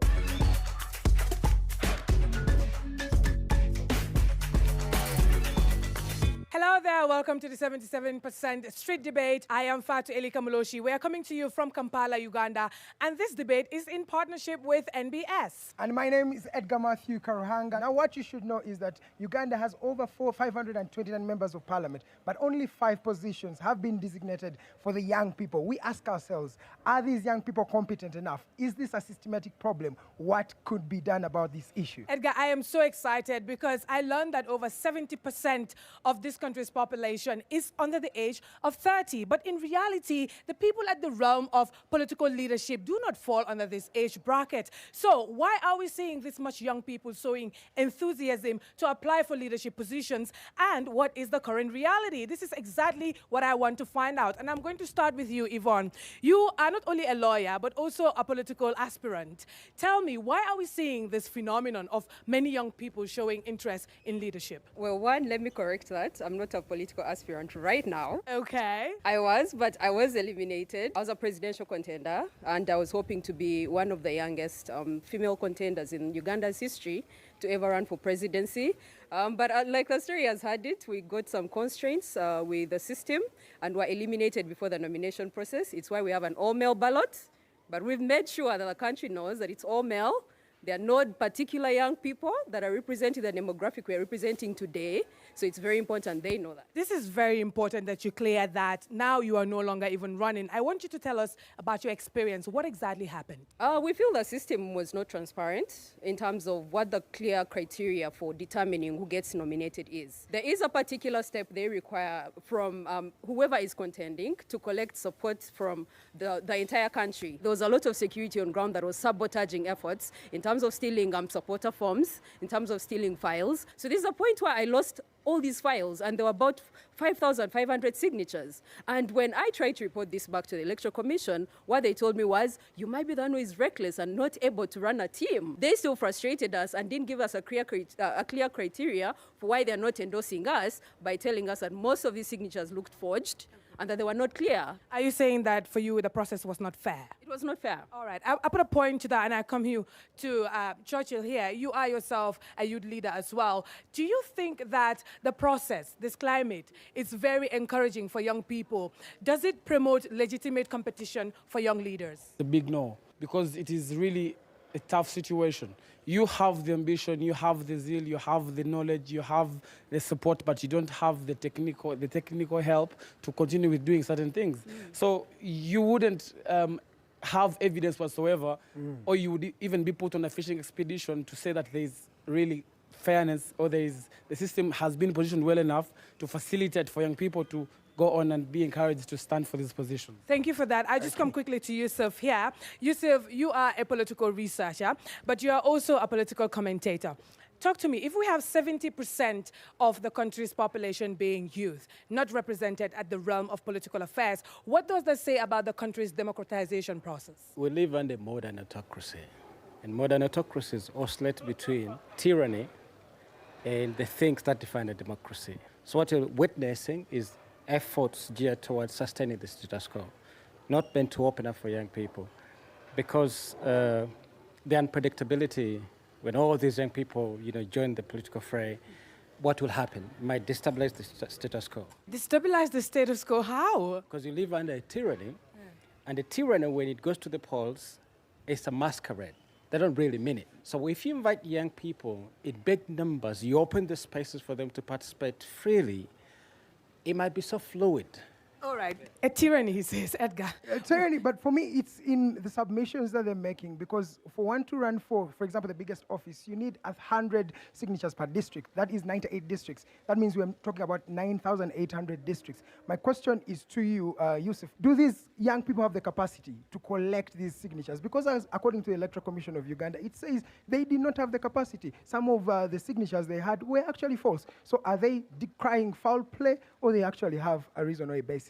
So if you emerge from somewhere as an individual, as Yvonne did, it becomes difficult for you to go around the country. So you must have been organizing maybe 5 years before with, say, offices in different parts of the country. And then you're able to use your offices to collect those signatures quite easily, right? But under a tyranny, political organizing is very difficult. So when an electoral season comes about, they're like, okay, it's open for everyone to come in. But the criterion is designed for those who have been active for the last 5 years. All right. Let me just come to you as well, because you're also an NP aspirant. This story that Ivan just shared, does it cut across? Or do we have stories of successful leaders out there? First of all, it has been highly intentional by the regime to see that they make the electoral processes very expensive but also very violent. How have they made this possible is that young people have been taken as escorts. They have been taken as part of the materials to be used during campaign periods. And so young people have been weaponized in this political landscape. I think even weaponized is a bit decent. They have been made worse than the word weaponized. Okay, let me put a point to that and just come to you here. Do you have any successful stories of young leaders out there? Because, Yusuf, if we are saying that the young leaders are not out there at the realm of political affairs, where exactly are they? I want to believe they're somewhere, right? We have really been deprived of opportunities in the political space, but I want to say one thing, that my generation is a generation that is of talk but also action. We have taken up different spaces of leadership. We have gone into education. We've gone into innovation as well. And we have decided to take up all these spaces of leadership by leading our peers through different ways of how to actually combat the issues that are really disturbing us. So they're in the activism space. Where else can we find them in the political space? Part of the problem is that young people are not spotlighted. There are many, many young people doing amazing things, and the problem is the spotlight.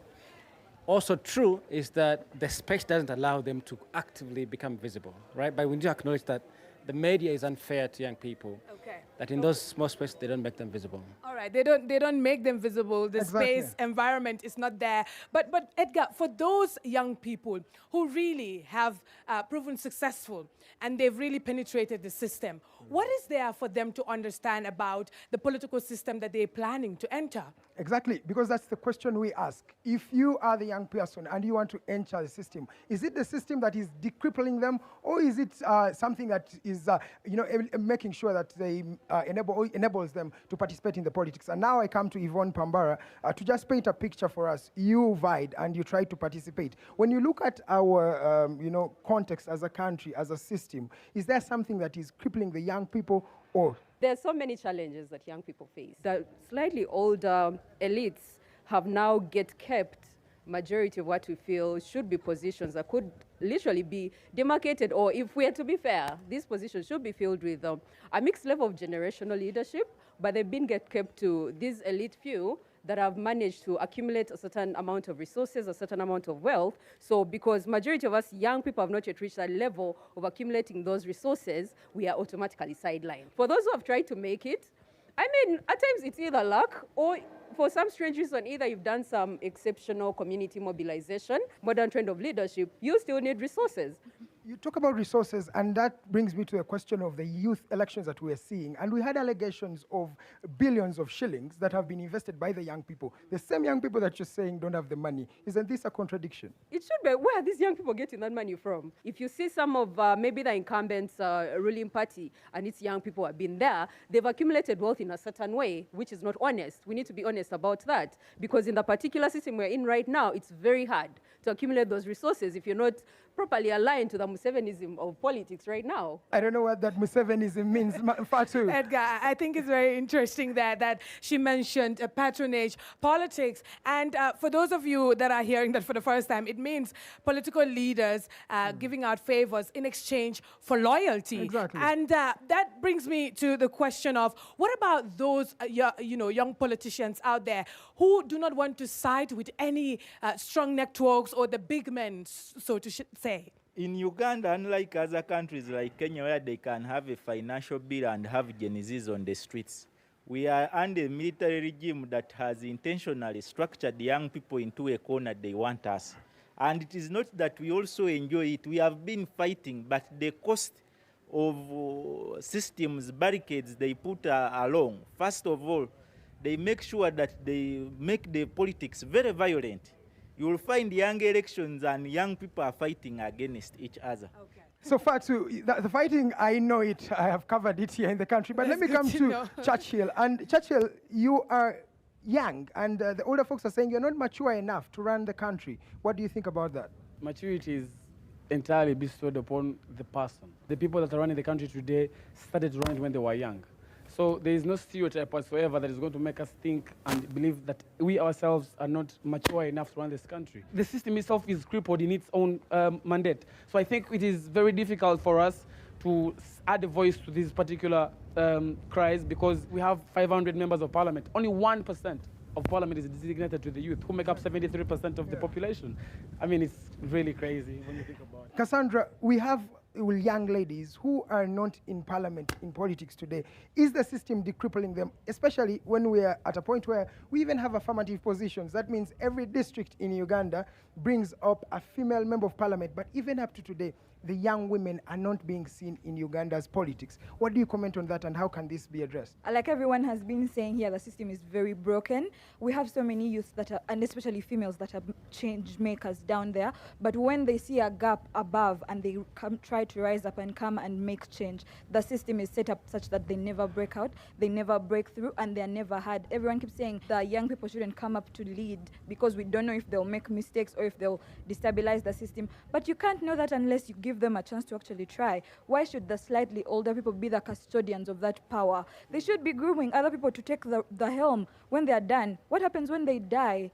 What happens to all that power? Who is going to lead when they're gone? That's a good question. Who's going to lead when they're gone? Maybe lastly, as I come to you, Fatu, is to the senior and expert here, Seru Nkuma. Let's be honest. When you look at the young people, vis-a-vis or juxtapose them with the older folks, do these young people have the capacity to run the country, but also do they have something else to offer? We have a law in this country which requires that for anybody to stand for political office, you have to resign your source of income for 3 months before nomination, and then you run for the campaign for the next 3 months without a job. So the laws in this country are designed to favor those who have been in employment for way longer, or who have stolen so much that they can live without income for a longer period. As Ivan said, they've been denied even the small spaces where they need to make a contribution. They're not unable to do that because the system is designed to have them move along, but not in impactful ways. Move along, but not in impactful ways, Fatri. I find it to be interesting, really. And they've really touched on very interesting points. He mentioned term limits, but there's also the age limit issue. And I just want to ask in the back, do you think the removal of, the age limit, the term limit, has in a way emboldened these older leaders to even cling on to power? Exactly. Anyone in the back? Okay, Yes. Lisa, here. The thing is that they're trying to eliminate we, the young people, to enter into leadership. But let them give us the opportunity, let them give us the chance so that they may see what we also have, or what we can do for them. One says that they have already given you 5 affirmative positions as the young people. What else do you need? I think Churchill mentioned about that. We all in the parliament, we have only 1%. That is a very small percentage. If they give us the chance and the opportunity, we can also show to them what we have and what we can do as young leaders. Okay, we shall move around here to see what the young leaders have to say about this. So, you, the young people, you don't have the capacity. You say that the space is minimum for you. To what extent, or how can this affect you, or how can this be resolved? The youth have been put behind in this country. It's either by the state or by the allies of the state. It's the agents of neocolonialism that are putting the youth behind for funding the government that is in power. Which government is suffocating the youth?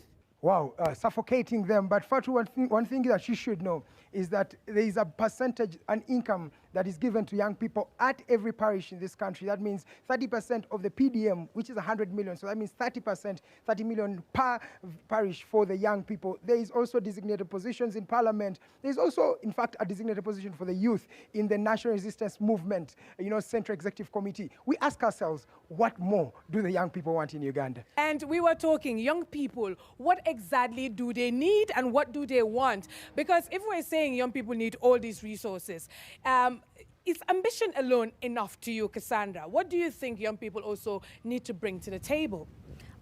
First off, I think ambition is a great place to start, because if they don't have the ambition, then they definitely can't start.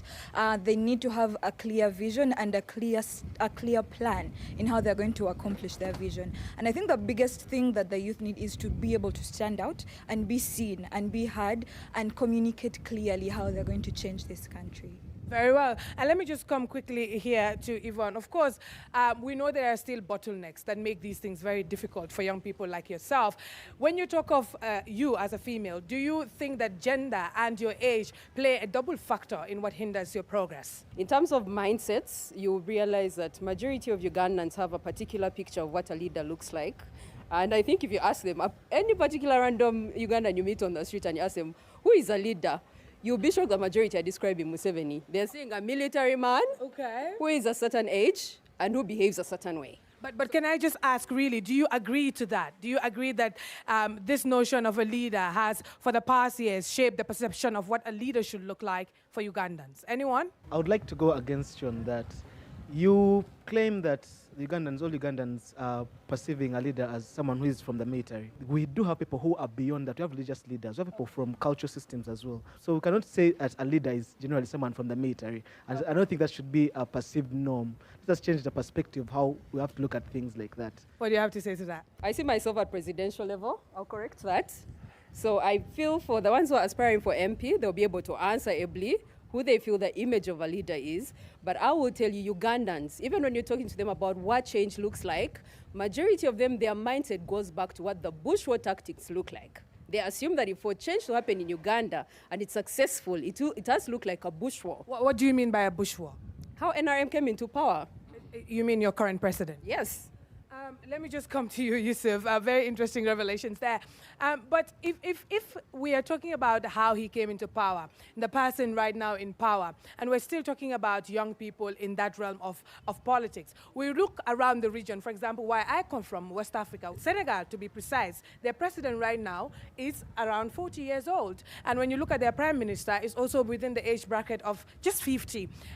What is so unique about Uganda's system that makes it so hard for young people to penetrate? Unlike Senegal, we're still in the bracket of those African countries with octogenarians who have had the privilege of long stay, having come to power in the 1980s. And they've mastered the masquerade of democracy, right? So for young people, it not just be piecemeal legislation.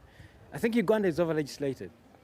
Uganda will have to undergo a revolution to upend the entire system. The only way a 40-year staying president can win an election is either by stealing it, killing people, or being violent. Now, I was going to ask, really, is it possible to stay in power for too long without being violent or without employing intimidation tactics? I actually have to pity the incumbent. Okay. That the only things he has at his disposal to enable him to win this election or to be declared winner is violence is core, bribing is very central, over-centralization of power, that you have the power to fire the EC if it needs be on the day of the election.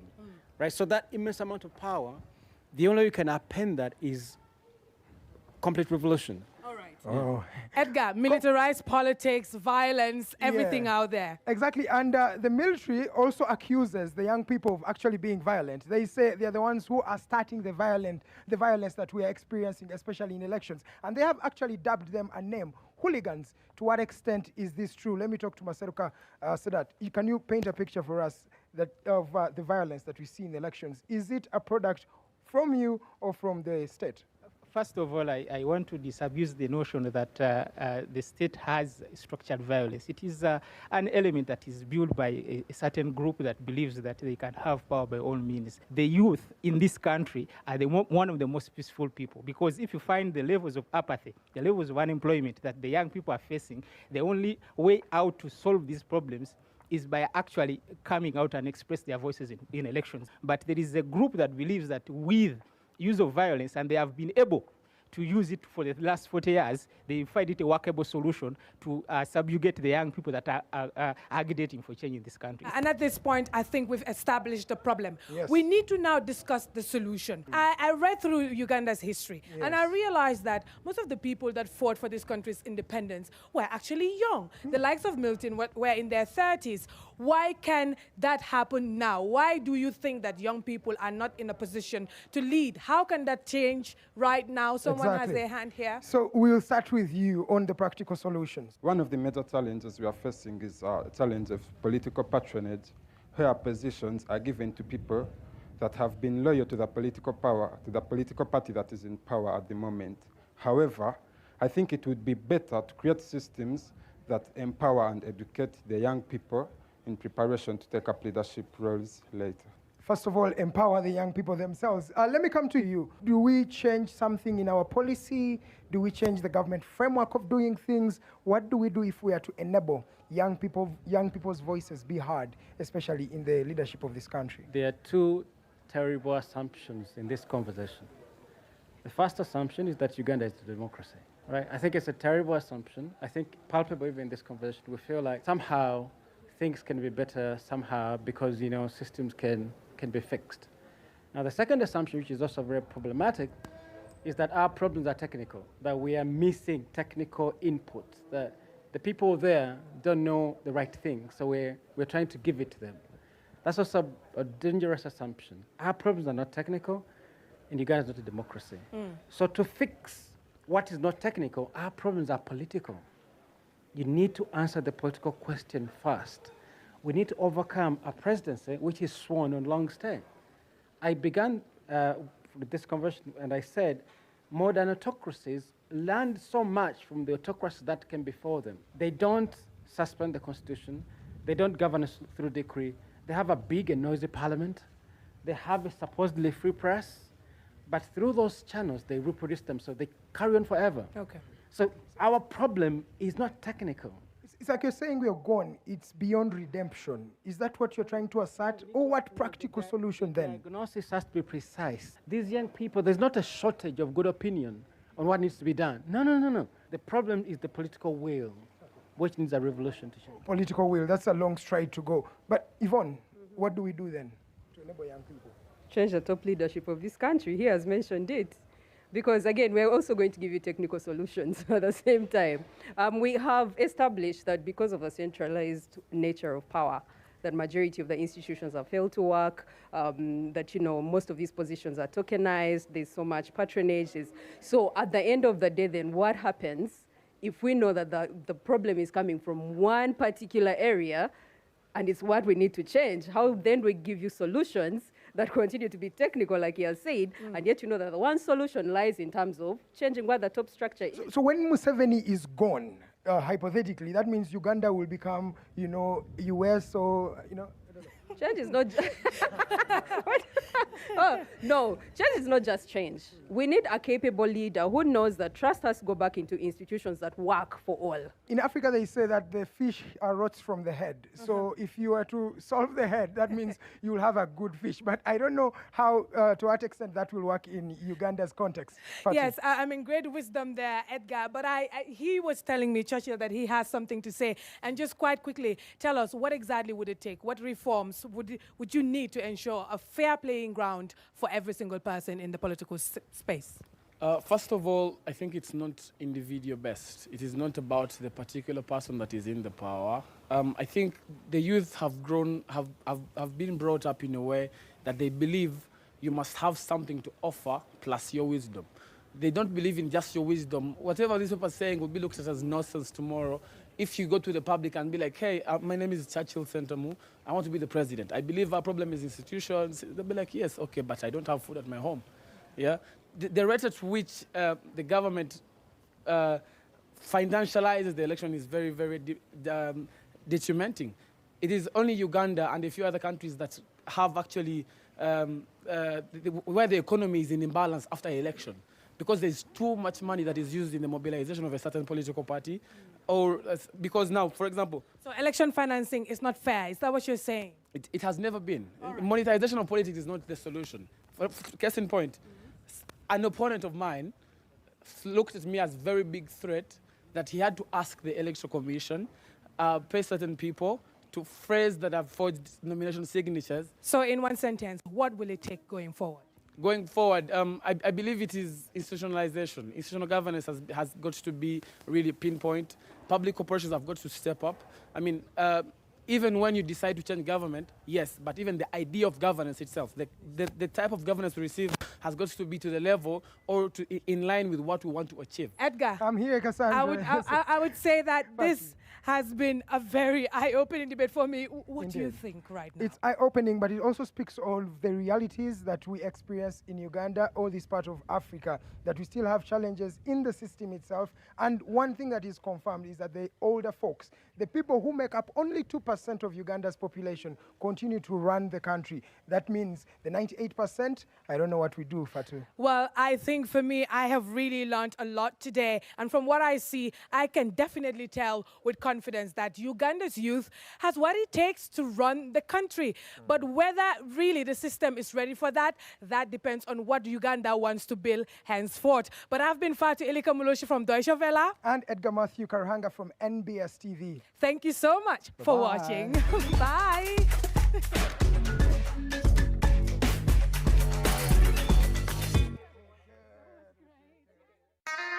In 1965, Ghana chose her own value. From cowries and pounds, the city was born. Our pride in our own hands. It flowed through markets, palms, and memories, and became part of daily life. Through every season of change, the city has remained a constant in Ghanaian life. In 2007, we took a bold step, ushering in a new era of confidence and stability. Today, the city lives in banks, markets, and apps, rooted in tradition, shaped by history, carried by innovation. 60 years on, it remains our heritage, our identity, our pride. Know the city. Keep it clean.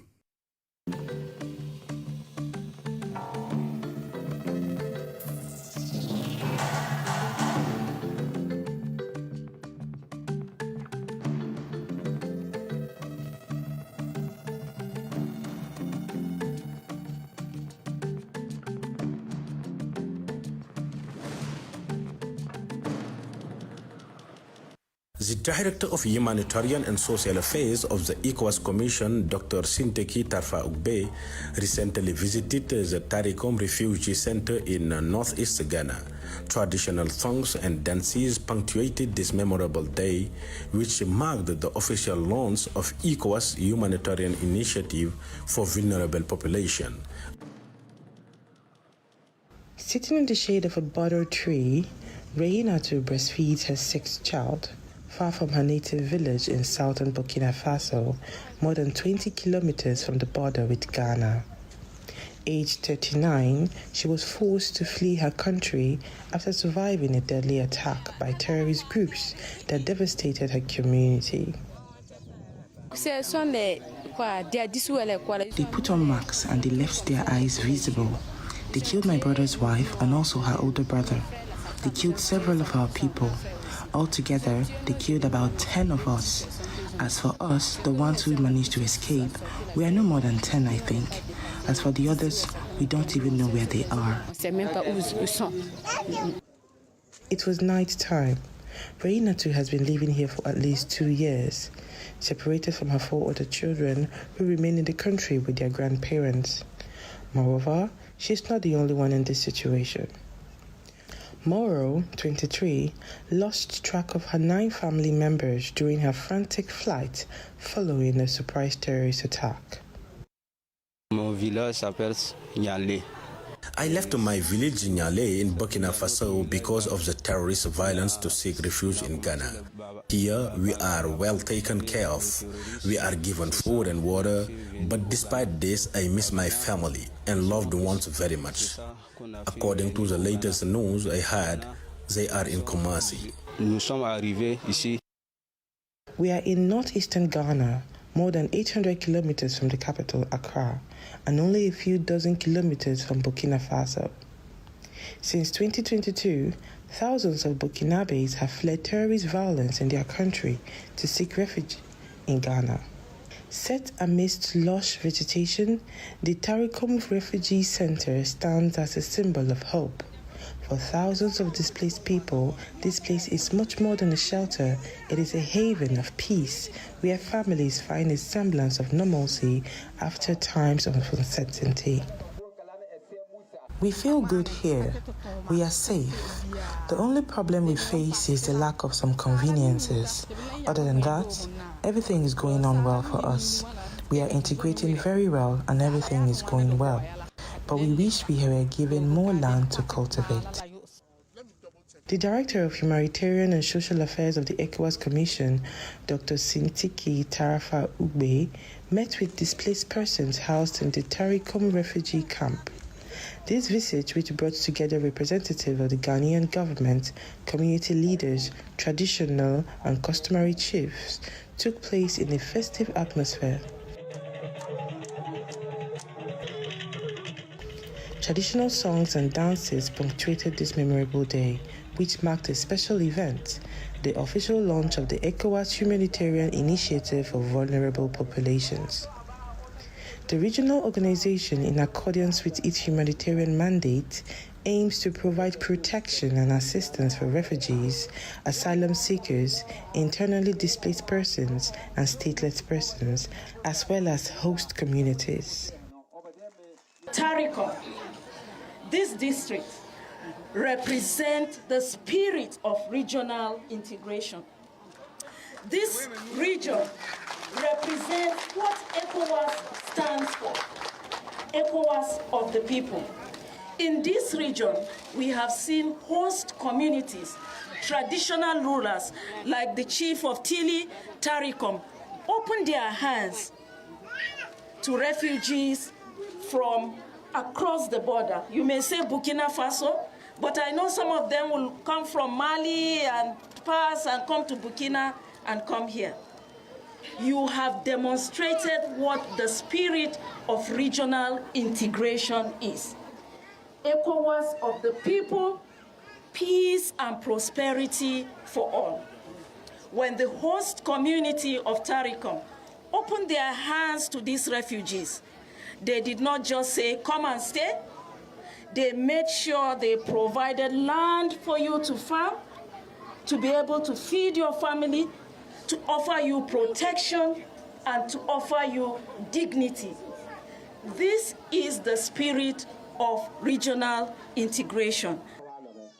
This program, integrated into the border framework of ECOWAS humanitarian assistance for 2025, specifically targets strengthening the livelihoods of 1,500 people affected by conflict.